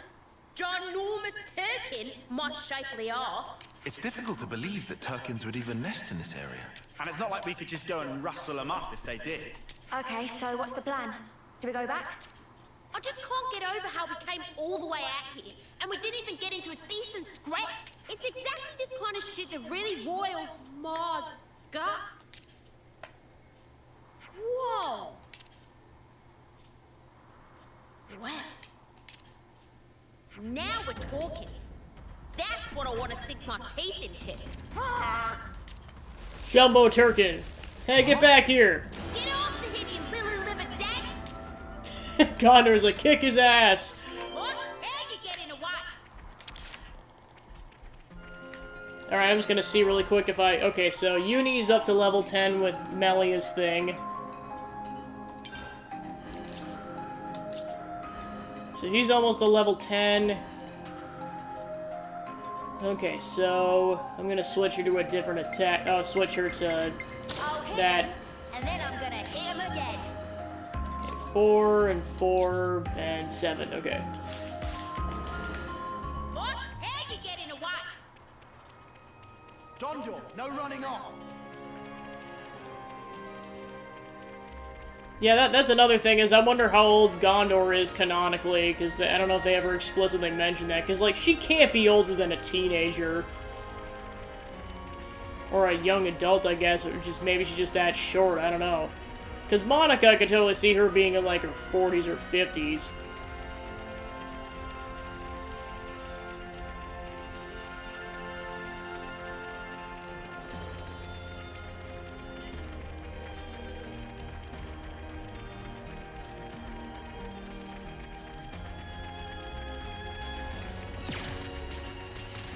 Gonna double check if I did this fight or not. Yeah, I did.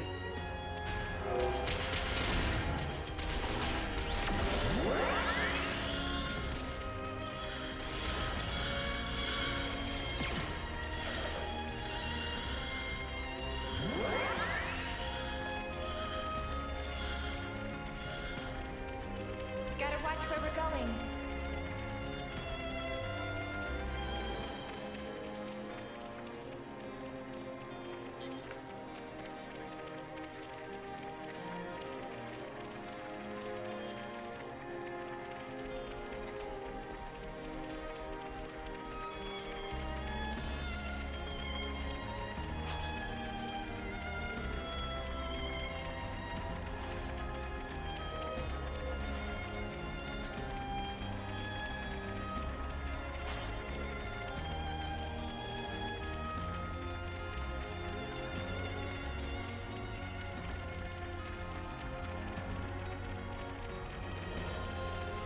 No, we found them. Why were you running? Because you were chasing. Ah, anybody run away when scary. But you're a ginormous turkey. When she puts it like that. It's definitely more ginormous than a normal Turkin. What is big idea, huh? Barging into roost with muddy foots and shows full breeding. Don't act innocent, beef freak. You're the one who messed up my guys. Huh? And what problem with that? You want to know the problem? How about I explain it to you with my fists, you shit-crusted featherbrain? I not know where humans came from, but they attacked me, so I chased away. That's the end of story. Lot of ruckus in neighbour Brew Greaser. Turkin just want peace and quiet. Fire! Not too much to ask. We did hear it let the soldiers get away. You humans think we special. Keep coming to capture and attack us. When Turkins get attacked, we return claw for claw. But we never attack humans if humans not attack us. What? So you weigh up whether or not you want to pick a fight. Human's not any different. Violence only breeds more violence. Therefore, when hit Turkins, expect it back. Did you just threaten me? Wow, you got guts, Blockhead. I think I'll grill him for supper. Hold on, let's not get heated, Gondo. It does make a lot of sense what he's saying. So, tell us, why are you here? They're no big mystery. Had argue over territory, so now Turkins just look for easy living place. Somewhere comfy? It's just weird that they can talk in this universe. Turkins is an island, just like Herman. Not an island? What, you gonna build some kind of bird confederacy and then attack us? No confederates. I'm not attacking block like you. When fighting, I alone. So, what do you mean, you're not an island?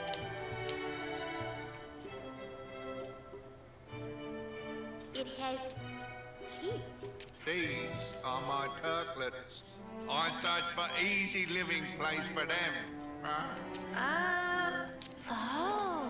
That's why, when strangers attack, I has to fight back. Humans only flock with birds of same feather. I try talk sometime, but they only run away. Can't really speak for you personally, Bud, but it sounds like you've had it rough. Very rough. Like trouble with neighbours wasn't bad enough. They're also little food to eat. They think soon time for move again. New place with no humans. Better crazy. What? You don't get enough grub here? That right. I Turkin gourmet. I don't think you get to be picky in your case, mate. Was little Turkin joke. Glad to move. It for provide better food opportunity for Turklets. Just before I go out to forage for Turklet dinner. Oh no. So when you bumped into us earlier... That right. Then I chased again. Is some kind of instinct for humans chasing Turkins. They complete ruin. So, if you had that food, you could move. If we had enough food for migrate, we could leave within hour. But this neighbour brood, so many humans and monsters. Migration, you have to wait a long time. Alright. We'll do your shopping. Let's see now. This neck of the woods, juicy broccoli and zapcaps should do it. Gondo, are you sure? We'll be back with the food. So you and your brats get ready to leave, alright? Huh? Kind human really exists. Have to adjust expectations for future.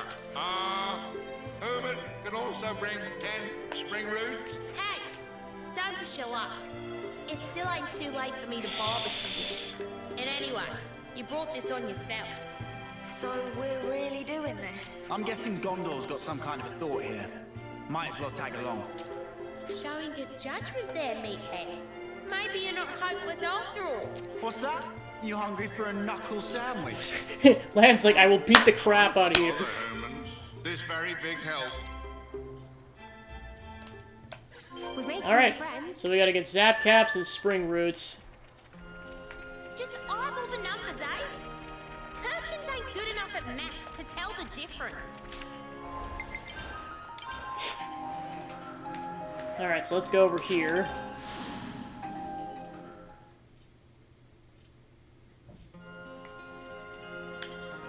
Oh, so that's how they do it.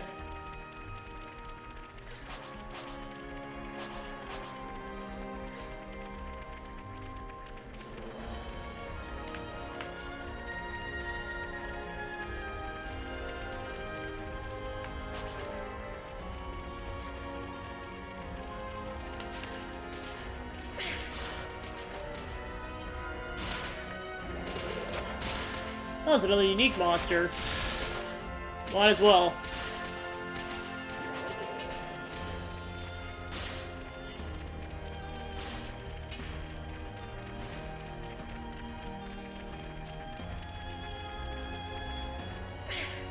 Oh, hey, I found the Watson!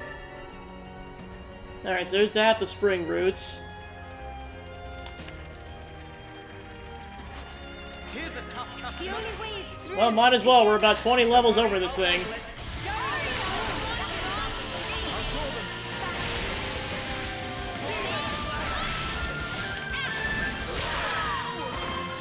Whoa!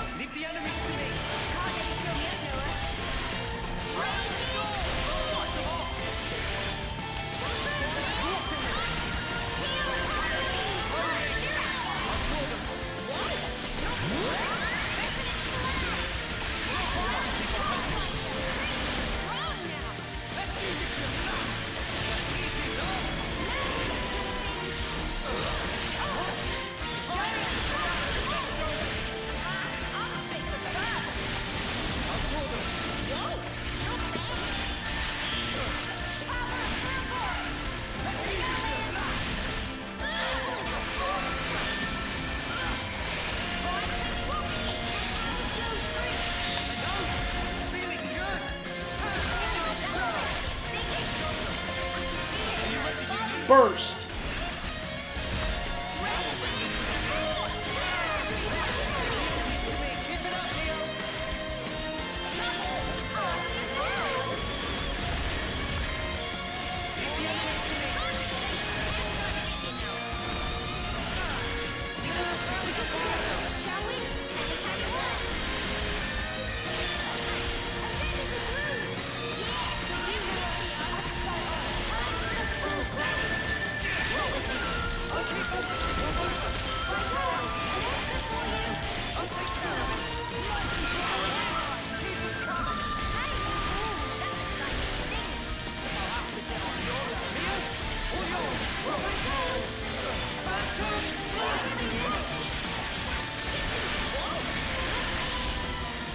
Well, of course, now that all the Ouroboros are at max level, so I get max going on here. Okay, attack number 3.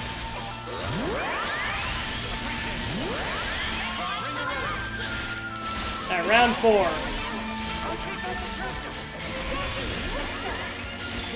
Okay, round 4.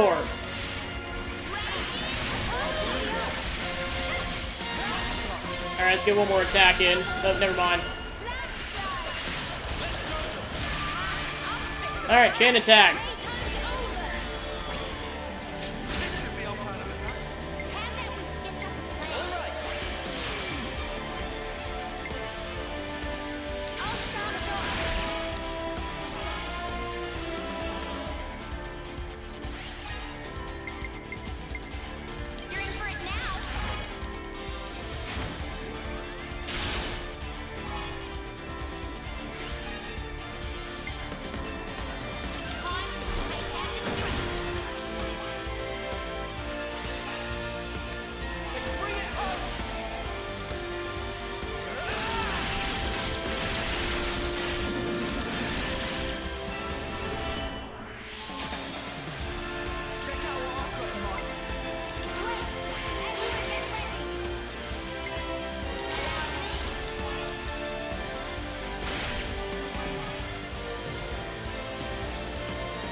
Alright, just got the Bravo, nice.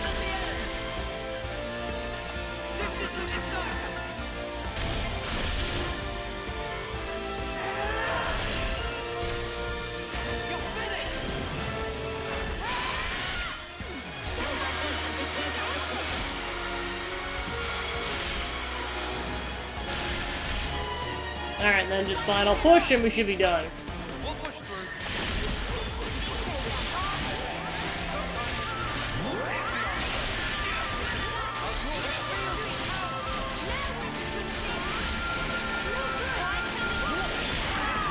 Whoa!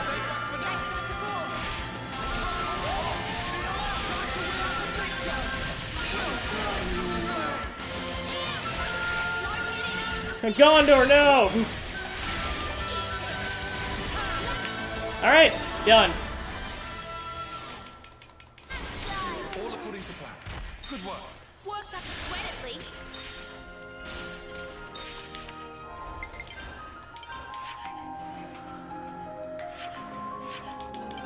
Alright, let's see what's in here. Oh, that's a rare one. Oh, it's where we can find some zap caps, got it. Oh, there's another unique monster. Okay, so I got all the zap caps. Well, now, ain't that a challenge? Might as well take this guy out. Villainous Igna.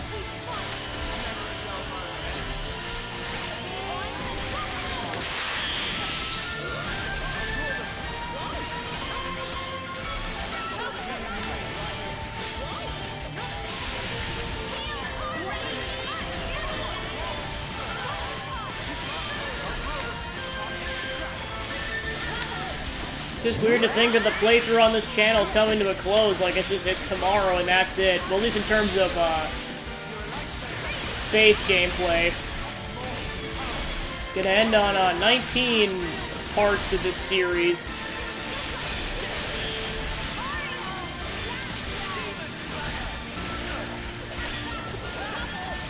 Well, I got a decent amount done, because that would have been like, yeah, 3 hero side quests. I got Valdi's done, Alexandria's done, and I'm currently working through Gondor's.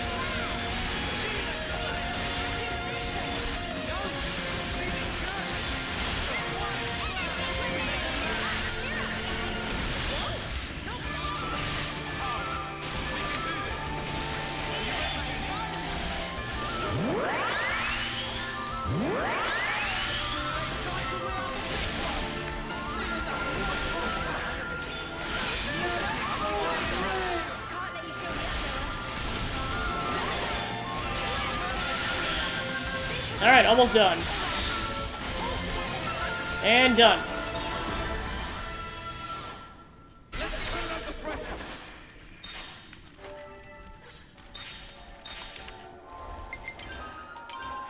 Alright, let's see where we need to go. Okay, so yeah, the other half are still in that circle.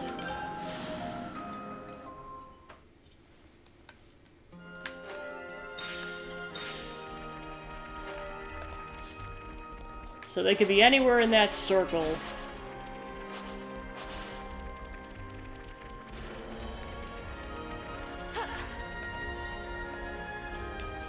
Is this like a rare thing?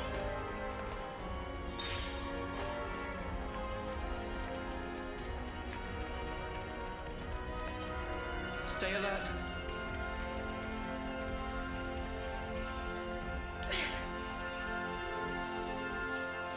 Alright, looks like no luck over here.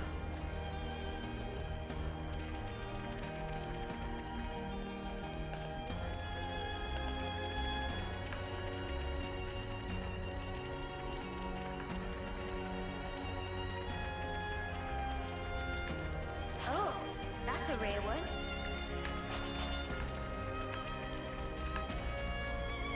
There it is.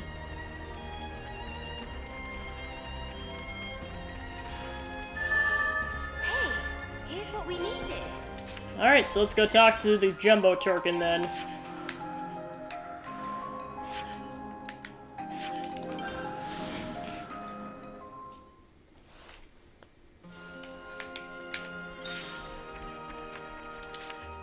Before I continue, I'm just gonna go ahead and save. We have to keep track of our progress. Alright, so that brings us up to 115. Stay alert. So yeah, like I said, easily gonna get to the 120 threshold by the time I'm done streaming this. And then just whatever's left I'll play on my own time. Can't imagine there'd be too many leftover things, just maybe like 1 or 2 hero quests, and that's probably about it. So, juicy broccoli and zap caps, was it? We managed to find a good number. Do you think this will be enough? I wouldn't worry about it. It's not like they'll be able to tell the difference. Should be enough for the kids anyhow. The lurching monstrosity will make do. Wait, Gondor, you're actually worried about the little one? Hardly. You do realize there's a chance that the large one has been lying to us, right? If it turns out he has, we just punch his lights out. Simple. Well, be that as it may. If we get them to move away ASAP, it saves us a world of trouble. It's true. If they relocate somewhere further away from us, everyone's lives will be more peaceful. All right. Let's get this back to them then. And we can wrap this... What was that? Stupid twits. What now? Let's check it out. Oh no, they're getting attacked. Let's just hurry back. Yeah, they're getting attacked by the Kavesi reinforcements.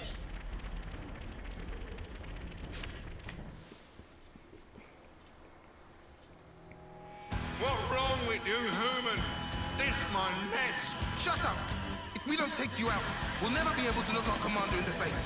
You the ones that attacked us. Don't let the monster confuse you. You dipshit. Who are you playing at? Hey, you're the... Oh, you come back! Are you all right? What's going on? He's protecting his kids. Wait, chill out, you guys. This isn't what you think. That thing's a monster! Just leave it alone if you know what's good for you. You think we can show our faces back home if we got done in by an overgrown turkey? Give me a break. If you're itching to get in our way, we'll just have to give you a beating! Ha! Seems like we're out of options.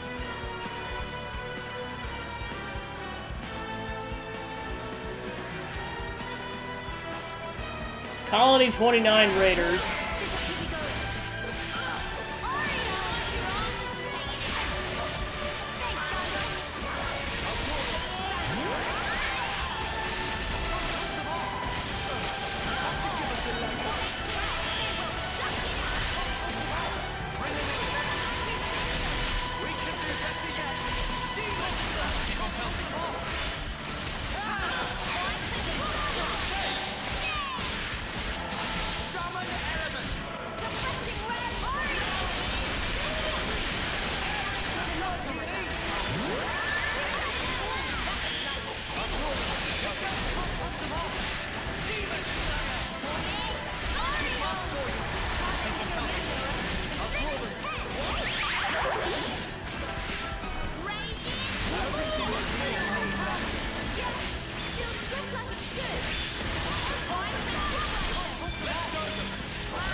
Alright, done. Hey! You still with us?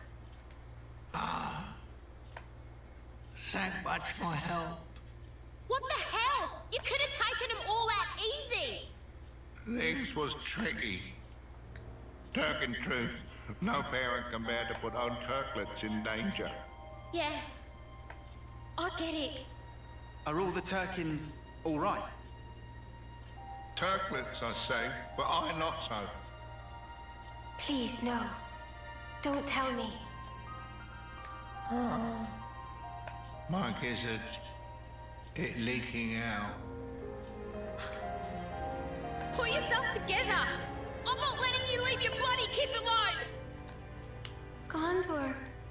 Well, we never know what happened to her dad. That's correct. I also not think it come to this. Tragic day indeed. Raising little Turklets can be such really hard work. But this, what happened here, this is own fault. Exactly like you say.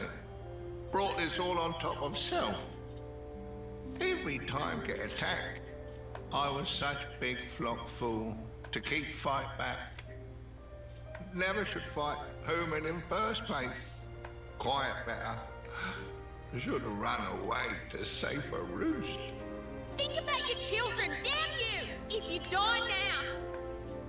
Maybe they can survive on own, my turklets. It no like their feather brains. So you there, small as human. Please hear my lastest request. What is it? Let's hear it. If there is place that's safe and have no fighting, I want you take my turklets there so safe and tight. If they just need live, then turklets can handle by self. But they not do good for fighting. They not strong. Like I was when in primes of use.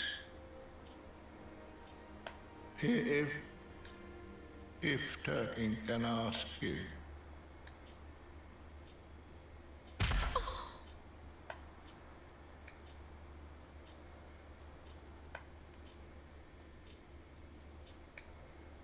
He's gone. Yeah. I don't care if it's Turkey. Seeing someone die before your eyes and not being able to do anything about it. It's shit. But I think we did all we could. Yeah, I guess. Hey, you lot. Got a job for you. A job? You heard the bird. We gotta take him with. I, did kinda bring this on us all. I don't really think it's your responsibility. Did I ask you? What's it gonna be? Your kids coming? Or would you rather stay here with Daddy?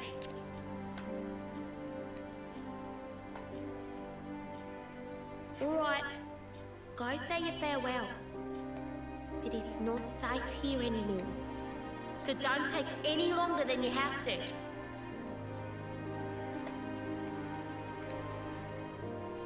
Gondor, are you sure about this? Life put them in front of me. So I wanted to do what I could to make their lot bearable. And there's just the little ones left. If they say they want to live, I can at least give them that much. You're right. I think that's the best way.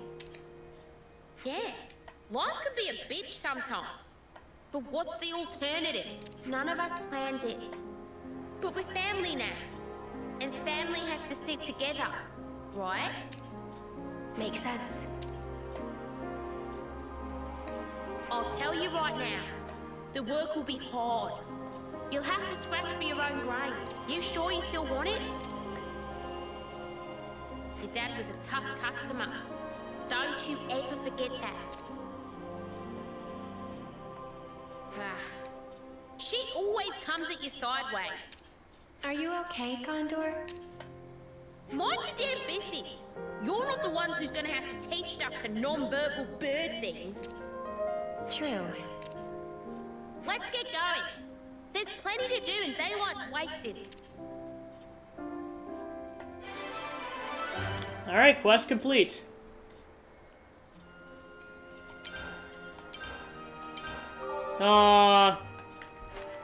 So now in a sense, Guernica has great-grandkids now.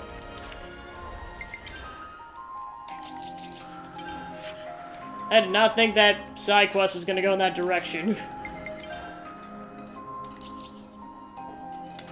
Alright, so then there was... I think I gotta go to a campfire to get that initiated.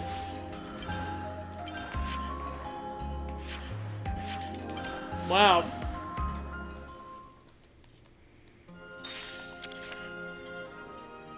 I'm getting peckish. Do we have any snacks? Alright, let's see if I can level up at all.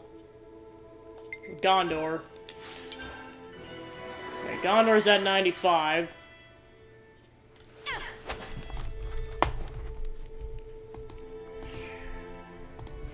Alright,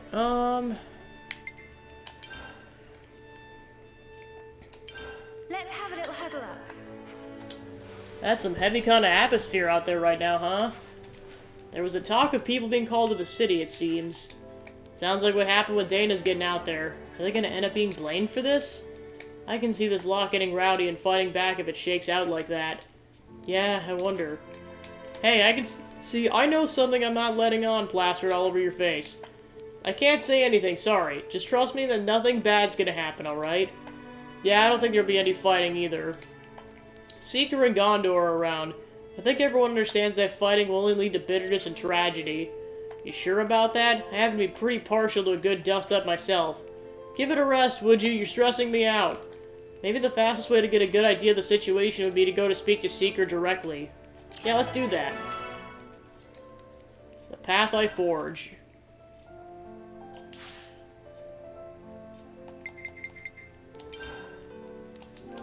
We have to keep track of our progress. Ugh, let's be off. Alright, off to the castle.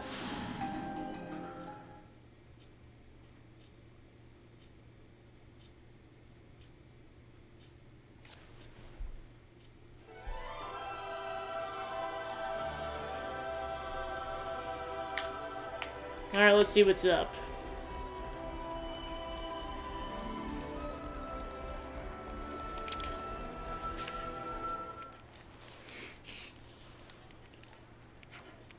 Hey, Seeker. Ah, Gondor. And you didn't come alone. You guys heading for the city, right? Yeah, a little while after you handled those rebels, we got a message through from the city. It was an invite to the city addressed to a few of us Agnians from the castle. An invitation? Then must you set your mind at ease a bit. I mean, you can trust that you won't be walking into anything dangerous. Honestly, I don't know. I dropped the ball pretty badly, not least by allowing Dana and the others to be murdered. That wasn't your fault. No, I deserve to take the fall for that without question. It's possible that I'm being called out precisely to answer for it as a representative of the castle. You don't actually think you'd get us over there just to off you, do you? Hey, you did kind of bring this on yourselves. You might as well have to argue for your lives, who knows? I don't love the sound of that. Invite you in, then attack. Such simplistic strategies are not all their hallmark. If it did develop into a conflict, it'd be a futile waste of battle resources. Well, I'm here, so if it does get to a scrap, you had nothing to worry about. But you're a hopeless fighter, no use at all. Well, I mean, I can catch a bullet for you at least. If I let that happen, then I'd have my guts for garters here, you can count on it. If that's the way it is, then maybe we should go along with you. We can at least argue on your behalf. Ah, the idea of being able to be present in the city fills me with such emotion. Huh, you're gonna come along as well? Why, of course. Going to the city is my greatest ambition, my ultimate goal. Oh, well, no guarantees will be able to keep you safe if shit hits the fan, alright? My ambition would be unchanged even if I was walking into a forest of swords and a shower of bullets. Have no fear. Ah, hang it. Whatever. You get called up, then just go, okay? Well, guess we need to make sure the Seeker gets decent protection then. Maybe we can recruit some skilled Agnians? In any case, there's no turning back time, and what will be, will be. We will simply have to think on our feet. I imagine it'll be fine, so as long as curiosity doesn't get the better of him. Well, guess we're doing this. Right then, we'll rendezvous at Fairview Cape. We'll meet there once we make the preparations. I'll be counting on you all. Understood. We won't let you down. Oh, so that's how they're doing. Alright, let's see where we're... Okay, so yeah, we're just going right where the city ends up. Oh, I see, we have to go over there.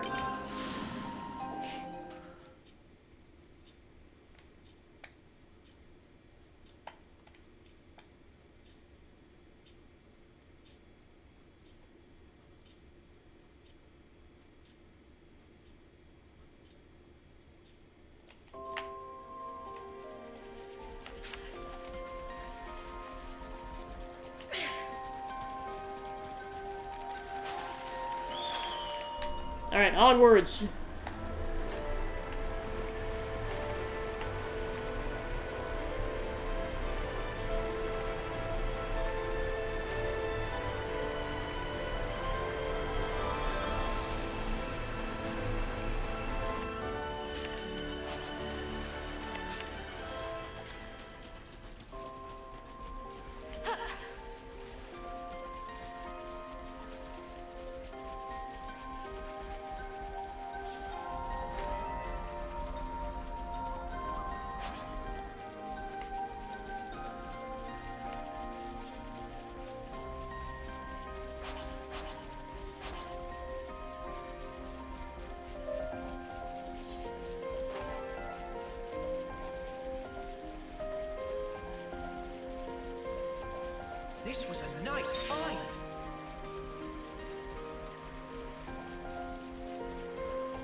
Okay, I've got the lowdown already. Word is Seeker and the others will arrive any moment now. You can board early if you like. How about it? Want to climb on? Cool, come aboard.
So this is the city?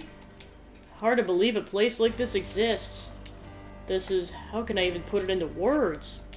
Yo, you made it! One hell of a welcome party. You guys must have been bored out of your skulls.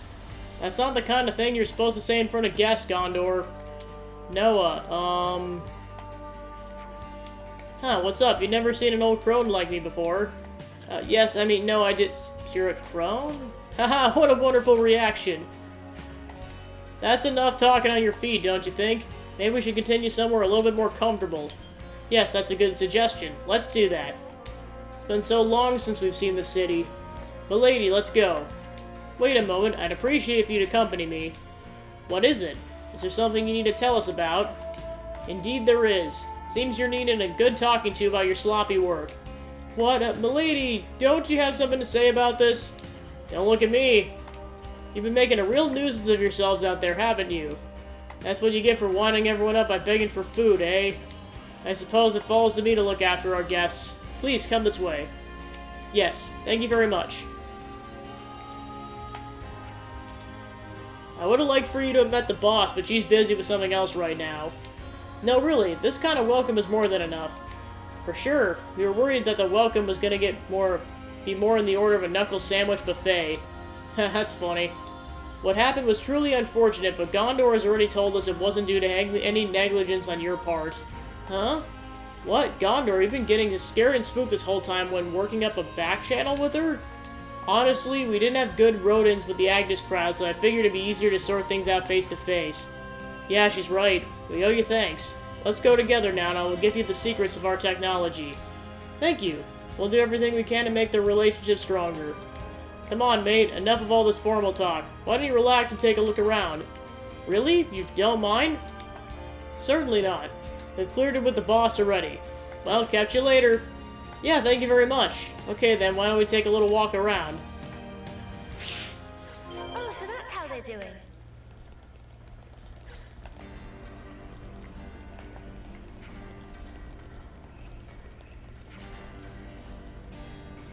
Well, I suppose it's the first time that people, like, other than the whole colony, or basically the experiments with, like, Miyabi and Kamaravi and all the Mwamba and all those guys, it's the first time, like, actual non-experiment humans have been to the city. Also besides the Ouroboros.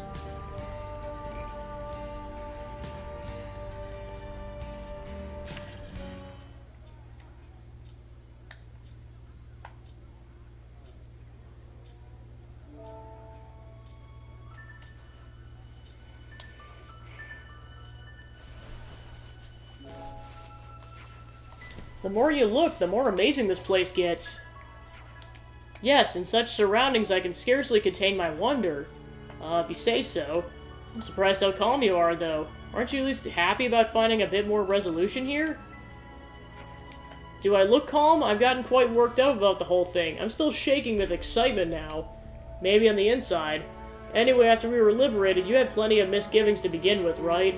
I thought doing what I was told and doing the right thing were the same. That staying on the path until it was time for homecoming was only a right way to live. I mean, we all thought that way, right? But after we were liberated, we were free. We understood that there were other things we could do with our lives.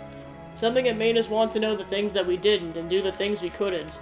Everyone's been saying that lately. It seems like I'm a different person. But also, I think this feeling is something that's been dormant in me the whole time.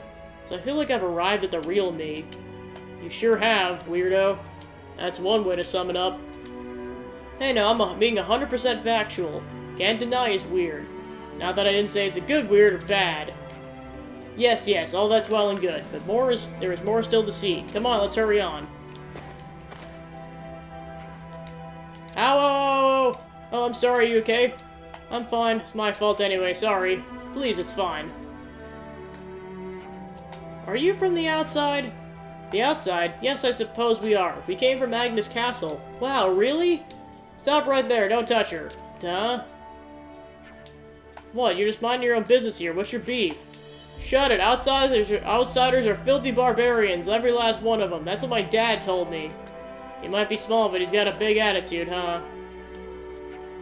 Yeah, don't say that. Don't treat me like an idiot just because I'm a kid. A kid, I'm not even sure what that means. We're from Agnes, yeah? Come on, stop messing with them. These little ones make me think of Nopon somehow. They're small, but some of them have big mouths, too. Yeah, well, whatever. I've had my fill of it for now, I think. You look like you're in a hurry. Were you in the middle of something there? What? I wouldn't tell you if I was. We were looking for something that got lost. Coraline, don't tell him! Something lost, you say? What kind of thing? We're looking for my ring about so big. Where did you drop it? We don't know. That's why we're looking for it. Duh. That's right. Well, why don't we help you then? I mean, I don't know the surroundings all that well, but I could still... Huh? Well, if it's just a little treasure hunt, then I suppose I could join in too. I will offer my support too. Partially, though it may be. Let's go look together then. Thank you guys so much. Sheesh, what a bunch of do-good and easy marks. Will they ever learn? Gondor, this is who we are!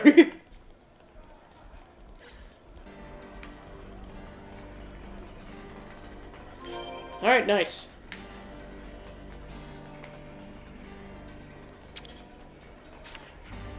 Did you find my ring? Is this what you wanted?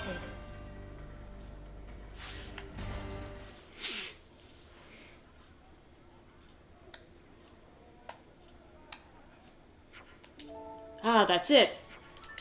Looks like we found what we were looking for. Thank you so much for helping me find it. We didn't do anything really. It was Noah and the others that found it. Oh yeah, hey, that's right. You weren't any help at all, were you? You don't miss an opportunity to butt heads with the big boys, do you? So you're all from the outside? Huh? Well, yes. Probably already mentioned it. I'm from Agnes Castle. In about 10 years or so, I want to be outside into a bunch of outside places too. 10 years? 10 years is a long time. Will I be able to see you when I come to this castle place? I guess it's still a long way off, but I'm going to go to the castle, so I can see you, can I, please?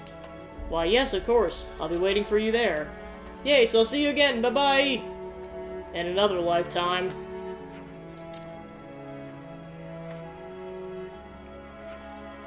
Hey, Seeker, you're not in a rush or anything, right? Huh? Yeah, sure. There's still a few places to check out in the city. We should have a walk around instead of just standing around.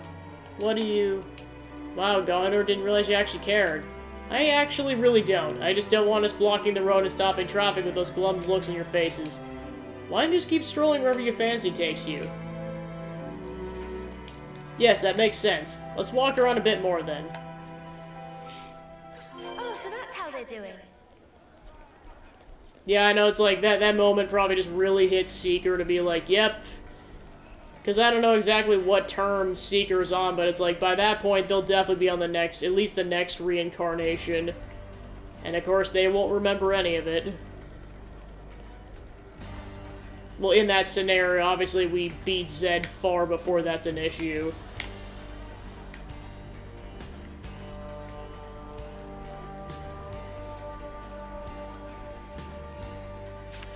Alright, gonna go talk to Well. What is this place? Duh, it's a bookshop, obviously. A bookshop. A place to sell books, mate. Keep up. Want to try reading one? They won't mind so long as you don't take it without paying. Look, I'm not gonna hold your hand here. This one's got some writing. Go look. Really? Okay, what do we have here? Anything interesting? Oh, this is quite intellectually stimulating. Huh? The more I read, the more I understand about things that were strange and frankly unbelievable to me before. Yes, I got amazing things here in the city, ones I could have never imagined. You okay there, buddy? You got all weird. I'm not so sure. Maybe this is actually Baseline Seeker. Hard to tell. I'm sorry, I don't know what's come over me. We must take each by hand and go into the future together. The stimulus of a new, hitherto unknown culture. It set something off in him. Agnes, Kevis, distinctions that seem immutable, but we overcame them. That's the idea. We can combine our powers and find a new path to walk. Gondor, you too. Well, if you dags are serious about this stuff, sure, you got my blessing. But now you know about the city, we can't afford to let you bail, alright?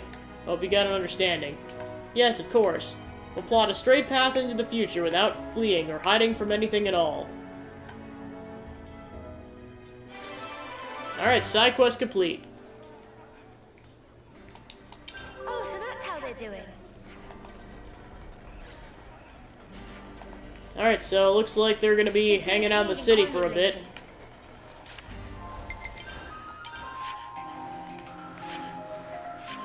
So I'm guessing if I took control of Monica, I could probably do her quest.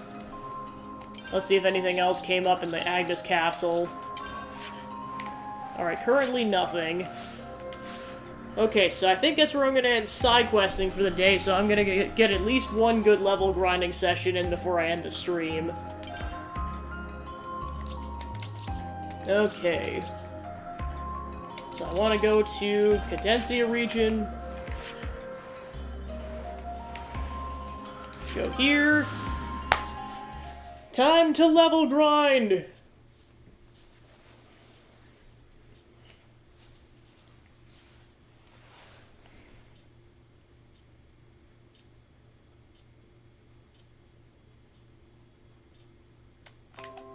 There's been a change in colony relations. Yeah, because in terms of the... Yeah, like I said, so in terms of the hero quests, the following are left. So we got... Okay, so we're done with those. So we got Monica, Ashira, Triton, Kamarabi. So we got those 4 remaining. And that's not counting if Nia and Melia have them, so there's 4 left. So if I really focus on the hero side quests, I think I could get them all done. Or at least Monica's, Ashira's, Kamarabi's, and Triton's. I think I could get them all done tomorrow. But that'll have to be my top priority besides level grinding. And like I said, that does not even count Nia and Melia if they have quests. Which they probably do. So I'll just try to get in as much tomorrow as possible and go from there. We have to keep track of our progress. Okay, so let's see which characters I have to level up, because I believe, yeah, for sure Kamarabi and Sagiri. And then let's see. Yeah, everyone's done with Melia, so let's see. Noah, Uni, and Senna. So, like, half the characters still have to have Nia get their thing, so... I'll start with Kamarabi. I will fight with you till the last embers of my life. Okay, so now that we got that situated, let's start the level grinding process. I've been craving some downtime. Doubt I can level up, but I'll double check. Well, at least Kamarabi. Alright, so yeah, we got Kamarabi up a level.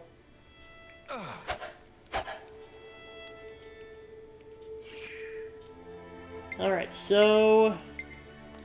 let's go ahead and get the cooking done, and then we'll at least get one session in before I wrap the stream up. Okay, CP and XP. Here we go. So I make this, and then you get that for 25 minutes.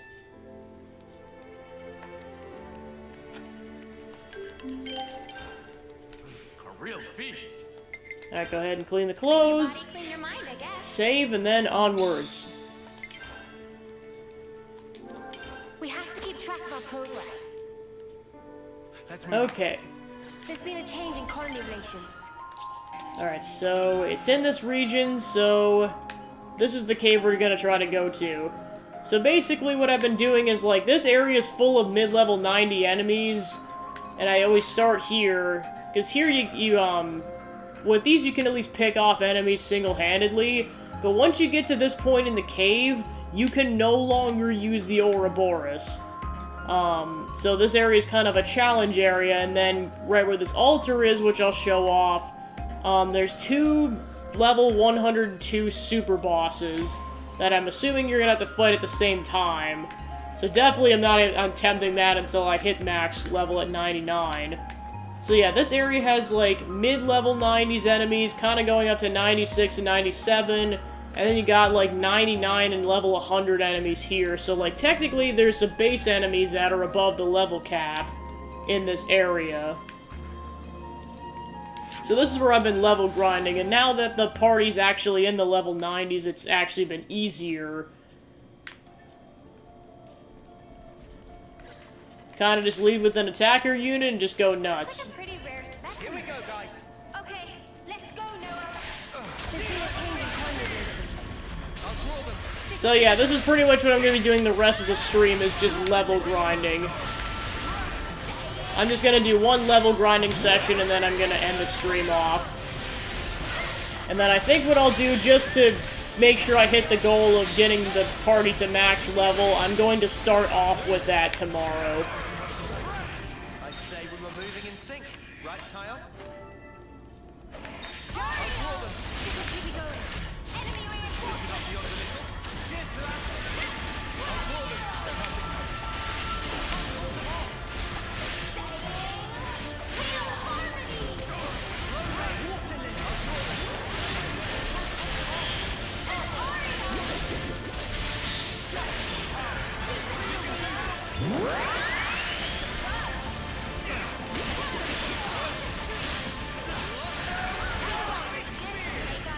It means there were no holes in my strategy. Fight with focus. Stay on your toes. I'll draw them. This will keep you going. Heavenly spear. Good going.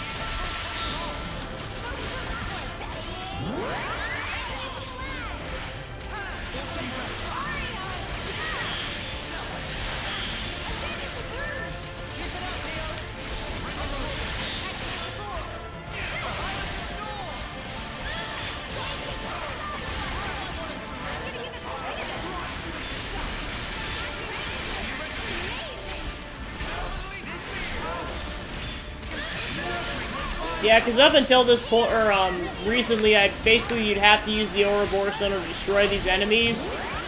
And then, like I said, like, the enemies don't respawn until you die, so basically what I end up doing is just, fighting as much as possible, and then just basically running off a cliff somewhere. Okay, so Mio hit level 10 on that class. So I'll switch her over to Melia's class then.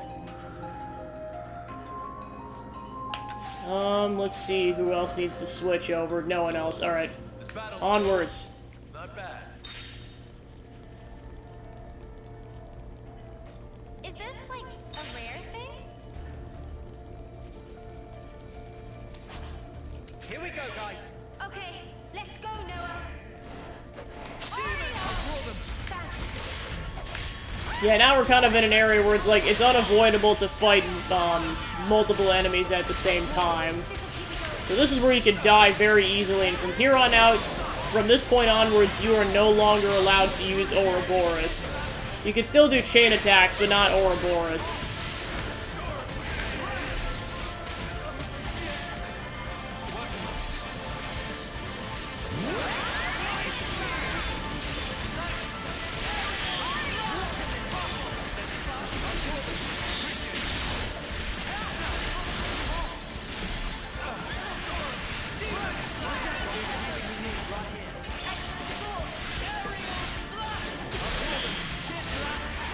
So yeah, like I said, my goal is to get to level 96, but we'll see if that actually happens or not.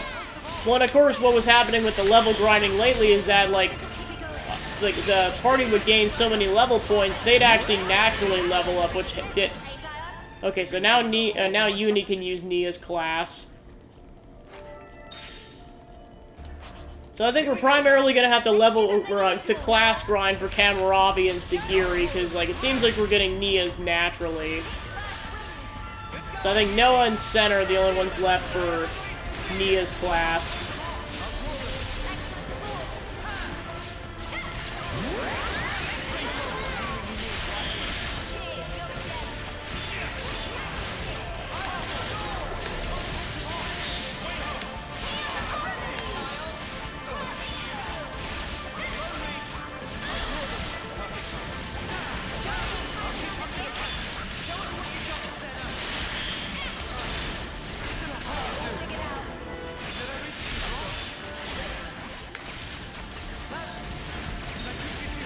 Well, this is where having at least 3 healer units in your party comes in clutch, because then you got more people that can revive people.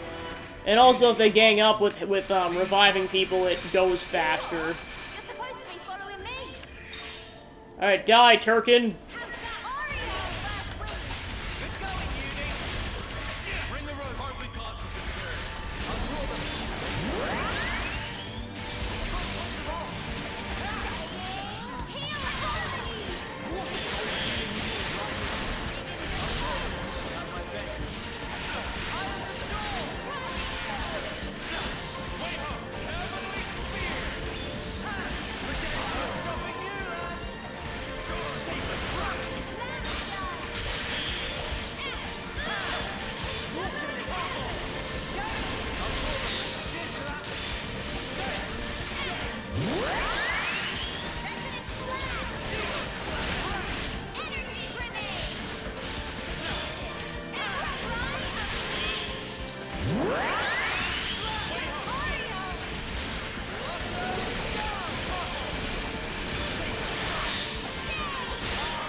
Alright, just about done. Alright, done.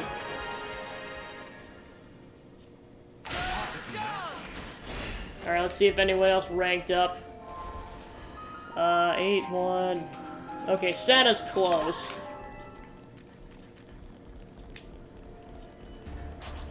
Here we go, guys. Let's give him the usual, Noah.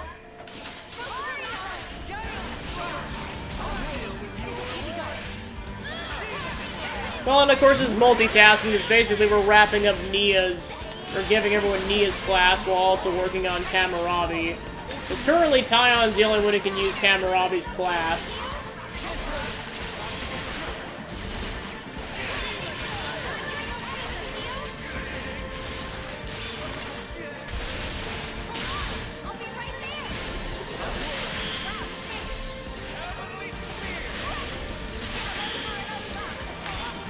Well, of course, this is where the fights get tricky, because you got 2 harder enemies here. Yeah, and of course, this whole base is kind of like a Turkin and Igna alliance base.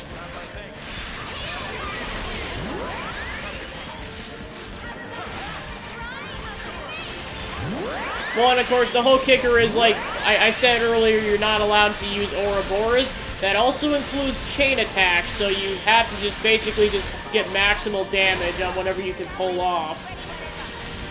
I'll probably save the chain attack for the other dude.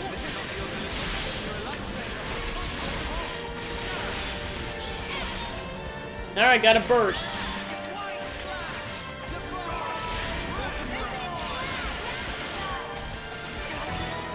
Alright, 1 down.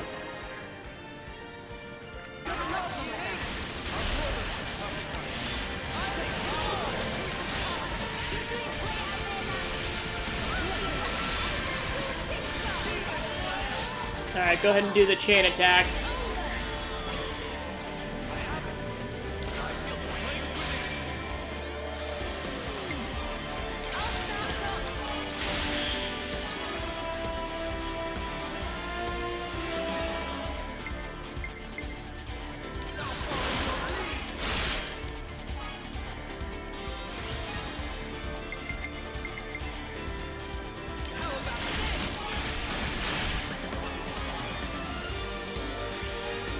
Alright, go, Kamarabi!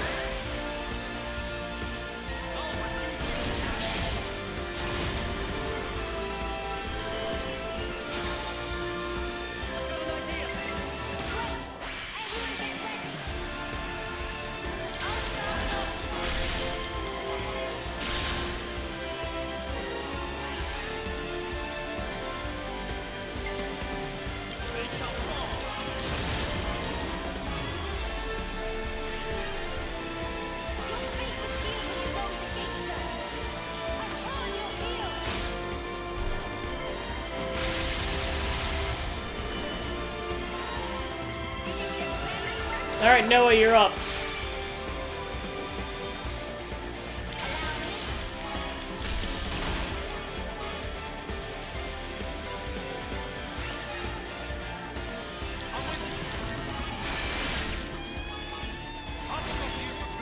Alright, officially got the overkill.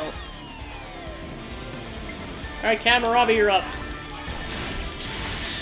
That sweet, sweet topple in.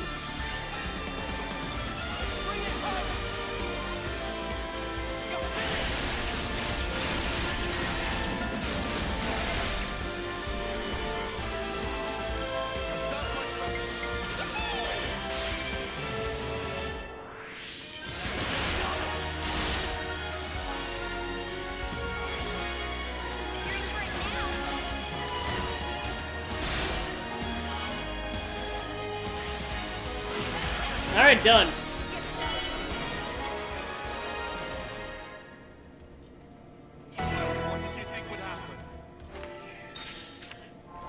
Okay, so Senna and Noah can change classes now. Okay, so let's see. Senna...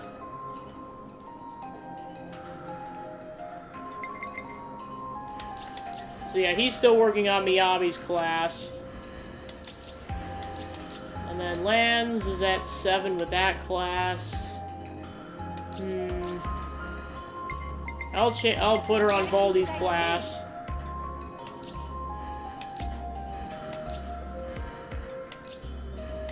And then he's at max for that.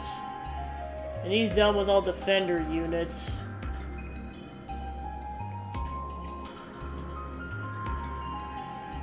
Guess I can put him on Gondor's class for now, and then switch someone out on defense.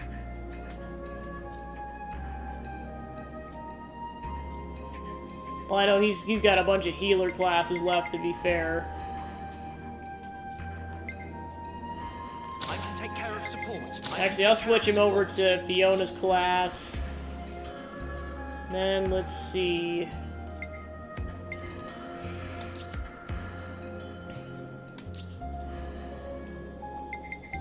Let's see, then I'll... What do I want to do? And then I'll put him on Monica's class. There we go.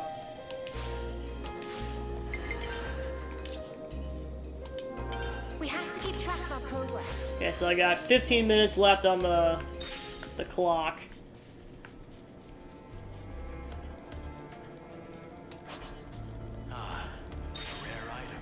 Here we go, guys. Let's give him the usual, Noah.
Oh, we got company.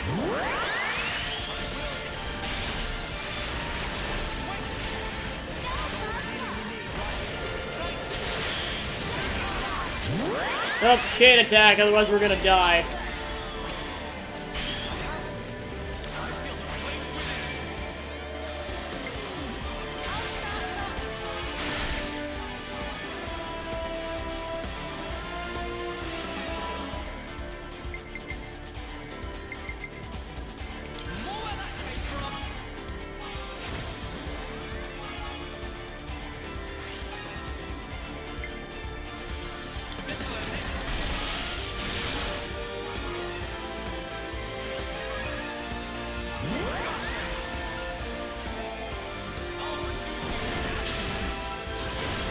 Alright, got the overkill already.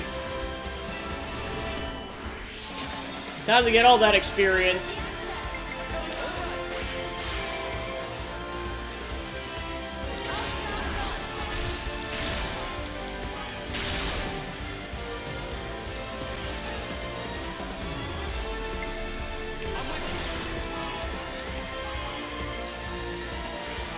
Alright, Noah, you're up.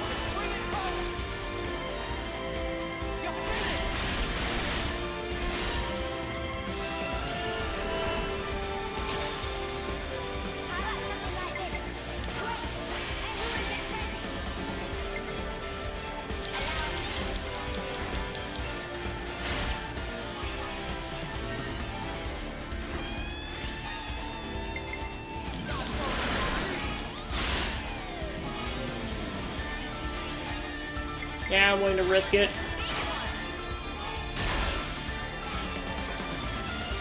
Alright, 85. Go nuts, Mio. Almost.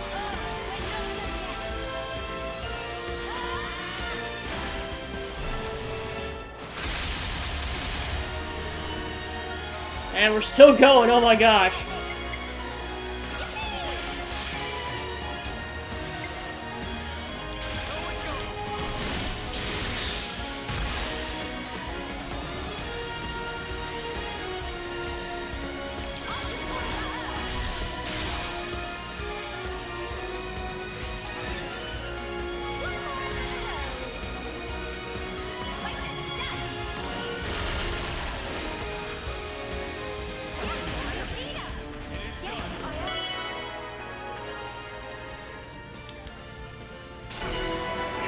Oh, we got a level up off that too, nice.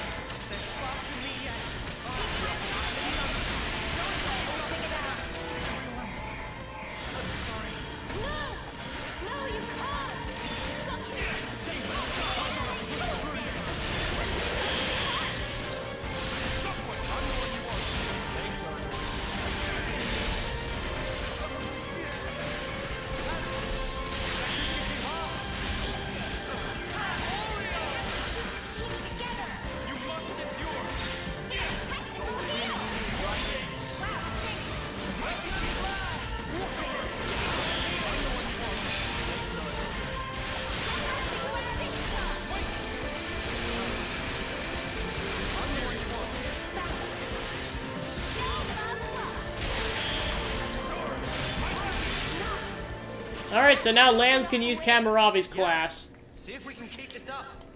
Okay, so I got 10 minutes left on the clock. Go ahead and save because I got a full level up. Okay, so let's see how we're doing.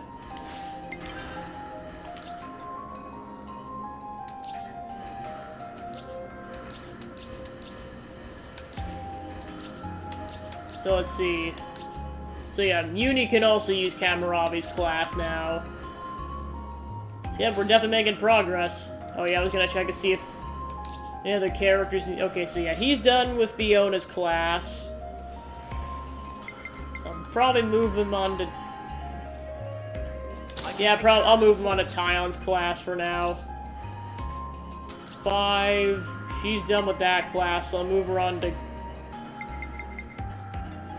Kind of want to avoid having people on Kamaravi's class for now until we're done, so I'll put her on Gondor's class. Okay, so yeah, he's done with that, so I'll move him on to Miyabi's class. And then, now that I know that, I'm gonna move... Okay, he can't use Nia's class yet. But she can. See, I'll put Sen on Nia's class. And then, yeah, I'll keep him on Tyon's class for now. Go from there.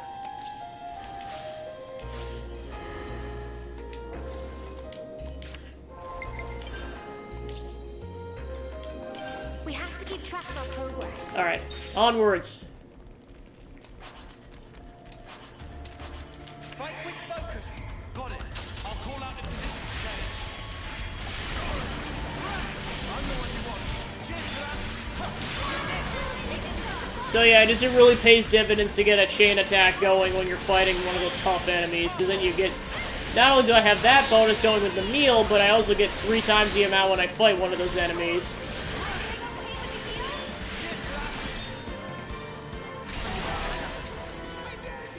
Yeah, instantly got a rank up on that, my gosh.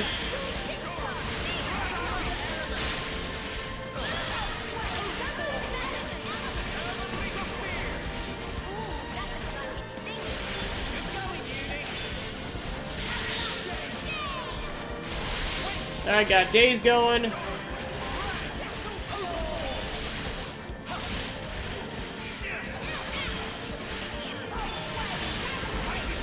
Almost to a chain attack already, jeez.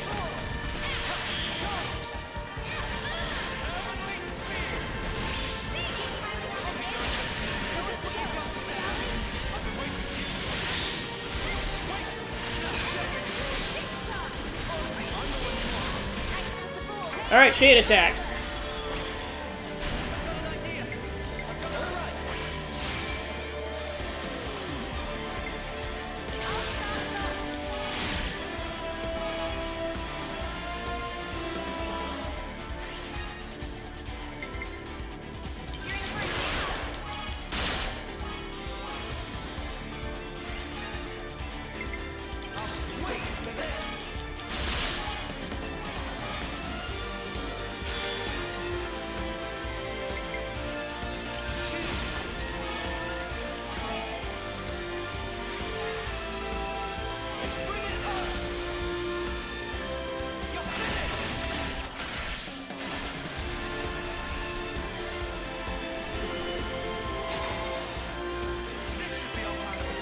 Alright, Kamaravi, you're up.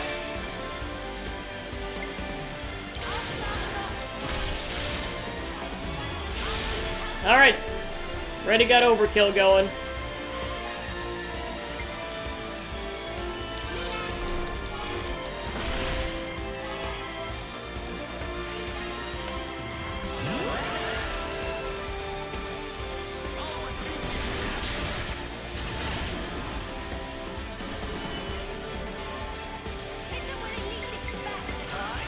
Alright, Lance, you're up.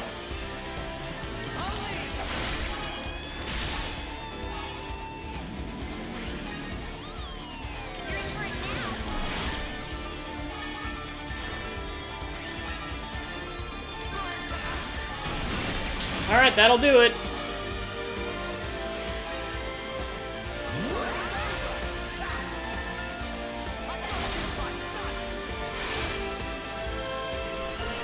Oh, we're going again. Santa gets in some last minute damage, and then we're good.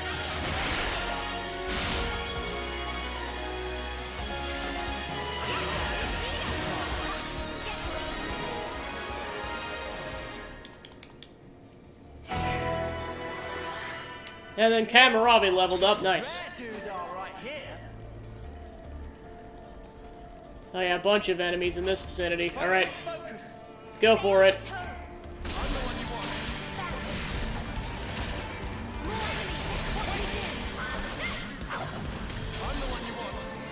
So probably go for the weaker one first.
Alright, let's get that sweet, sweet chain attack stuff going on.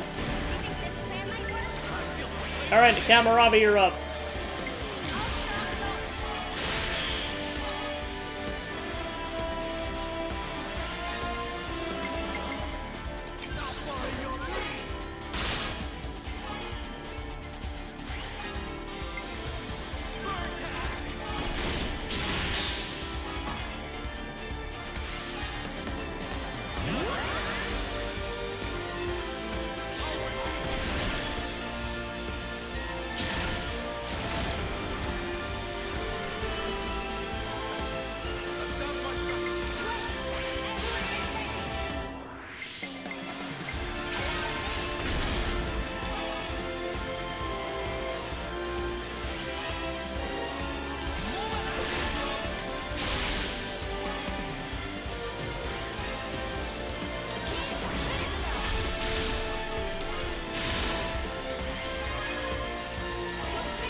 Punch.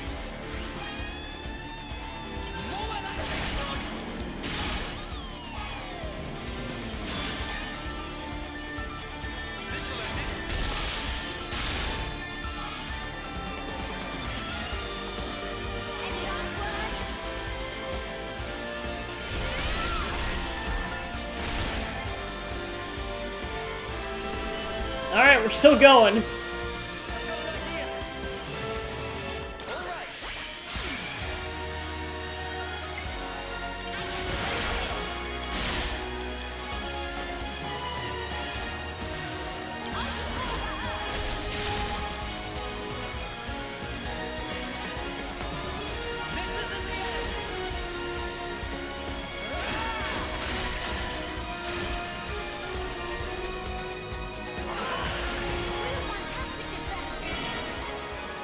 Alright, now Senna can use Kamaravi's class.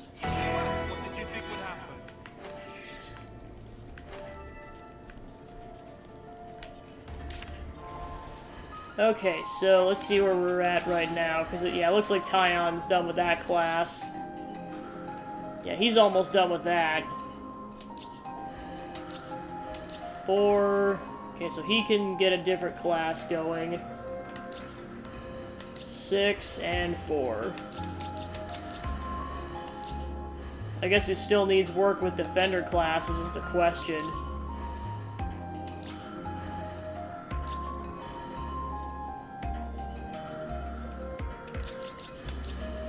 I know the problem is there's less defender classes, so you sacrifice at some point. Okay, so it looks like he's the only one who doesn't have full experience with defender classes, so I'll put him on Monica's class. And then I'll put Tyon on...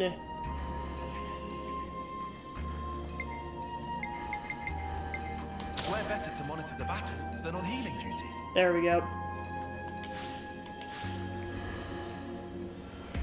Go with that. Well, of course, Noah's about to finish off that class, but then I'll just put him on Uni's class after that.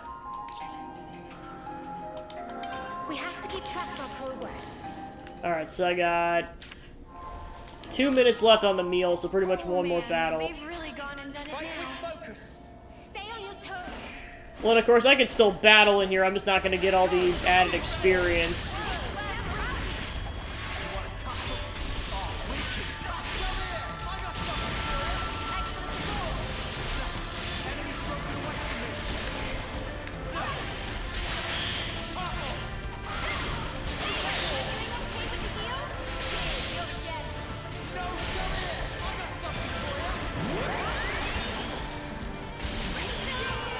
We've done it now.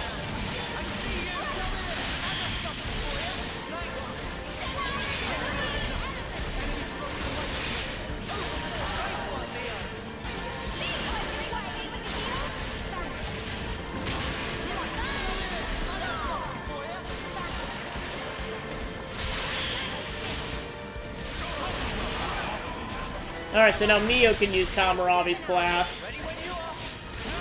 Alright, chain attack.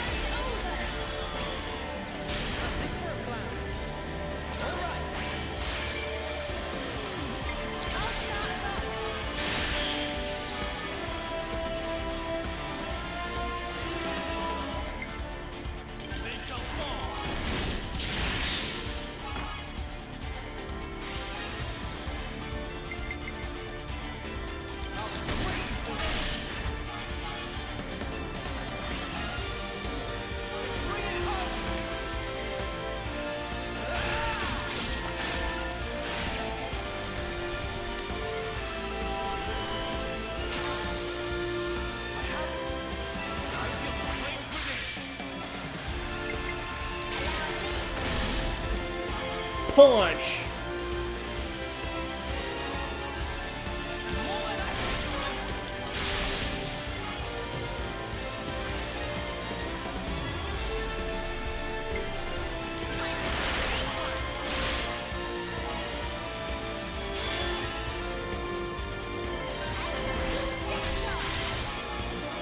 Oh yeah, he'll definitely get a Bravo from that.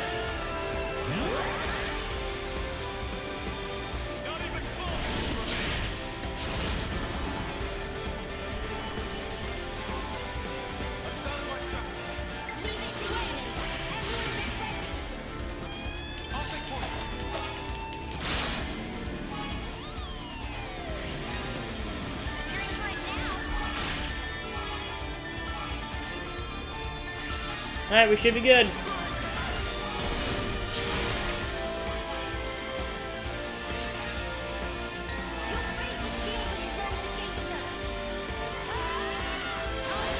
Alright, overkill.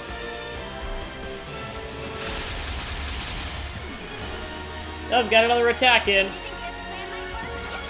Alright, Kamaravi gets some final damage in.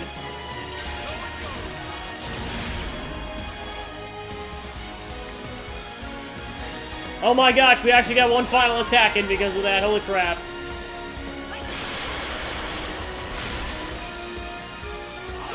Alright, nice.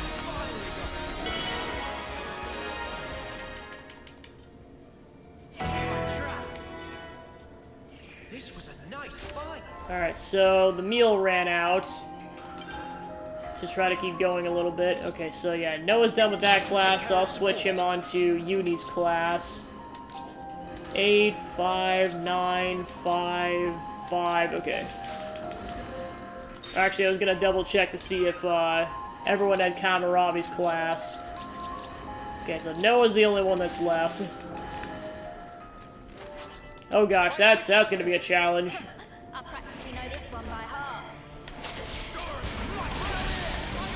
3 tough enemies, and it's the only way to get to that husk. Like, someone start getting a healing circle in, jeez.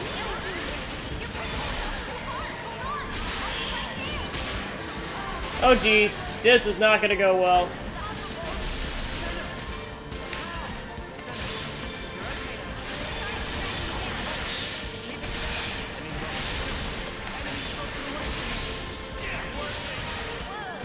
I was like, why is no one getting a healing circle going? There we go.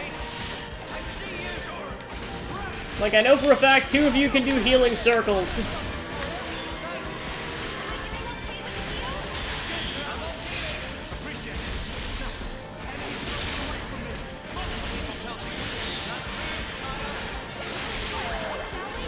Alright, chain attack already, my gosh. Gonna save it for one of the other 2 enemies.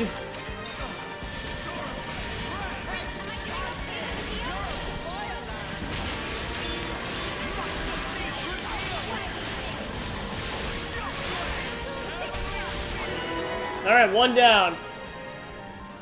And everyone got a level up off of that.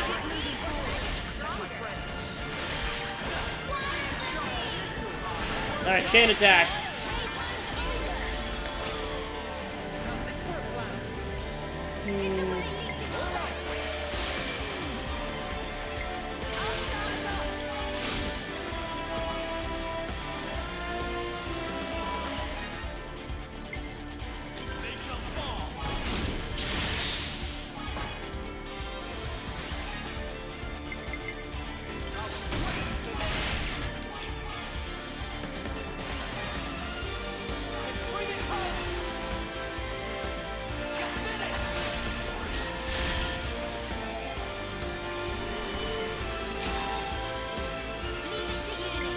Alright, Kamaravi, you're up.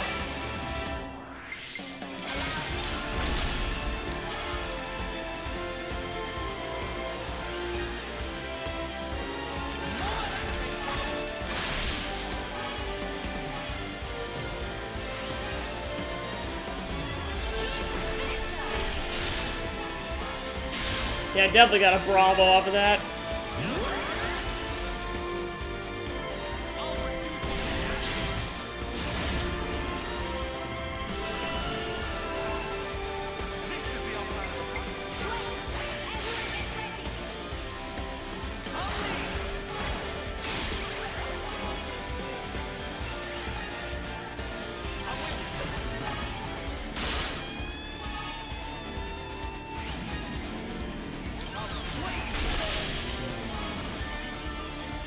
Barely got a Bravo off of that, oh my gosh.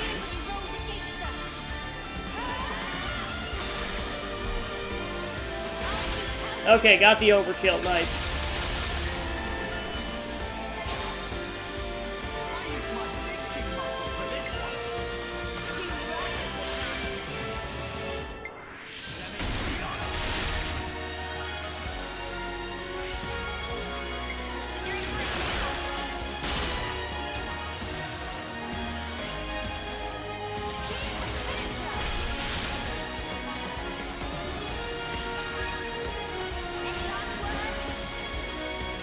Time for punch.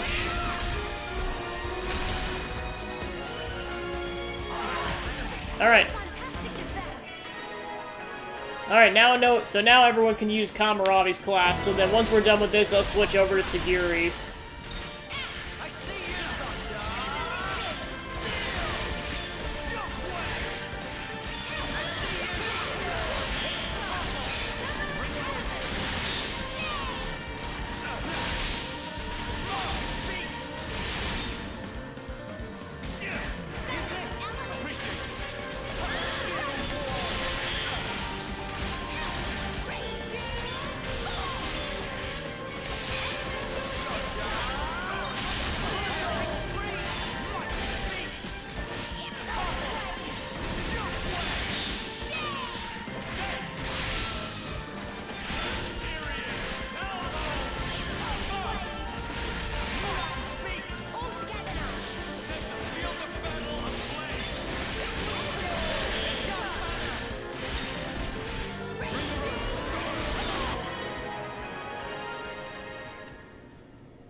Alright, let's finally take care of this husk.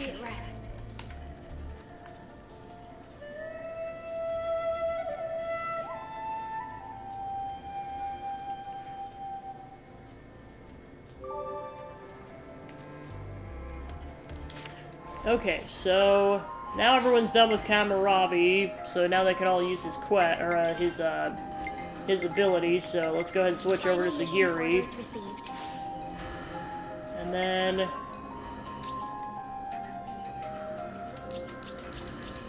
now everyone can use Nia's quest, class rather, so it's all about just getting everyone on Sagiri's class, and then everyone can use all classes at the moment. Okay, so 5, 9, 6, he's done with that class. So it's pretty much just Nia's at this point. So yeah, I'll switch her back onto Miyabi's class, and then I'll go to Nia for him. Okay, I'll go with that. We have to keep track of our progress. Alright, Sagiri, you're up. Huh? Is that? Here we go, guys. Okay, let's go, Noah. I see you. Good going, Uni. Yeah, so we got 2 tough enemies to contend with, so we gotta be careful.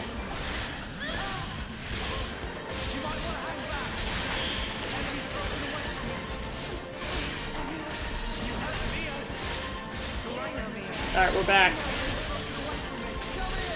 Alright, took out the regular enemy.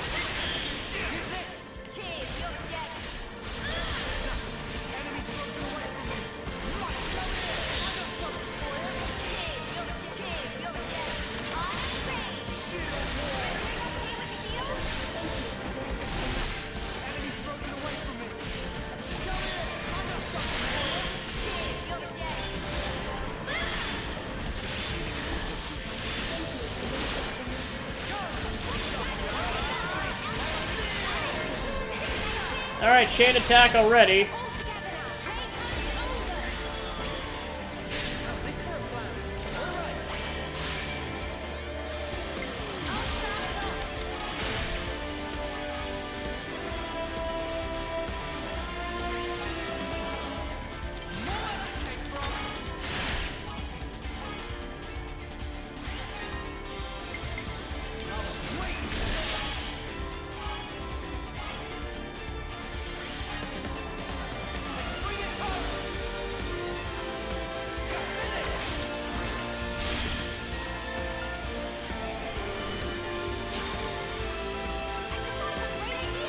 Alright, Sagiri, you're up.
And we're still going.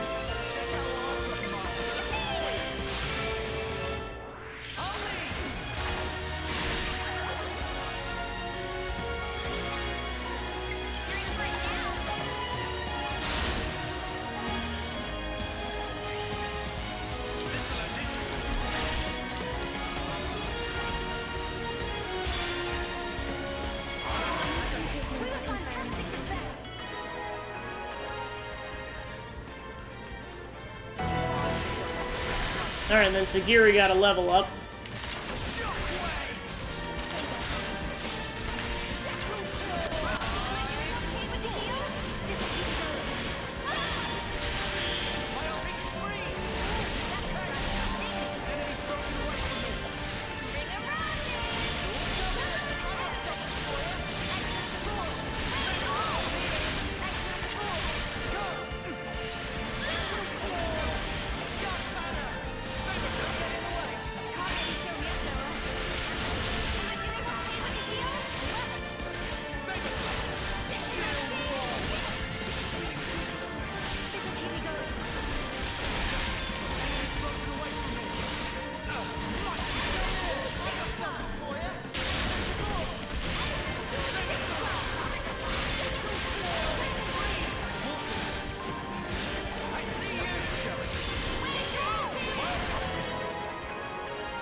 There were no holes in my strategy. Alright, so looks like Neo got to level 10 on Melia's class. So I'll switch her over to Kamaravi's class then. 7, 2, 8, 5. Okay.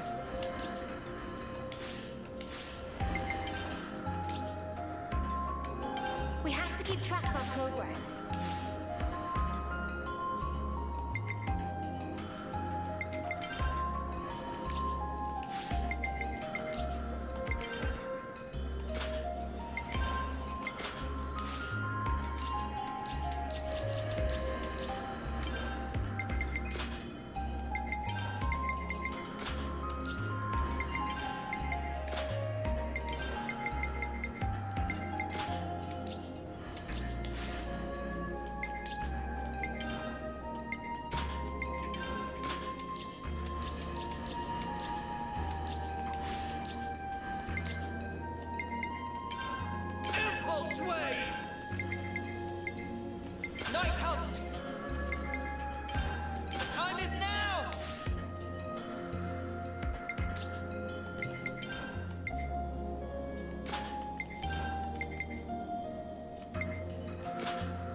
We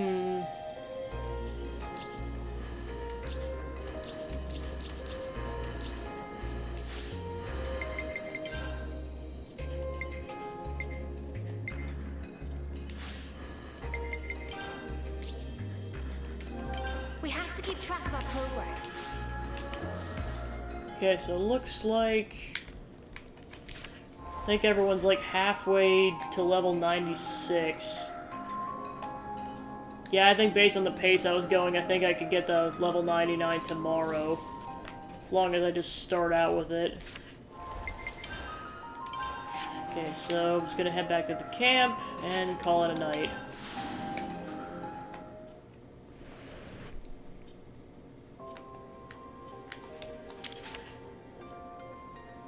I've been craving some downtime.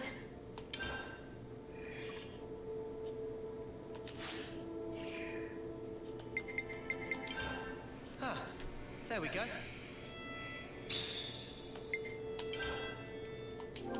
We have to keep track of our progress. Let's keep things on a tight loop.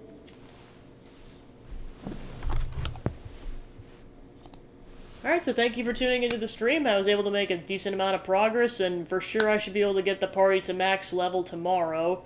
So yeah, just tomorrow I'm going to be streaming more of this game, and I'll be streaming it more when the DLC comes out in presumably months from now, but in terms of the main storyline, my final stream of it will be tomorrow. I think the goal is just to get the party to max level, hopefully get at least a couple more of the Ascension quests done. I don't think I'll be able to get all 4 or 5 of them left done in like 5-ish hours. Just, I don't think it's realistic. So I'll just try to get as far on that as possible and then go from there. And then time permitting, I know earlier in the stream I mentioned about making a tier list about how much of an asshole the Mobius are. So if I decide to do that tomorrow, I'll go ahead and do that at the end of the stream. I just gotta see if I can get the preparations done. Otherwise, I'll do it at some point next week. I just have to figure out how to get the software going and everything, but I really would like to make that tier list because I've seen enough of the Mobius to know, and then I can always update it later if I see more Mobius that I want to add to the list. Yeah, so I think that's about it, so thanks again for tuning into the stream, and I'll see you guys tomorrow for some more Xenoblade Chronicles 3. Have a good night, guys. Bye.